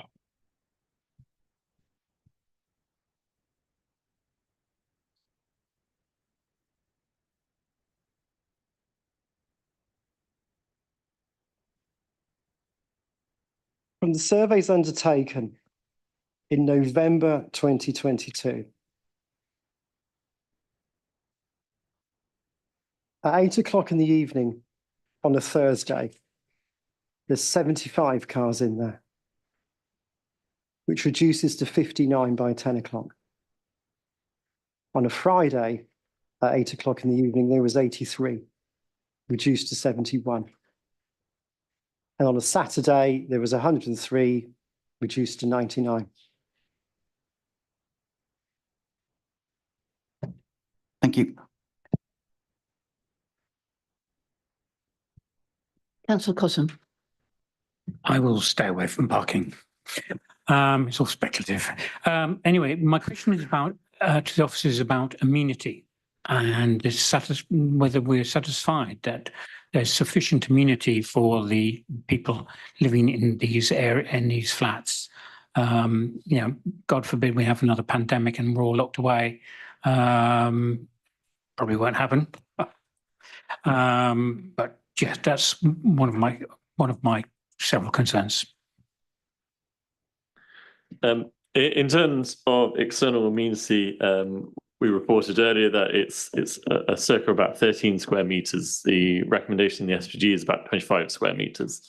However, But there has been many inspectors' decisions that have accepted a lower threshold than the 25. So West Street House in North Newbury, in the northern part of the town centre I can think of, and one in Thatcham at Chapel Street, where the inspector accepted some provision over no provision. So that was an issue there. So this development goes some way to providing private amenity space. 13 square metres doesn't hit our requirement, but we have to acknowledge it's a brownfield site in a town centre. It's located near to the tow path, near to the Victoria Park, near to amenities on that side. It does very well with what it's got to provide that outdoor amenity space in the roof terraces and things like that. So your officers are satisfied that this development does deal with outdoor amenity space for its future prospective residents. Thank you, Chair. Sorry, councillor Mace. Thank you, Chairman. Sorry, can you hear me? I'll have to get a bit closer to it. My question is for Paul Goddard again. Sorry, I'm sticking on that one. Paul, can you tell me if your allowances for the future for the Market Street car park that we currently use, does that include electric cars, which are heavier and bigger than the current spaces provide? I drive a very small Polo and I don't have any problem getting in and out of it. But some of the larger cars that get in there exceed the size of the spaces being marked out, both for disabled drivers and for resident drivers and shoppers. So that increasing the space for each vehicle would actually reduce the numbers that are to be redesigned if the layout is to be changed. Thank you. Chairman, the proposal before you already includes the appropriate number of parking for disabled persons on the ground floor of the proposal. Yeah. And all those spaces are already wider to accommodate use for disabled people. So they are at least 3.6 metres wide. They're on the first and second floors? They are on the ground floor. I would need to check the plans for you, which I'm happy to do and come back. But from my recollection of the drawings, all the disabled parking is on the ground floor of the proposal. Yeah, that's correct, but on the first and second floor. If my recollection is, I could check, there are no parking for disabled persons on the first and second floor. Yeah, I think that's right. But of the proposal. If you make those spaces bigger for e-powered cars, and these cars are getting bigger and wider, it makes it much more difficult to get in, even with a small car, to the space that's allowed. Okay, so are we talking about parking for disabled persons? Are we talking about electric vehicle charging points? Well, it's the size of vehicles are getting bigger and wider. Well, so the numbers of space that will be available would be less. Yeah, we parking for electric vehicle charging points and parking for vehicles that are not electric are a standard size of 2.4 metres wide and 4.8 metres deep. The electric charging apparatus is usually positioned, if let's say it's serving two spaces, is usually positioned on the line between the spaces. So the car can park amongst the charging apparatus. So electric vehicle charging points, according to current standards, that might change in the future, but I rather doubt it, considering the size of the cars, will remain at 2.4 metres wide and 4.8 metres deep.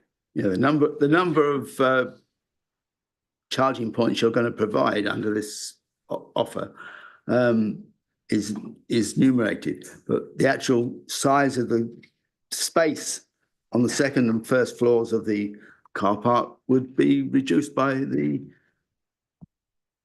physical space that's available by the size of the car that you're providing for. The numbers must go down, surely. Yeah, I would disagree. A standard car parking space, 2.4 by 4.8, can be used by an electric vehicle charging point. You'd install the actual plug socket or whatever the apparatus on the line between the spaces. I can assure you that the size of cars, whether they come, electric vehicles come in different sizes, just they are non-standard electric vehicles. I've heard what you're saying, but I don't agree with the answer. Thank you. Thank you. Thank you, Councillor Mays. Councillor Williston.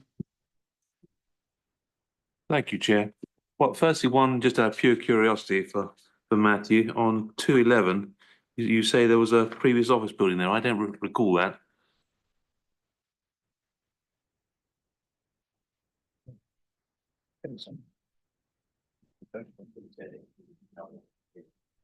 Sorry?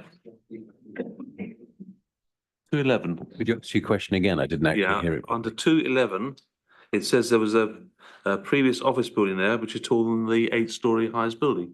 And I'm just curious because I don't recall that. I think that refers to the previous scheme in terms of application 21-00379. My main question was all to do with the verified photographs. And it's what was available on the Western Area Planning Inspection as opposed to the inspection I went on, which covered this meeting. So there were, I think, 6 views were submitted. So the 2 that we saw at the very beginning from Market Street, we showed on the corner, and from the bus stop. And then the 3 or 4 from Bear Lane were additional. Other than that, we took the Western Area Planning Committee to the towpath and round and came back through across to the Corn Exchange. So looking at Bear Lane mostly, and then the ones from Market Place. Thank you very much. Councillor Abbs. Yeah, thanks very much. I think we need to come back to those views in a minute, and because I think councillors need to see the presentation that was it's on the website. So you should have all, what's it, 3, 4, 6 different views, and I think I'm referring to view E and F. Because Councillor Wollaston is referring to things he's been shown on the tour, which were from the marketplace and places like that. So can we bring up so that we are 100% clear? There we go. Thank you very much. So this is E, isn't it? I believe. Yes, this is E. Okay. So and do we have the F photograph, please? This is F. So this is from the just opposite the car park exit. Just on the roundabout in front of the offices, yeah. And I don't think we have one for the actual corner of Market Street and Bartholomew Street, do we? We have the one from further down the high street, which was one of the last ones. So we only have this view from number 12. It's too far back, so you wouldn't see. But I don't know if you showed that on the tour, but yeah, okay, fantastic. All right, I'll get back to the actual questions I had, which was for the economics officer. Sorry, sir, I don't know your name, so apologies. And I want to go through this business of viability, especially as the officer kind of seems to agree that this is all wonderful and it's going to be great for the town and all that kind of stuff. So let's start with something one of the presenters talked about, the length of leases being offered. No, let's actually start back with when Lockhart actually took control of this site. Do we have a date for that? Is this relevant? It's very relevant, yes. In what way, Councillor Abbs? In the way that, cause and effect. So I'm trying to get clear from officer to make sure that we have the relevant cause and effect. So if we don't have the relevant cause and effect, I can take a site and I can destroy it simply by doing a set of actions. And I'm trying to look that the officers have looked at this viability statement, looked at what's happening and made sure that this really is a non-viable location. I'm being advised that it's probably more suitable for debate rather than actually a question to the officers. I can't get clarification from the officers then. Okay, so hold on, I'll get some just advice. really to confirm that no, we don't. I can confirm we don't have the actual date that Lockhart took over the site. So let's just go on to page 35 of the presentation. Same officer, same kind of pack here, really. This diagram basically shows the vacancy rate comparison, and I see it uses the CoStar 2023 database. Now, at Western Area Planning, it came up that, well, hang on a minute, because they talked about the one of the centres in Newbury having zero vacancy. And I think we all know, and it was proven at that time, that it clearly didn't have zero vacancy. And yet in the report, I did just done a quick comparison between the two. It's exactly the same graph and therefore exactly the same bad data. Could the economics officer advise as to why we haven't gone away from this particular use of data? Yeah, so hi. We remained with this key piece of data largely to show the vacancy of the Kennet Centre versus, because we agreed that there was the error in the percentage in the Parkway. It shouldn't have been 0%. We all know that. But when we macro it up, we still believe that the Kennet Centre has a much higher rate of vacancy than the rest of the retail provision of the district and the town centre. So I'm struggling to see it. So basically, the trend we believe the trend is correct. The trend is that the Kennet Centre is disproportionately more vacant than the rest of the district. Okay. It's just that we understand that some figures and that may well be the case, but I've only got 4 lines to look at here. One says Kennet Centre, West Berkshire, Shopping Centre, West Berkshire, and Berkshire in North Hampshire. Now, the Kennet Centre is a big part of whenever we look at West Berkshire, but you know, it's a big part of it.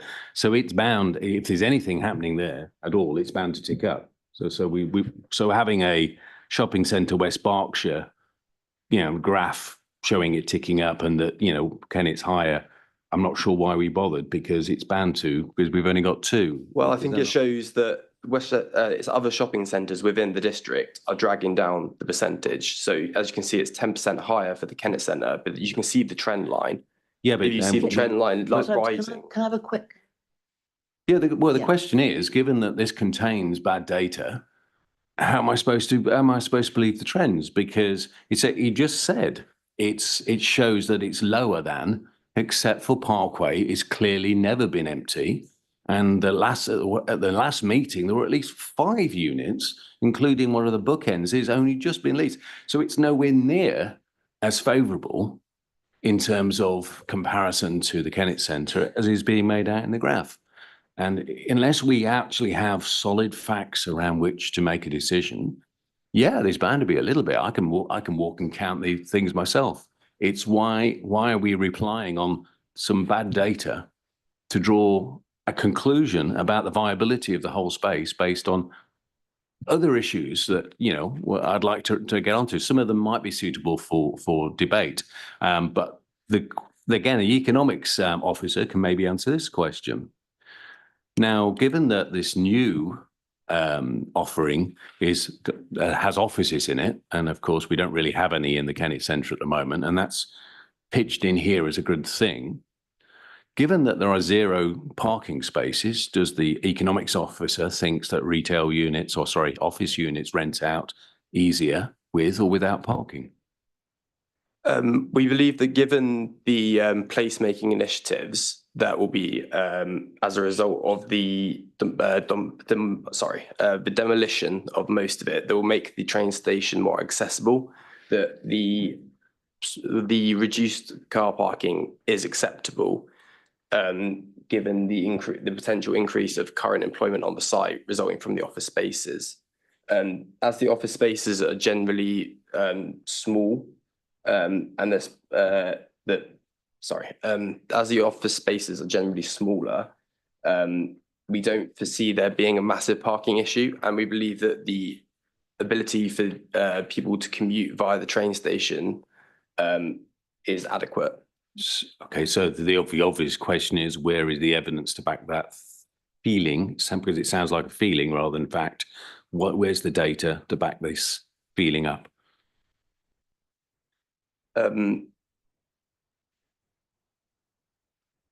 It's okay. If there is no data, there's no data. Yeah, But then- I'm just following national trends is that the national trends tend to be that we've got a higher demand for office space within the district, which is why we're favouring office space over retail. So then why, if that's the case, and we have, as we've heard earlier, we have empty office space in Newbury, down Northbrook Street. Most of the first floor of Northbrook Street used to be offices and has been empty for probably at least a decade.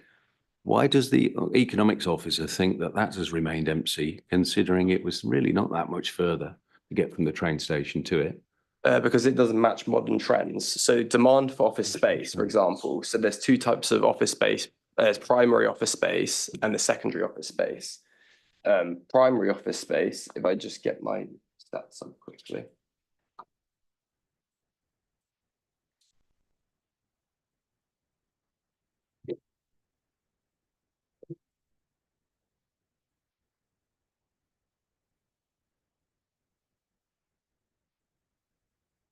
So there has been a net increase in the balance for demand for office space of 33% over the year, which is a little lower than the 45% increase in the previous quarter. So that's for primary office space, which is primarily co-working space for small business units, which are modern and amenity driven, and also high-rise London offices are primary. Secondary office space, which tends to be older office stock, has seen a 39% decrease in demand and rents. Okay, I'm happy to accept some of that. It doesn't actually answer the question about whether or not offices with parking are more considered more valuable, more viable than ones without. But we can talk about that in a debate a little bit later, I think. I'll let someone else have a go for a while, if that's all right, Chairman. Councillor Barnett. Yeah, thanks. If I can come back, and I'm going to come back on a subject which did concern me somewhat at the first time of asking at the WAP meeting, and that was regarding the 100 units which could be affected by noise from the Newbury, and obviously it's a question for you, Matthew. Tonight, I didn't feel like I really got much more information in regard what the safeguards would be for them in view of what could take place late in the evening, on the summer's evening, when clearly the certain amount of the units might wish to have their windows open and obviously endure a certain noise level which probably wouldn't be acceptable. So could you just sort of go over that point of where you felt that the issues of the noise would be somewhat alleviated by some form of action on the properties that we're obviously considering tonight? Thank you, councillor. I think it comes down to the planning conditions and securing good noise attenuation for those flats affected by them. We are accepting in the report that would mean that heavily glazed facades and the design not to open your windows on those such evenings would have an impact, and that's stated within our report and considered within our planning balance. I think due consideration has to be given to the town centre environment in which we are building. It is close to the train station, close to noise emitters. It's a choice that people make to live in locations that are well connected to these things, to sustainable travel methods, to public houses, to restaurants. They then accept the level of disturbance there. We can control to an extent the noise and to manage that amenity space, but that has to be balanced by the drawbacks of having to have windows shut and things like that on those evenings.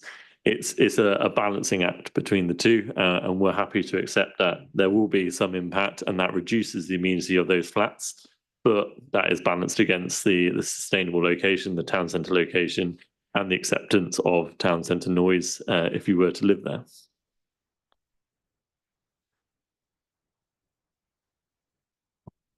Councillor Abbs. Thank you very much. Yeah, sorry, I had a chance to think about what you were saying there. So back to the economics officer again for the moment. We actually have basically the same development. Can we have a question? Yeah, the question is, well, I just want to point out we actually have a real world example next door in Market Street in that it's essentially the same thing. It's brand new, Class A. Yeah, well, the question is, what's the occupancy level of next door? That was my question. Oh, so. You can have that. Oh, thank you very much. I didn't quite understand the question of what. Okay, well, we have a very similar, smaller but similar development next door, and your premise is that, you know, if it's near the train station and if it's basically brand new, nice, clean offices or whatever, or units, etc., they'll rent out easily. What's the occupation level of next door? Well, unfortunately, we don't have CoStar anymore, so we don't have a way of tracking that data. So yeah, we don't have the data, unfortunately. Do you not walk past the units yourself of a day, or how do you get to the office? Oh, I get on the train, I'm sorry, so that's not appropriate, is it? Well, no, it's extremely appropriate No, because it's we not. are we're being asked to make a decision based on someone's expertise. I appreciate in a that, but particular. it's unfair to ask the officer if he doesn't walk past that place every day. It's very important in terms of making a decision when they write a report saying, oh, yes, this is definitely what's going to happen. If you asked him a question, if he actually said, I walk past it every day, you'd say that was anecdotal. So it's not fair to ask him. I'm sorry. Okay. Chairman, if I may jump in just to ask, to advise, the applicant surveys found several of the units are empty. I think the applicant has pointed out that their units differ from the units within the Market Street redevelopment, given the level of finish that they're proposing to build the proposed development to. So prospective users could, as a shop, go in there with very little input, very little capital up front other than their rent, go in, like the applicant has said tonight, an oven-ready shop to go and set up their business. In comparison, a lot of the units in the Market Street redevelopment are bare bones. They're quite stripped back, as we can see from the pictures from inside. So there'd be a difference between those two. There are a number of the units in Market Street that are empty, and that's covered within the applicant's commercial review of the town centre. Councillor Pemberton, do you want to come back with anything? No, that's redundant now. Councillor Vickers? Just a quick question to the Economic Development Officer. Would you not agree that and it's been pointed out by the applicant that the result of this development would be an increase in site values? Is it not the fact that the Kennet Centre is in the state it is now, in other words, in serious need of redevelopment, that is actually depressing the values of surrounding commercial properties, which could be a reason why Market Street has been empty. I mean, the whole of South Newbury has been depressed since Parkway, as has already been said. A lot of the tenants have moved over there. I think given this, as the applicant has pointed out, the units they're offering are targeted at startups and rent waived. There could potentially be an issue with other.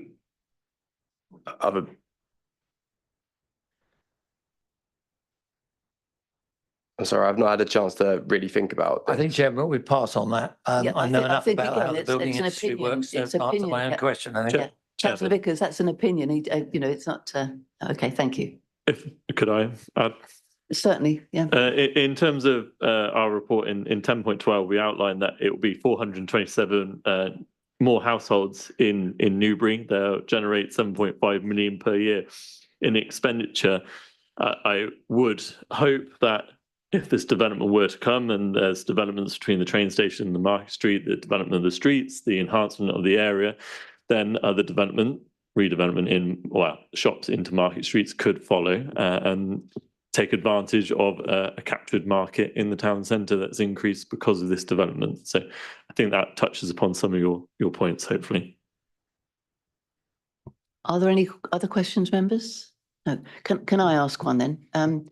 It's concerning the demolition, routes for construction, etc. There are a number of conditions. I think condition 23, 28, 35 and 43 all say that insufficient information has been given And so therefore we need to look at the conditions afterwards. Can we be assured that if this is approved, that there will be a very tight control on construction traffic coming in, noise, dust, all those sorts of things, please, Councillor, Mr. Shepherd. So yeah, these are our standard conditions that are applied to all developments, well, most developments where they are deemed appropriate. They are discharged in consultation with our highways officers. The reason there's insufficient information at this moment is that there's obviously a lot of detail within the application that we've got. It covers a lot of ground. However, there is the next step of who's going to develop it and things like that. Those steps only come after when the applicant has his permission. He knows he can develop it. He can employ someone to go out to tender and things like that. So it's not so much a criticism. It is a reason why we need the condition there. But there is a stipulation that things happen in a process. We don't have to have all the information as in the application. Saves money, saves time, saves efficiency on that side. So there are reassurances here within the conditions. They are ones that Mr. Goddard has recommended. He will be consulted upon them, and we'd look very closely at with environmental health officers also on this kind of development, the dust, the noise, and things like that. The haulage routes are where Mr. Goddard will come in and consult and advise on. I'm not sure what direction they will be, but they will be thoroughly looked at. Thank you. Okay, so I think we can move into the debate. Who would like to open up the debate? Councillor. Sorry. No. Councillor Williston. If I could perhaps just reassure Councillor Abbs a little bit, because I do have some knowledge of real estate. You do, Councillor. The difference here is that the proposed units, as I understand it, are 750 square foot units, which is tiny, and they're going to be let on turnover rents. So they are eminently affordable for small artisan users. By comparison, the ones opposite are about 3 times the size. They're not fitted out, and I think are probably almost unlettable. If that helps. Councillor Barnett. Sorry, I thought it was Councillor McGraw was before me actually. But Oh, well, you. Well, if you you will if put you your if hands you up- so if you so wish for me to continue, You put your hands up at the same time. I was not I'm quick more enough than to see which willing one. to continue. And before I start, we are judging the application on the evidence tonight, and I can assure you, during my speech, it will actually address those points. But I will actually make a few other observations because I feel I'm entitled to as a Newbury and West Berks resident. I've actually been a resident, unfortunately not to 83 years, as I think we've already heard tonight. I'm 77 years. It's my birthday the other day. So as you could well imagine, I've witnessed many changes in the town centre. And on the face of it, an application that we're discussing tonight might well be, on the face of it, an easy one. But I can assure you it's not, as many of people have asked a variety of questions. Any changes must be for the good of the town, not only for today, but for many years to come. And that's already borne out by several speakers already. They must complement the existing town, especially with its mix of buildings from various centuries, and to ensure it's still got the town, market town appeal. And I think that's very valid. Therefore, does this application we are discussing at the moment address all my concerns and result in the changes to the town which we so desperately require? I have to say, only partially up to this point. And it is a great concern to me because obviously when we're talking about the impact on a town such as Newbury, any large building is going to have an impact, and it's going to be visibly, it's seen by a variety of people passing around the town. And I do I'm concerned about that. We've had a lot of discussion tonight, again, about car parking, and I think it's tasking some members. It did on the first round in the WAP, and it's clearly going to tonight. And what they say, statistics, you can change them to suit your own ends. But at the end of the day, I'm sure there's going to be problems with parking, whether we like it or not, whether we direct them to other car parks, whether we try and encourage them to use other car parks. I think it's going to be a difficult one. Do I think personally appropriate weight is given to off-site financial contributions to alleviate the loss of no social housing? That is something that she's tasking me, and I feel very uneasy about it, I might add. Do I feel the town centre can operate both the transportation and the pedestrians and cyclists during a stage which is going to be a very, very long demolition and construction phase? I have to say, I think it's going to cause a considerable amount of disturbance. But of course, any development on scales of this is going to cause disturbance, but it would have to be minimal effect on residents. I've already mentioned this is my concern about the effect of the possible 100 units at the back of the Newbury pub. And that's something that I was quite worried about. And tonight there's been very little reference regarding this community space. And I know last time it was addressed a lot in relationship to we should encourage the use of the Canal Bank and Victoria Park should come into the equation. I was very uneasy about that, and I think if it had come up in discussion, I probably would have been uneasy tonight. So actually, what I'm going to conclude by saying is that I come without my visual aid tonight, and my visual aid was the old-fashioned scales. Do you remember the old-fashioned scales? I put 2 kilos, and I don't talk about pounds and ounces. 2 kilos on one side and 2 kilos the other, firmly balanced, firmly balanced. And at the moment, Chairman, members, I am totally in the middle. I cannot make my mind, and I'm going to say to you, I'm going to cease speaking at that point, and I'm going to listen to other members, and then I will finally make my decision on what I hear other members' views. Okay, thank you. Thank you, Councillor Barnett. Councillor McCrow. Thank you, Madam Chairman. There's several kind of positive aspects to this application, particularly the improvements to some of the street scenes, particularly around Market Street, for example. And I was quite impressed by the immediate street scheme, but I'm not at all happy about the massive blocks behind them, which are going to dominate listed buildings, and which I count there's almost 50 in the immediate area and the conservation area, and particularly it's going to dominate those 2 public houses, the Newbury and the Catherine Wheel, because there's quite high buildings right beside them, and they could be, and in the case of the Catherine Wheel, enormous buildings behind. And the car parking, this kind of mixed use thing, I'm not at all sure that lots of these residents are going to be prepared to pay over £1,000 a year to park their car, and I suspect a lot of them will be tempted to go and find some side street they can park in somewhere else and cause problems for other residents.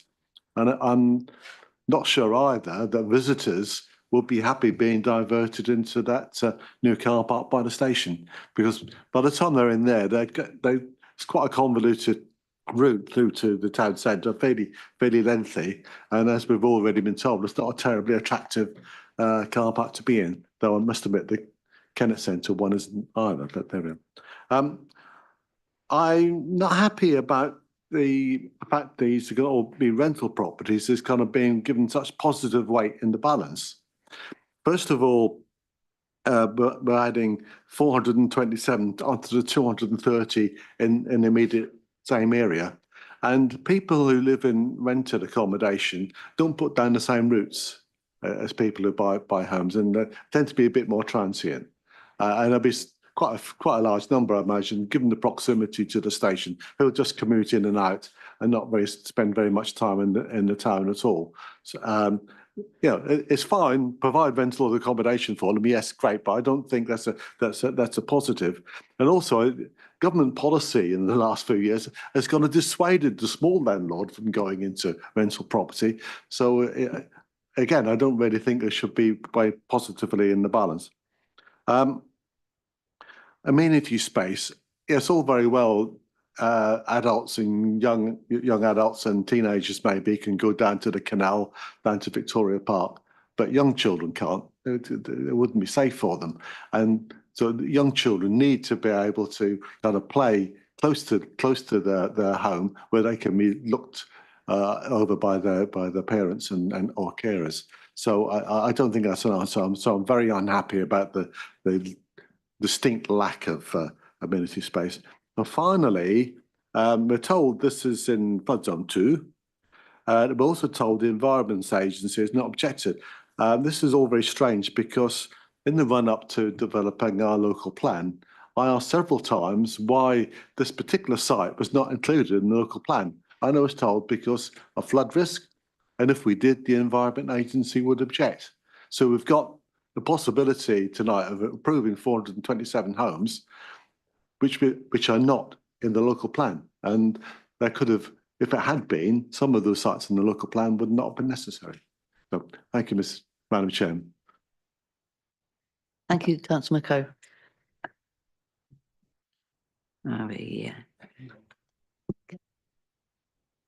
Thanks very much, Chairman. I think first I'd like to commend the developer for bringing forward some of the street scene stuff that they brought forward, and the professor that seemed to have done the work. There is some nice work there, so I wouldn't want to detract from that.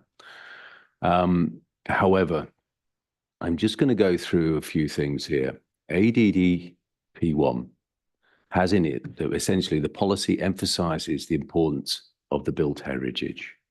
ADPP2, housing contributes positively to the local community and environment. I'm going to pause there for a second and said, nobody's talked about talking to any of the local estate agents. I did. I went and did and talked to them and say, well, actually, Howard, what do you want? What do you think Newbury needs? Bar one out of about a dozen, it was unanimous. No, we don't need more flats in Newbury. That it was pretty much clear. So that's meeting the local demand. If you want to bring people in from outside the area to fill those places, that's another thing. But in terms of what this area needs, which is in my head what I'm thinking about, what West Berkshire needs, what does Newbury need? So CS1, the delivering new homes and retaining the housing stock. It also emphasised the importance of affordable housing, which of course this is just blown out the water on this particular one. CS4 talks about a diverse range of housing types and tenures to meet the needs of the local community. That's ignored here. CS5 focuses on ensuring that new developments are supported by adequate infrastructure. I think we have all heard the quite serious concerns about how the parking really is going to work. So I'm not sure that I'm not convinced on the infrastructure meetings to the CS5. CS6 aims to ensure that a proportion of new housing developments are affordable. Again, that's another policy that we're saying goodbye to. CS9, the policy aims to provide sustainable economic growth by ensuring the new business developments are appropriately located and designed to benefit the local community environment. It's a bit of a stretch to go from the possibility of filling a large amount of commercial space, offering a fraction of it, and then have some bunch of question marks around whether it really would be delivered or not. Especially this wonderful discussion about the new street and how wonderful it is, but we also heard that it's in shadow almost all of the time. Certainly for 3/4 of the year, it's going to be in shadow most of the time. Therefore, those lovely images we see of people sitting outside, having a cup of coffee, maybe it could be freezing cold with the north-south wind blowing up and down that area. So I'm not convinced that will be used in the way that it's depicted in the image. So CS13, transport, meets the need of the community. Well, it doesn't, obviously. We've heard that. CS14, the policy emphasised the importance of respecting and enhancing the character and appearance of the area. It doesn't do that. CS17, biodiversity and geodiversity. This is something that's existing. Forget net gain. It encourages the creation and maintenance of habitats, the protection of species, and the integration of green infrastructure into new development. Ignored, or as good as ignored. CS19, protect and enhance the historic environment and landscape character of the district. Nope. So, you know, not every single policy that we have, we've got to ignore a bit of, but a vast majority we've got to go, thank you very much. We'll just ignore that. We'll just ignore that. We'll just ignore that. We'll just ignore that. So coming back to Councillor Macro's comments and Councillor Barnett's comments as well, I think it comes down to a weighted decision. I don't think it's a slam dunk one way or the other. So I do try and use numbers if I can to focus my thinking. And so what I did was to actually go ahead and go, right, what have the officers said? It's either none, limited, moderate, significant, or great. And I gave it a 0 to 4. All right. And if you just take what they've written down, you come up with 19 in favour of doing this and 13 against. But if I go through the actual policies and actually address some of these things, not great, but to actually come down to 22.5, not really great, is it? It's more of a moderate. 22.6, it's not really significant, it's more of a limited. 22.7, it's not really great, is it? It's more of a limited, and on and on and on. Now, I'm being asked to make a weighted decision if it's different than the officers. So when I look at these particular comments and start changing some of those words, what I end up with is rather a different result. Rather than being 19-13 in favour, my reading is 6 to 31 against. And that's too big. It's not borderline. It sounds borderline when you look at one element at a time, but it's not borderline when you look at it in its entirety. So I'm happy at this point to propose that we reject officers' motion or a promotion to reject based on all of what I've just said. You can put that into the conditions, and therefore we have a very reasoned, very clear set of reasons why we're saying on our judgment, on our balance, we don't want this. Come back with something different, please.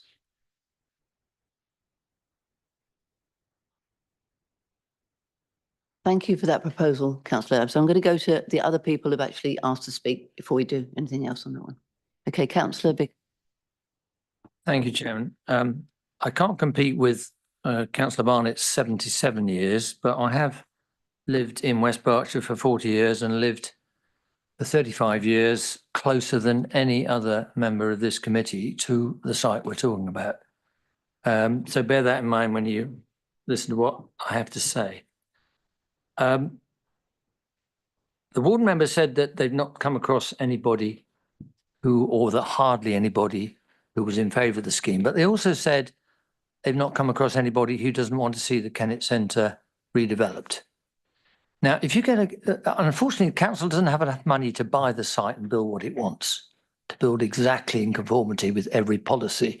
That would be an awful lot of money, I think, as Councillor Wollaston would agree, to do it without all the compromises within our policy, which are, I think, justified in some detail in the officer's report, which, of course, if this goes to appeal, will be one of the primary sources of evidence. So my conclusions are informed by a quote which I heard recently, which is that we should cherish the past, but we have no alternative but to live in the present while planning for the future. Now, we know the future is going to be very different to the life that we've led, that we've been lucky to lead in the we've never had it so good generation. We know there's a climate and ecological emergency. The future has got to be looked at in that light and in the light of the people who are yet to come, who are yet to be able to vote. We also have to think in terms of the move towards a rental society. Nobody's mentioned car clubs, but there is within the files a report from the National Car Club Association, which I have my fingers in, made some notes. For example, 3 car clubs, which the applicants provide, the car club cars, are the equivalent to between 27 and 66 private car spaces. Now, I have a nephew who lived through bringing up 3 teenage daughters and never owned a car until the eldest was 16. Now, admittedly, that was in a part of the country that has excellent public transport. So I think we have to take into account of the rental society. But above all, we have to take account of the phrase at page at para 1237, which talks about the perceived visual impact. Now, we've seen all those verified visual impacts. They are stills. I would love to have a walkthrough. And I'm very grateful, and I know that Councillor Colson did what he did with his own abilities. But to my mind, it's not so much the height of the blocks as what you perceive from the street view. And there I must give due credit to the applicants, and particularly to Professor Adam, for the care and attentions that's been put into it. And as Councillor Macro says, I think it was Councillor Macro said that the Market Street elevation, which is very unattractive at the moment, is, I think, improved, although it's double height, perhaps. I think the view from the street scene, from where people at eye level will see it, not from a bird about 30 metres above and 20 metres away, nobody's going to see that. Nobody's going to see that unless we're all in low level flight vehicles in the future, which is what I did imagine when I was thinking about becoming a planner 60 years ago. It never happened. So we can't foresee the future. I mean, it's ridiculous. This planning authority was asked to foresee the future 50 years ahead as part of the local plan preparation. Absolute nonsense. We've got to try, though, and we've got to try to put aside our emotions about what we have loved about the town today. As I said, there is no physical destruction of any heritage asset. So when I went through the weights, like Councillor Abbs did, and I didn't put numbers to him until he suggested, I've used the same numbering criteria. And without delving into the report with each justification that the officers have kindly given us in a really excellent report, really well presented, I actually end up with a score of 20 in favour and 8 against. So to my mind, what started off when I read the report and didn't put some sort of objective criteria towards it was a fairly balanced, but still probably coming down on the same side as the officers' conclusion. I am now in no doubt that this has to be approved, because otherwise we will not get a redevelopment of the Kennet Centre in our lifetimes, any of them around this table. I'm absolutely sure of that. And do we really want that? So we have an application, we have a proposal on the table, and I can't put any other proposal. And I would like to hear what others, particularly from Eastern area, think. And let's continue the debate, Chair. Thank you. Thank you, Councillor Vickers. Now Councillor Cottam. Thank you, Chair. Well, I agree with the developer. There's a serious state of decline of the Kennet Centre. It's very sad. I've only been here 4 decades, so just junior. But the Kennet Centre does need repurposing and redeveloping. And unlike Councillor Macro, I think actually the rental approach is a good idea, because we're seeing through previous government and this government a lot of disinterest by small landlords, and I think it could replace it. But then that causes a very high upfront debt, because unlike conventional developers' approach, where you sell the houses and you retain the money back, you've not got 30 years of interest building up throughout the time. So I feel that it's probably not a professional in this area at all, but but just thinking it through, that basically you've got a lot of cost there that's going to be there for a long time, and I think if they tried to put partly rental, partly for sale, that this might help, but that's not the proposal that we have. So I do, and as has been said before, the developers worked very hard on, certainly on the street level, and the historic way they've approached the materials and the designs. I do appreciate that. I mean, they have made big efforts. But here comes the but. The scale and the proportion, to me personally, and having known and loved the Kennet Centre, people decrying it, I quite liked the building. And I appreciated it when my children were growing up, but I do see that as the past. And I do see it's no longer viable as a commercial centre. I'm actually surprised that they're putting offices in it. I mean, I retired and my office is now being turned into housing. We're saying there's a shortage of offices. Well, what about, is it the overbridge in Hambridge Road next to the river, all converted into houses? So, or flats, should I say. So is there demand for these small offices? We're taking the national picture. Really? How did that take Reading and Slough and people, and we compare ourselves to them? I don't think we do. What's the main concern to me is all around that area, there are 2- and 3-story levels of standard. It's just been said by the officers. We're now going 7 to 8. Ouch. And this is all within proximity to listed buildings. There's nearly 30 local listed buildings, forgetting the rest surrounding that. It's within a conversation area. If we want to spout numbers, Econ 5, visual, damaging the visual character of the area. And what is so precious about those, the cafe culture that we are trying to build is the very nature of the area that we're in. I've lived in the States, I've worked a lot in the States, and the canyons, in effect, I do feel that the massive presence of this building as it is will have that effect. And so you're destroying the attraction of bringing the people into a market town. So they're not, they'll come in and they'll be sitting in their table, having their coffee at £10 each or whatever it is. And they'll look up and think, oh, fuck, that's a bit, don't like that. And that's what they're coming to Newbury for. So I'll be killing a golden goose with this approach. Basically, it's, you want another NPPF, it's clearly affects the heritage by an overbearing design, and is adverse to the character of the surrounding buildings.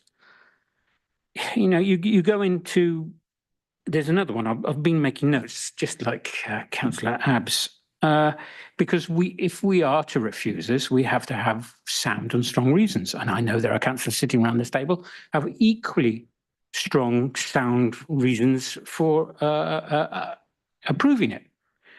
So, this is basically, our policy, again, ADPP2.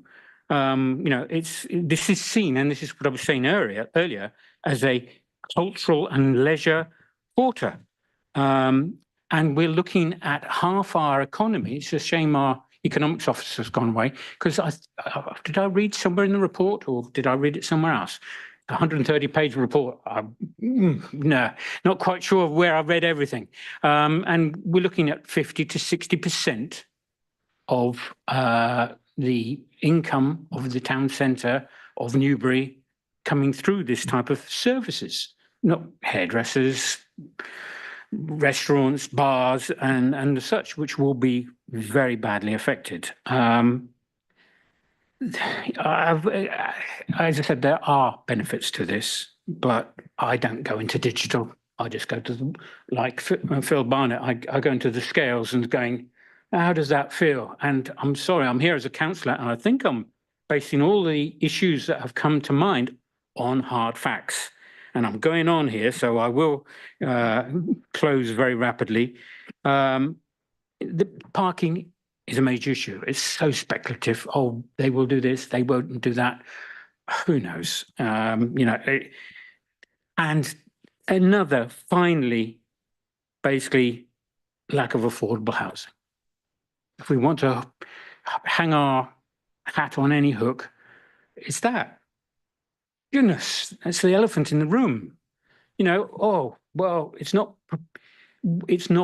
basically, we can't do it. I've heard this, third time I've heard this, and it quite makes me sad that all of a sudden the proposal is put and managed and presented in such that we don't get it every time. Goodness gracious, how's that? And that's why I'm saying they've looked at it in one way as rental, and they're going to have heavy upfront costs, which will be taking over the long term. Maybe if they put in some basically sales of houses there as well, then maybe that massive upfront debt would be reduced. Not an expert, but that's my penny's worth or pound's worth. Let's put it that way. Thank you, councillor Cottam. Just to let you know, the economic development officer has to go because he got his last train home, I'm afraid. I have the problem. I've missed my bus, so yeah. Just to be aware, it's now 9:45. Are we prepared to go after 10 o'clock? Can I have a proposal? Councillor Wollaston, propose it, yeah? Do I have a seconder for that? Councillor Cottam. That's okay. Okay, that's carried, thank you. And now we've got councillor Sumner. Thank you, Chair. Let's be honest, this was never going to be easy, was it? That's why we're here. We don't come for easy ones. Easy ones don't get to us at this point. I can't compete with most of you as far as living in, breathing Newbury area is concerned. I'm afraid I'm only 57. I'm still a youngster, Councillor Barnett. But I have been coming here since I started working here in 1991. So that gives me 33 years of coming to Newbury. Some of the things that I've seen since I started working at Vodafone haven't changed. And some of them have. And I think generally those that have changed for the better, I have to be honest. And we do need, I mean, I agree with a lot of the points that Councillor Vickers came up with. Write that one down because it doesn't happen very often, Tony, does it? But we do need to look forward. We do need to look at what we've got now, but not sit with one foot in the past for me. Councillor Abs, I think you were picking up on an allegation earlier on and you were trying to get an answer about when the Kennet Centre was purchased. Whilst you were having that conversation, I was Googling and it was as COVID hit.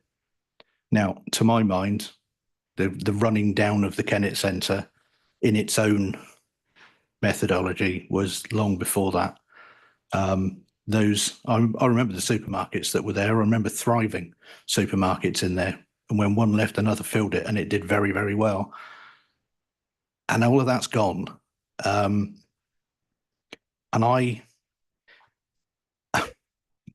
those that know me around the table, most of you do by now, I'm a Reading lad. I'm the one that used to spend 10p on the bus and go into the Butts Centre on a Saturday morning and spend all day there doing not very much at all.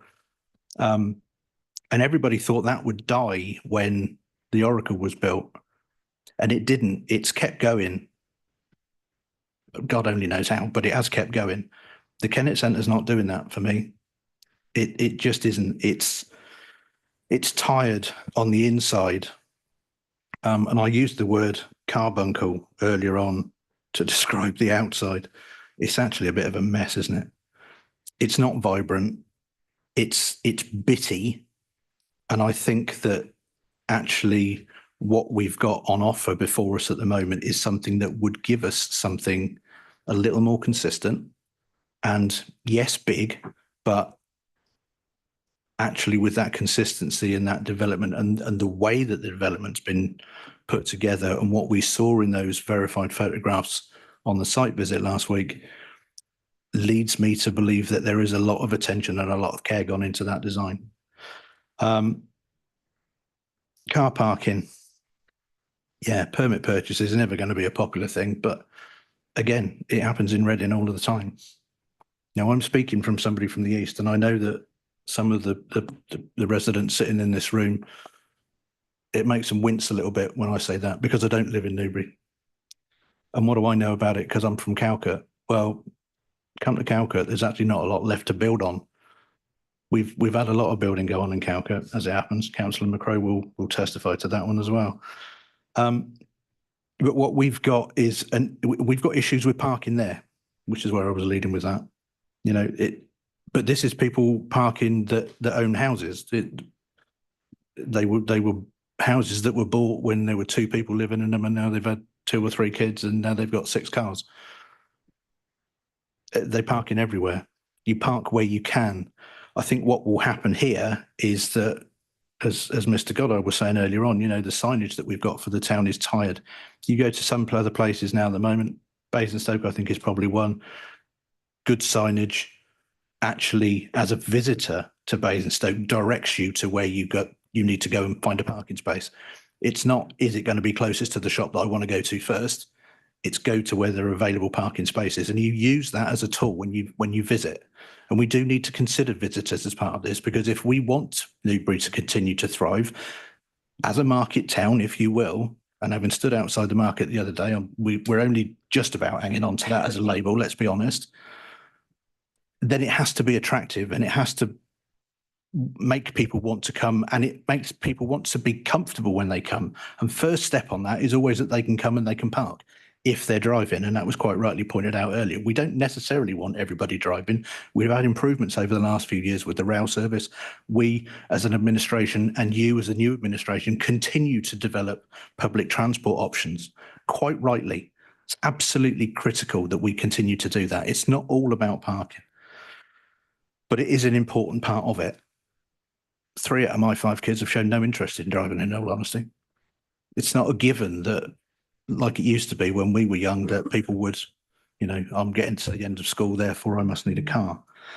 I think there are benefits to the economy by the designs that I've seen, and I think the rental market is probably, it's the option now for affordable housing. My question always on sitting on Eastern Area Planning has been, you tell me about affordable housing, but what is affordable? Because what's affordable to my colleague sitting to my right might not be affordable to me. And that's even more the case when you're talking about having mortgages. If you're talking about renting, which is, I think, probably the younger way of doing things, then actually it gives them mobility. It gives people the opportunity to move around wherever they feel they need to be. And people don't stay in jobs like we used to stay in jobs. People move jobs around because it's the best thing for them, and so they should. I am concerned that we're trying to make decisions for prospective residents. Councillor McCrow, you mentioned earlier on about the amenity space and what children, you know, would you let children walk down to? Well, no, clearly you wouldn't. But if you were a parent, would you consider moving into that property if that property didn't offer you what you wanted it to? Well, the answer is no. You go somewhere else if you possibly could. Well, it does. It does. But, you know, we get married, we have children, we move. That's how life works. And I think we need to be mindful of the fact that we can't be providing the answers for people in the decisions we're making tonight. We need to be considerate of it, but we can't be making the decisions for them. This is a fine balance. And I'm concerned with the way that some of the conversations have gone or are going. I don't necessarily agree with Councillor Abb's interpretation of all the policies, because what you might look at and think isn't attractive as a street scene, I might look at and think is attractive as a street scene. So it does become very much in the eye of the beholder, I think. And that sways very quickly, and not unjustifiably, but it does sway very quickly the outcome that you might reach. For me, and I am going to put my neck out, I am going to make the proposal that we go with officer's recommendation.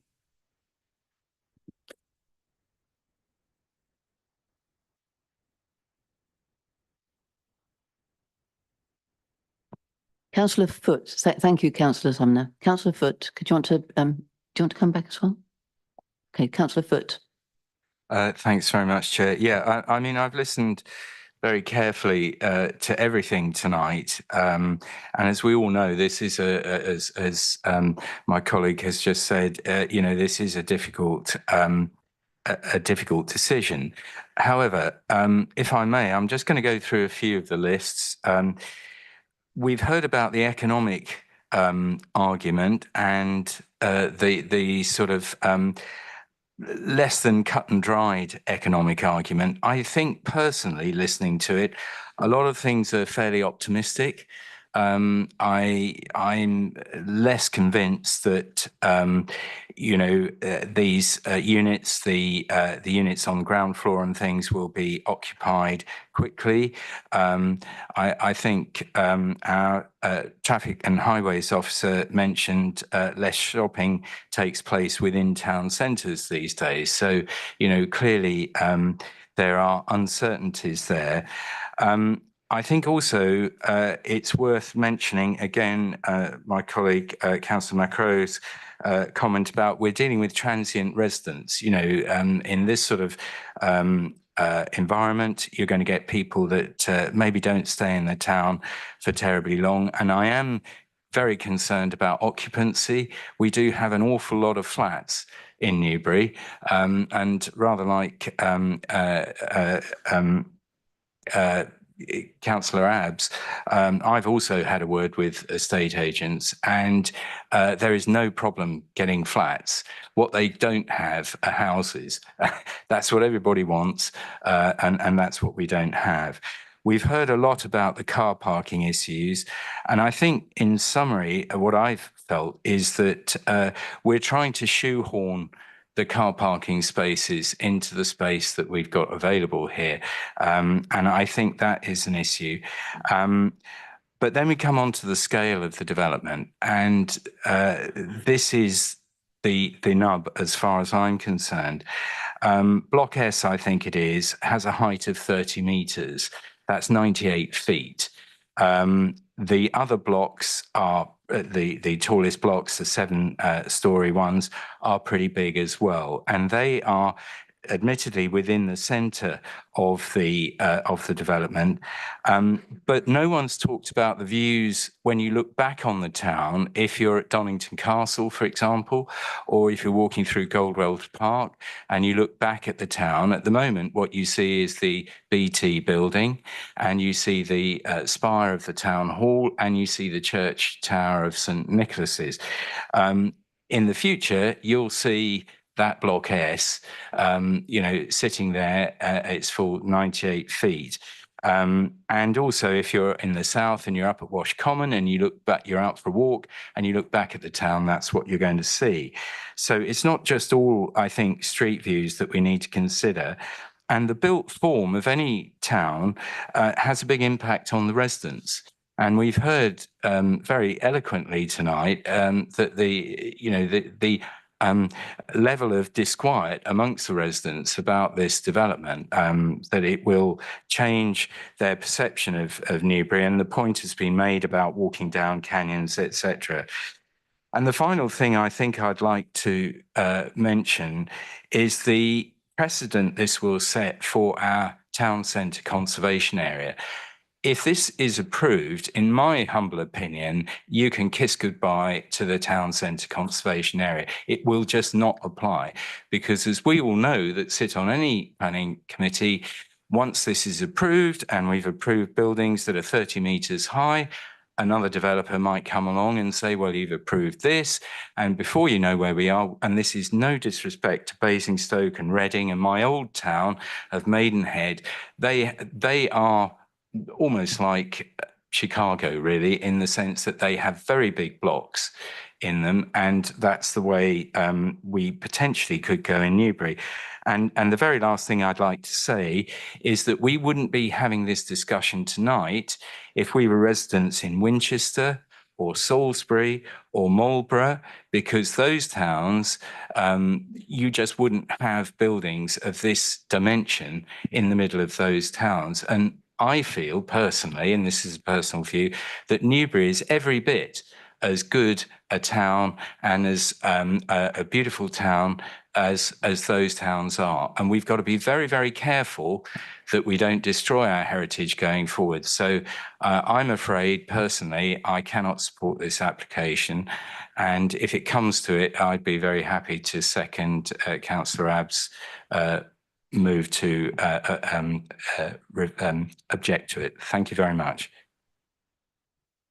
Thank you, Councillor Foote. I now have Councillor Willison and then Councillor Pemberton.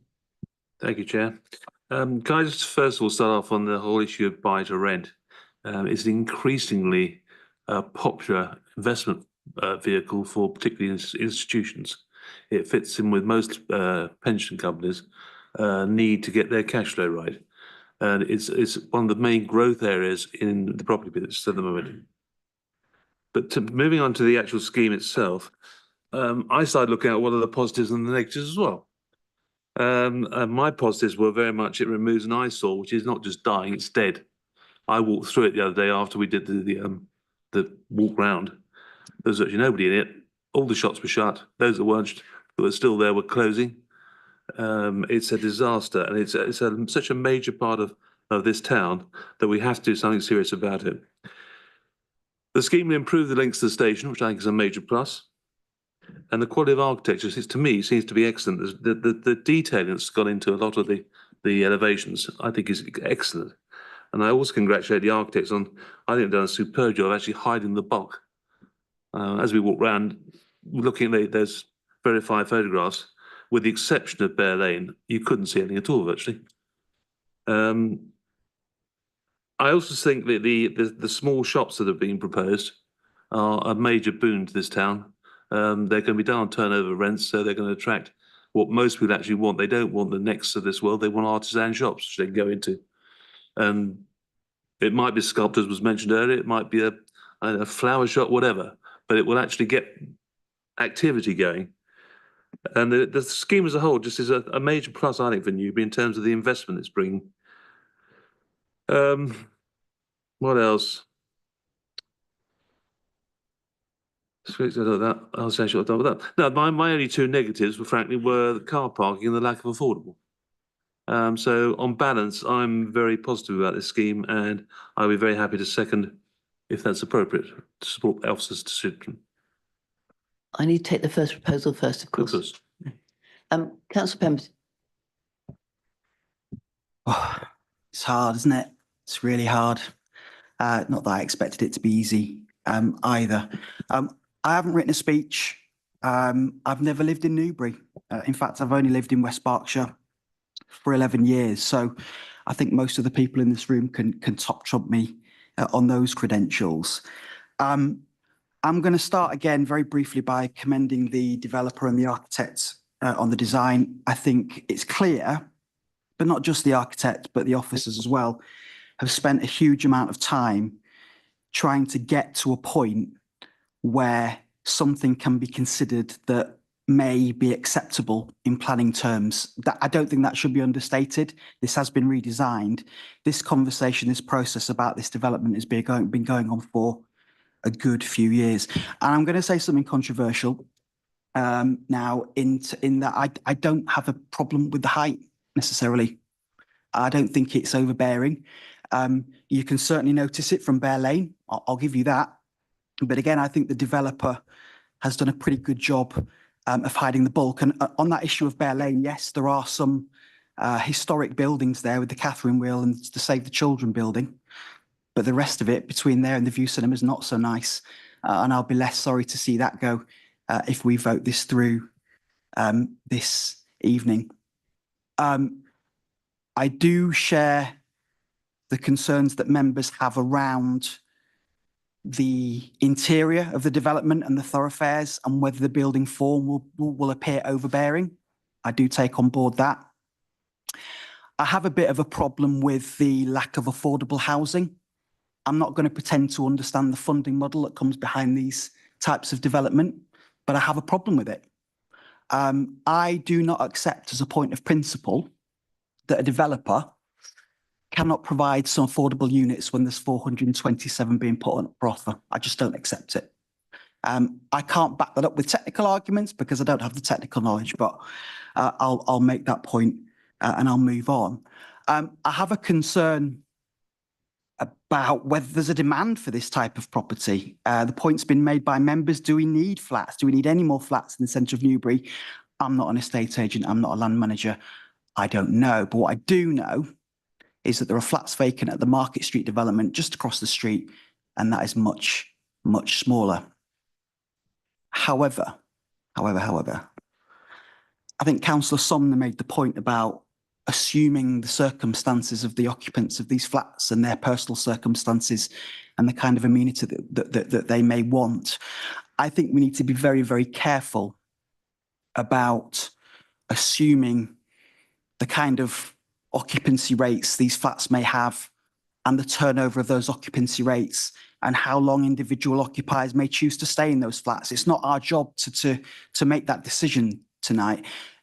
Our job tonight is to make a decision based on planning considerations, on the balance, all of the things that we've talked about, all of the things that the officers have guided us through, and all of the information that's been made available to us in the report. That is it. I do share concerns about occupancy, but at the end of the day, I think we're overreaching if we're going to start worrying about, well, how long is the average person going to stay in a unit and how many of those units are going to be occupied at any one time. I'll make a couple of final points as well. I don't think we necessarily get to decide what happens next if we refuse this tonight. So let's be clear on the next steps. If we say no, one of two things will happen. The developer will almost certainly appeal. I know that's not relevant to the planning balance and the decision that we make. And either the council will spend however much it spends defending an appeal which it loses or wins. But if it wins, we will be left with an asset in the middle of Newbury, in the Kennet Centre, love it or hate it or loathe it. It's been there for a while. It's part of the fabric of the town, but it is crumbling. It is not being occupied. The current occupiers, many of them are leaving. A lot of them have already left.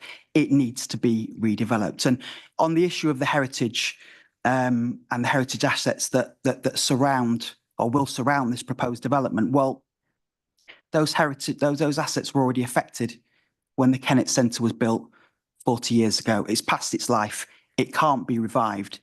It needs to go. And we don't get to decide what a developer wants to come along and propose. This is the proposal that's on the table at the moment. If we say no to it and we lose, it happens anyway. If we say no to it and the appeal is, sorry, if we say no to this tonight and the appeal is successful, we get the development anyway. And if we say no to it tonight and the appeal is not successful, we've somehow got to decide what we're going to do with the Kennet Centre, and we need to do something with it. We need to do something with it, is my view.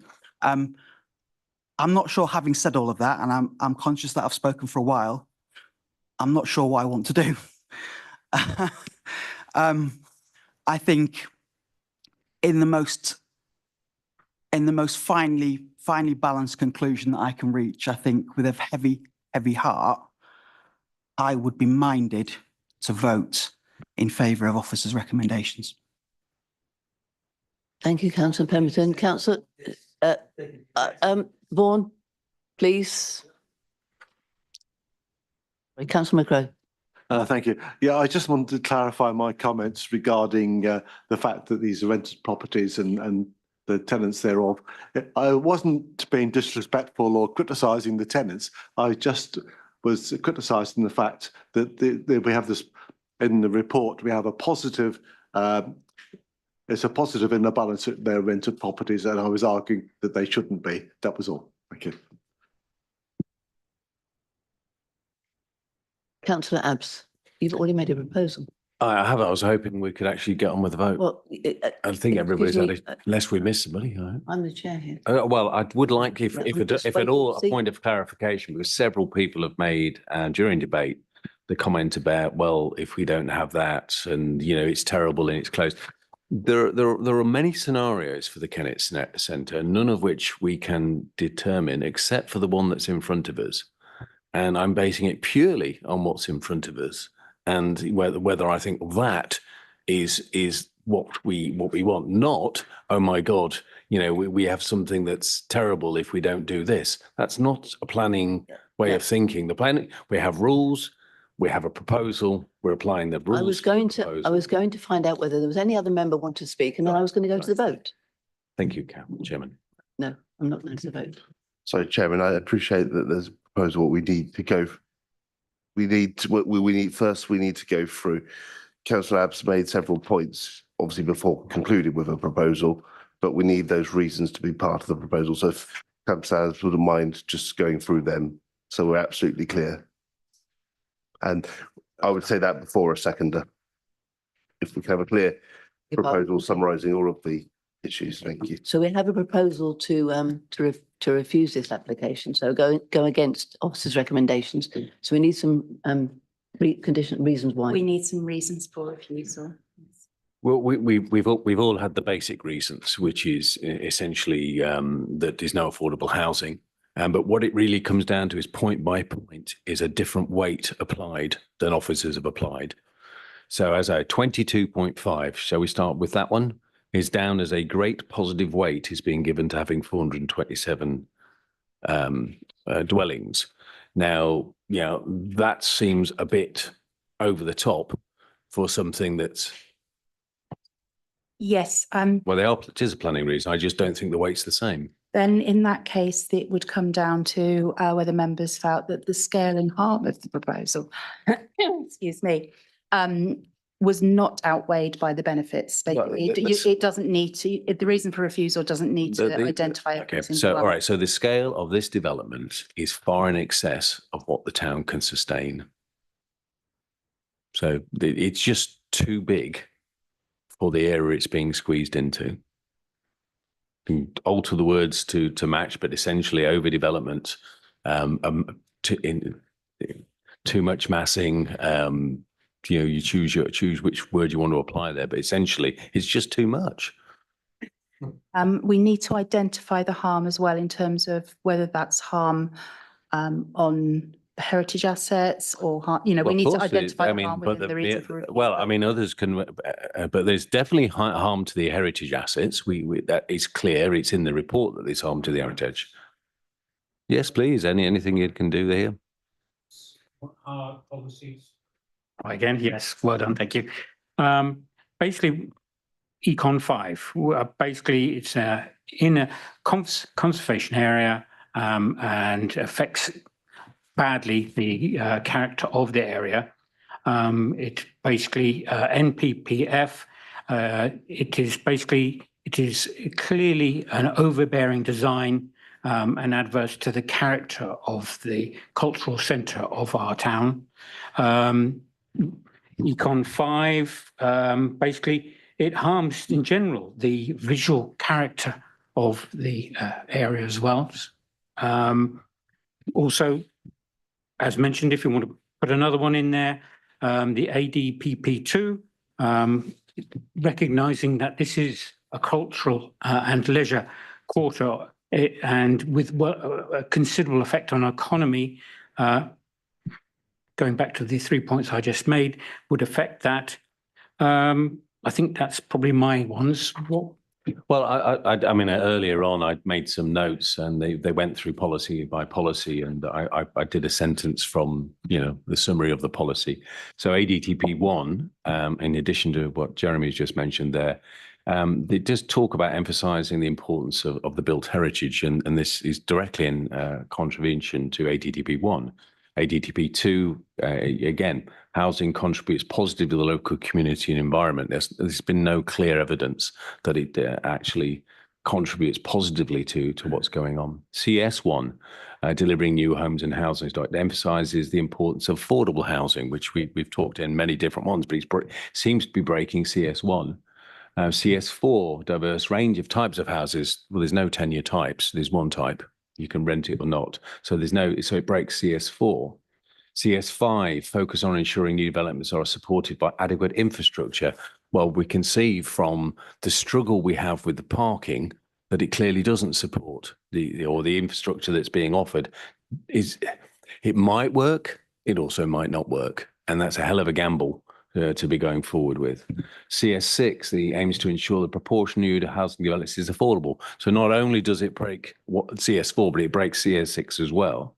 CS9, these are all elements from these various policies, which this proposal is going against. CS9, the policy aims to promote sustainable economic growth by ensuring new business development. We are reducing the amount of business development in this proposal. We're not increasing it. So how can it be, you know, the new business are appropriately located and designed to benefit the local community?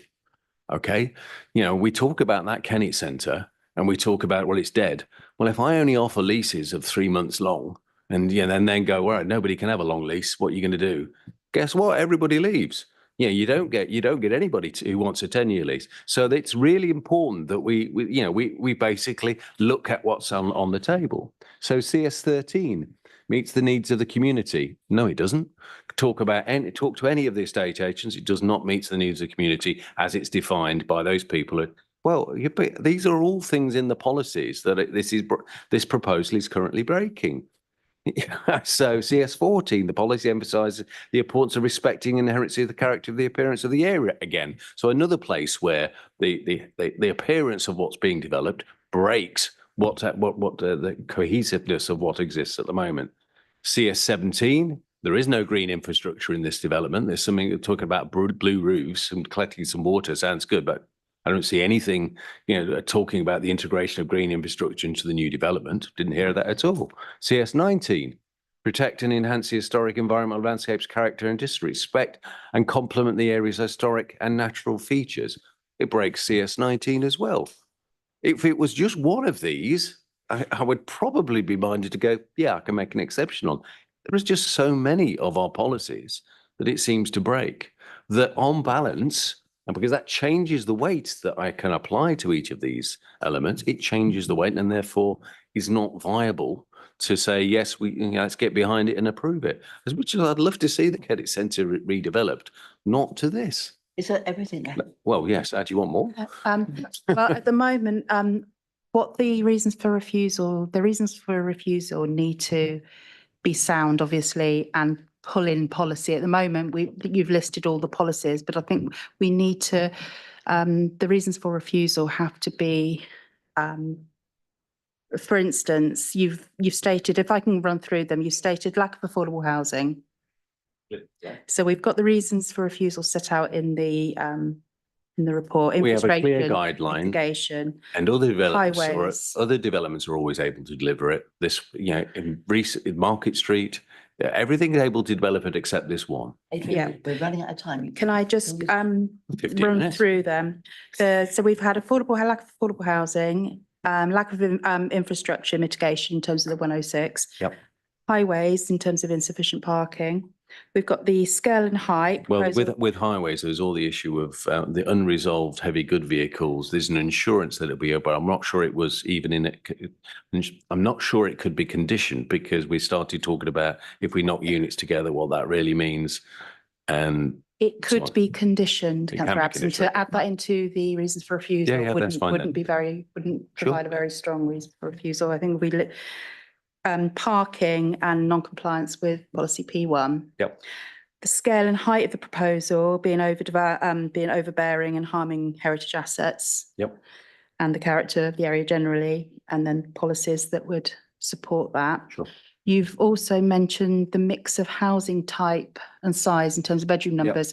I probably would advise members that that wouldn't be a very strong reason for refusal, because in that, as the report sets out, So CS4 is kind of not so important then, is that right?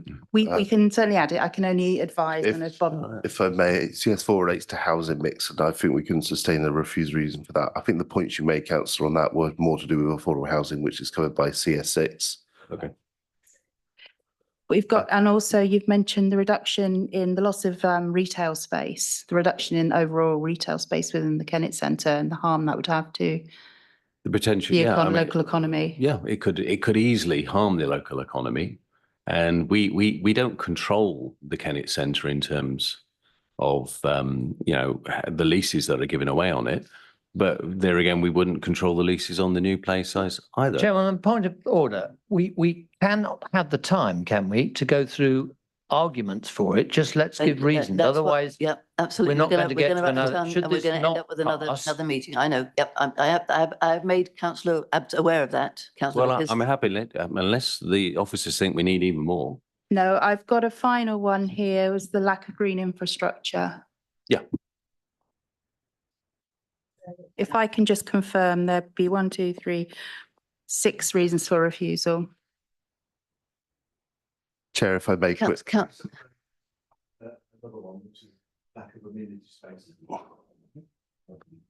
you very much, Mr. Callan-Smacker. I've forgotten about that one, but yes, the fact that we're delivering only 51% It's bad. That needs explanation. Chair, finally, sorry if I may, if we can also delegate to officers to look at the precise policies, because obviously we're talking about very specific lines. We've obviously captured the areas of concern, but we would make sure the reasons robust off the back of that.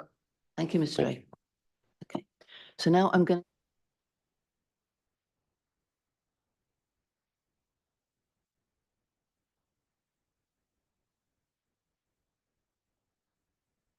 Sorry, yeah, so I'm going to go for a second of, so that's councillor Foot is going to second that proposal. Can I see all those in favour of that proposal?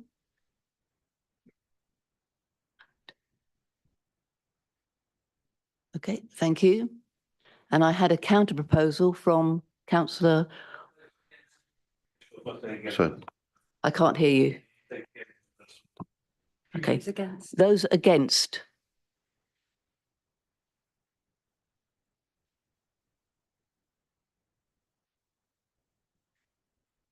Okay. So then, in that case, Let me just check this. okay.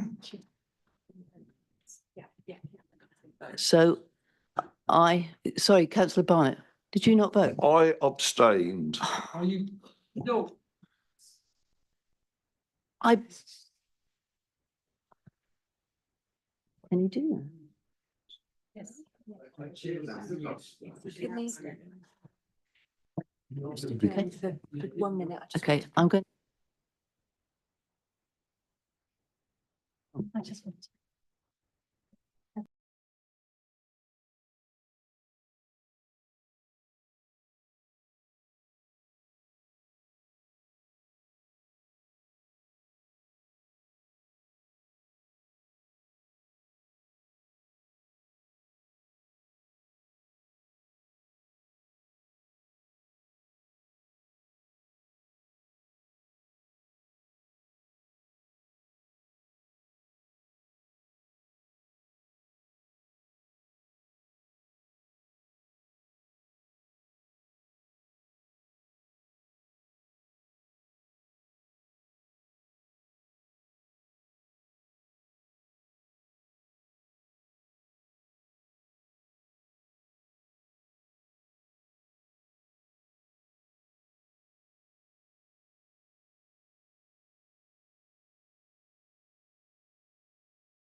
Circumstances, the chair has the casting vote, and as I've already voted against the recommendation, that I will basically have 2 votes. So it's the recommendation is denied, and we'll go with officers' recommendations for approval. No. Oh, sorry. We need to go to Richard Sumner, sorry. Okay. We need to go to Richard Sumner for his proposal.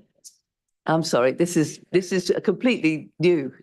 Councillor Sumner. Quite all right, Chair. I'd like to propose we go with officers' recommendations with the additional notes provided in the update sheet for condition 42, was it? 42. Do I have a seconder? Thank you, councillor Wilson. Can I see who's all in favour of councillor Sumner's recommendation? Okay, and those against? Oh. So we're against them as well. So then we have to. What do we do now?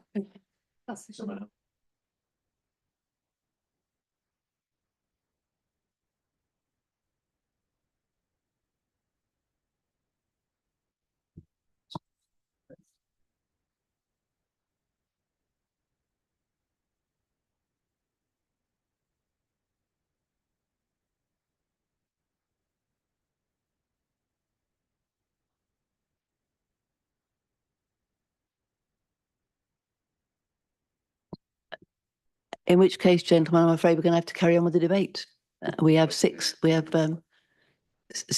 that proposal and 5 for it, so we have to carry on. So who'd like to carry on with the debate? Councillor Sumner. Just for a point of clarity, Chair, we've only got about 6 minutes left of the debate. What happens if we don't conclude? I'm just getting some clarification from senior legal officer. Thank you.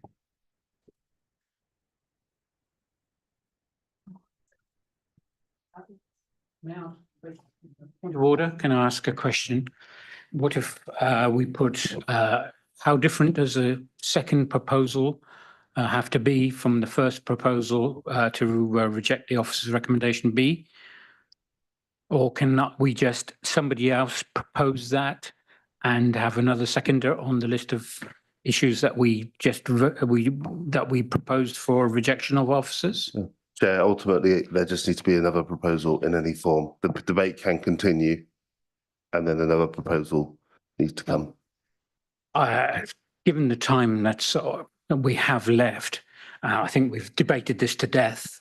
I would repropose that the issues that was discussed by Adrian Abbs, the reasons for rejection. And I'm happy to second that if I'm allowed to. I'm sorry, Councillor Cottam, I'm not clear what you're saying. Well, I'm just going ditto. But what I'm putting forward again, Councillor Adrian Abbs' proposal, but I'm proposing it. So Councillor Cottam. I have a proposal on that and I would like somebody to second that. So Councillor Cottam is proposing to go against officer recommendations. I'm happy to second. Councillor Abbs is. A point of information, Chairman. I thought we had to have a different proposal, not just different proposers to vote for. And also, could I, officers, please clarify that if we do fail to reach a decision tonight, does that in effect mean that we're open to not an appeal because the decision was not in the desires of the applicant, but because we haven't made a decision, which is another reason for a valid appeal? So what we would do again is have another district planning committee to look at this issue again. On point of going back again, they can bring this. So Chairman, we're in danger of filibustering this out. Can we not just, we've had a proposal and a seconder.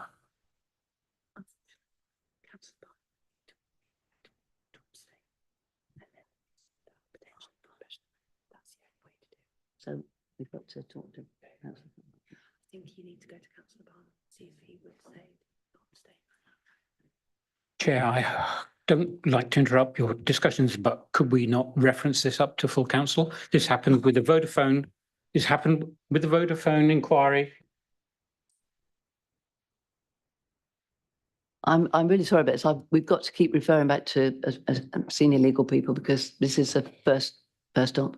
So, Councillor Sumner, do you have anything to add to? If we need, as Councillor Vicker said, and I have to say I agree with him, that was my understanding, that we need a different proposal. My proposal would be, as it was before, with the additional condition that the parking plan is resolved. So full approval would be dependent on officers accepting the parking plan being resolved.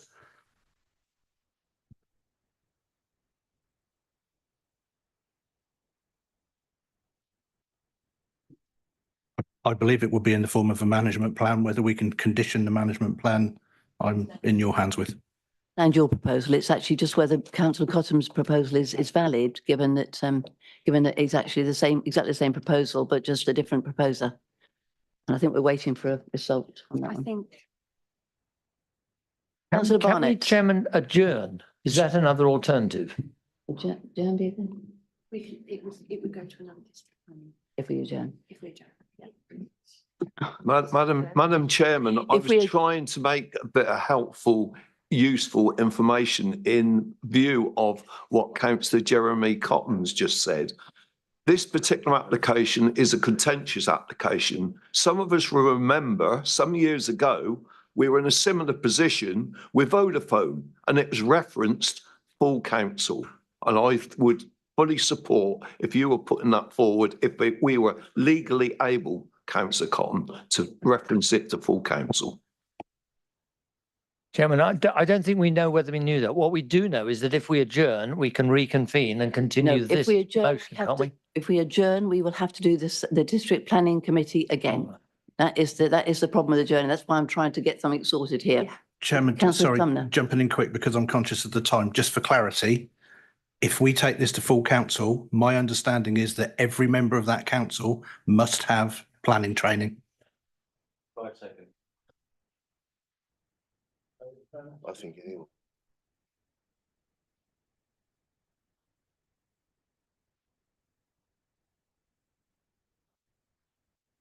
Or the full council, because we don't, not all councillors have a training on it. Happy to put my proposal again, Chair.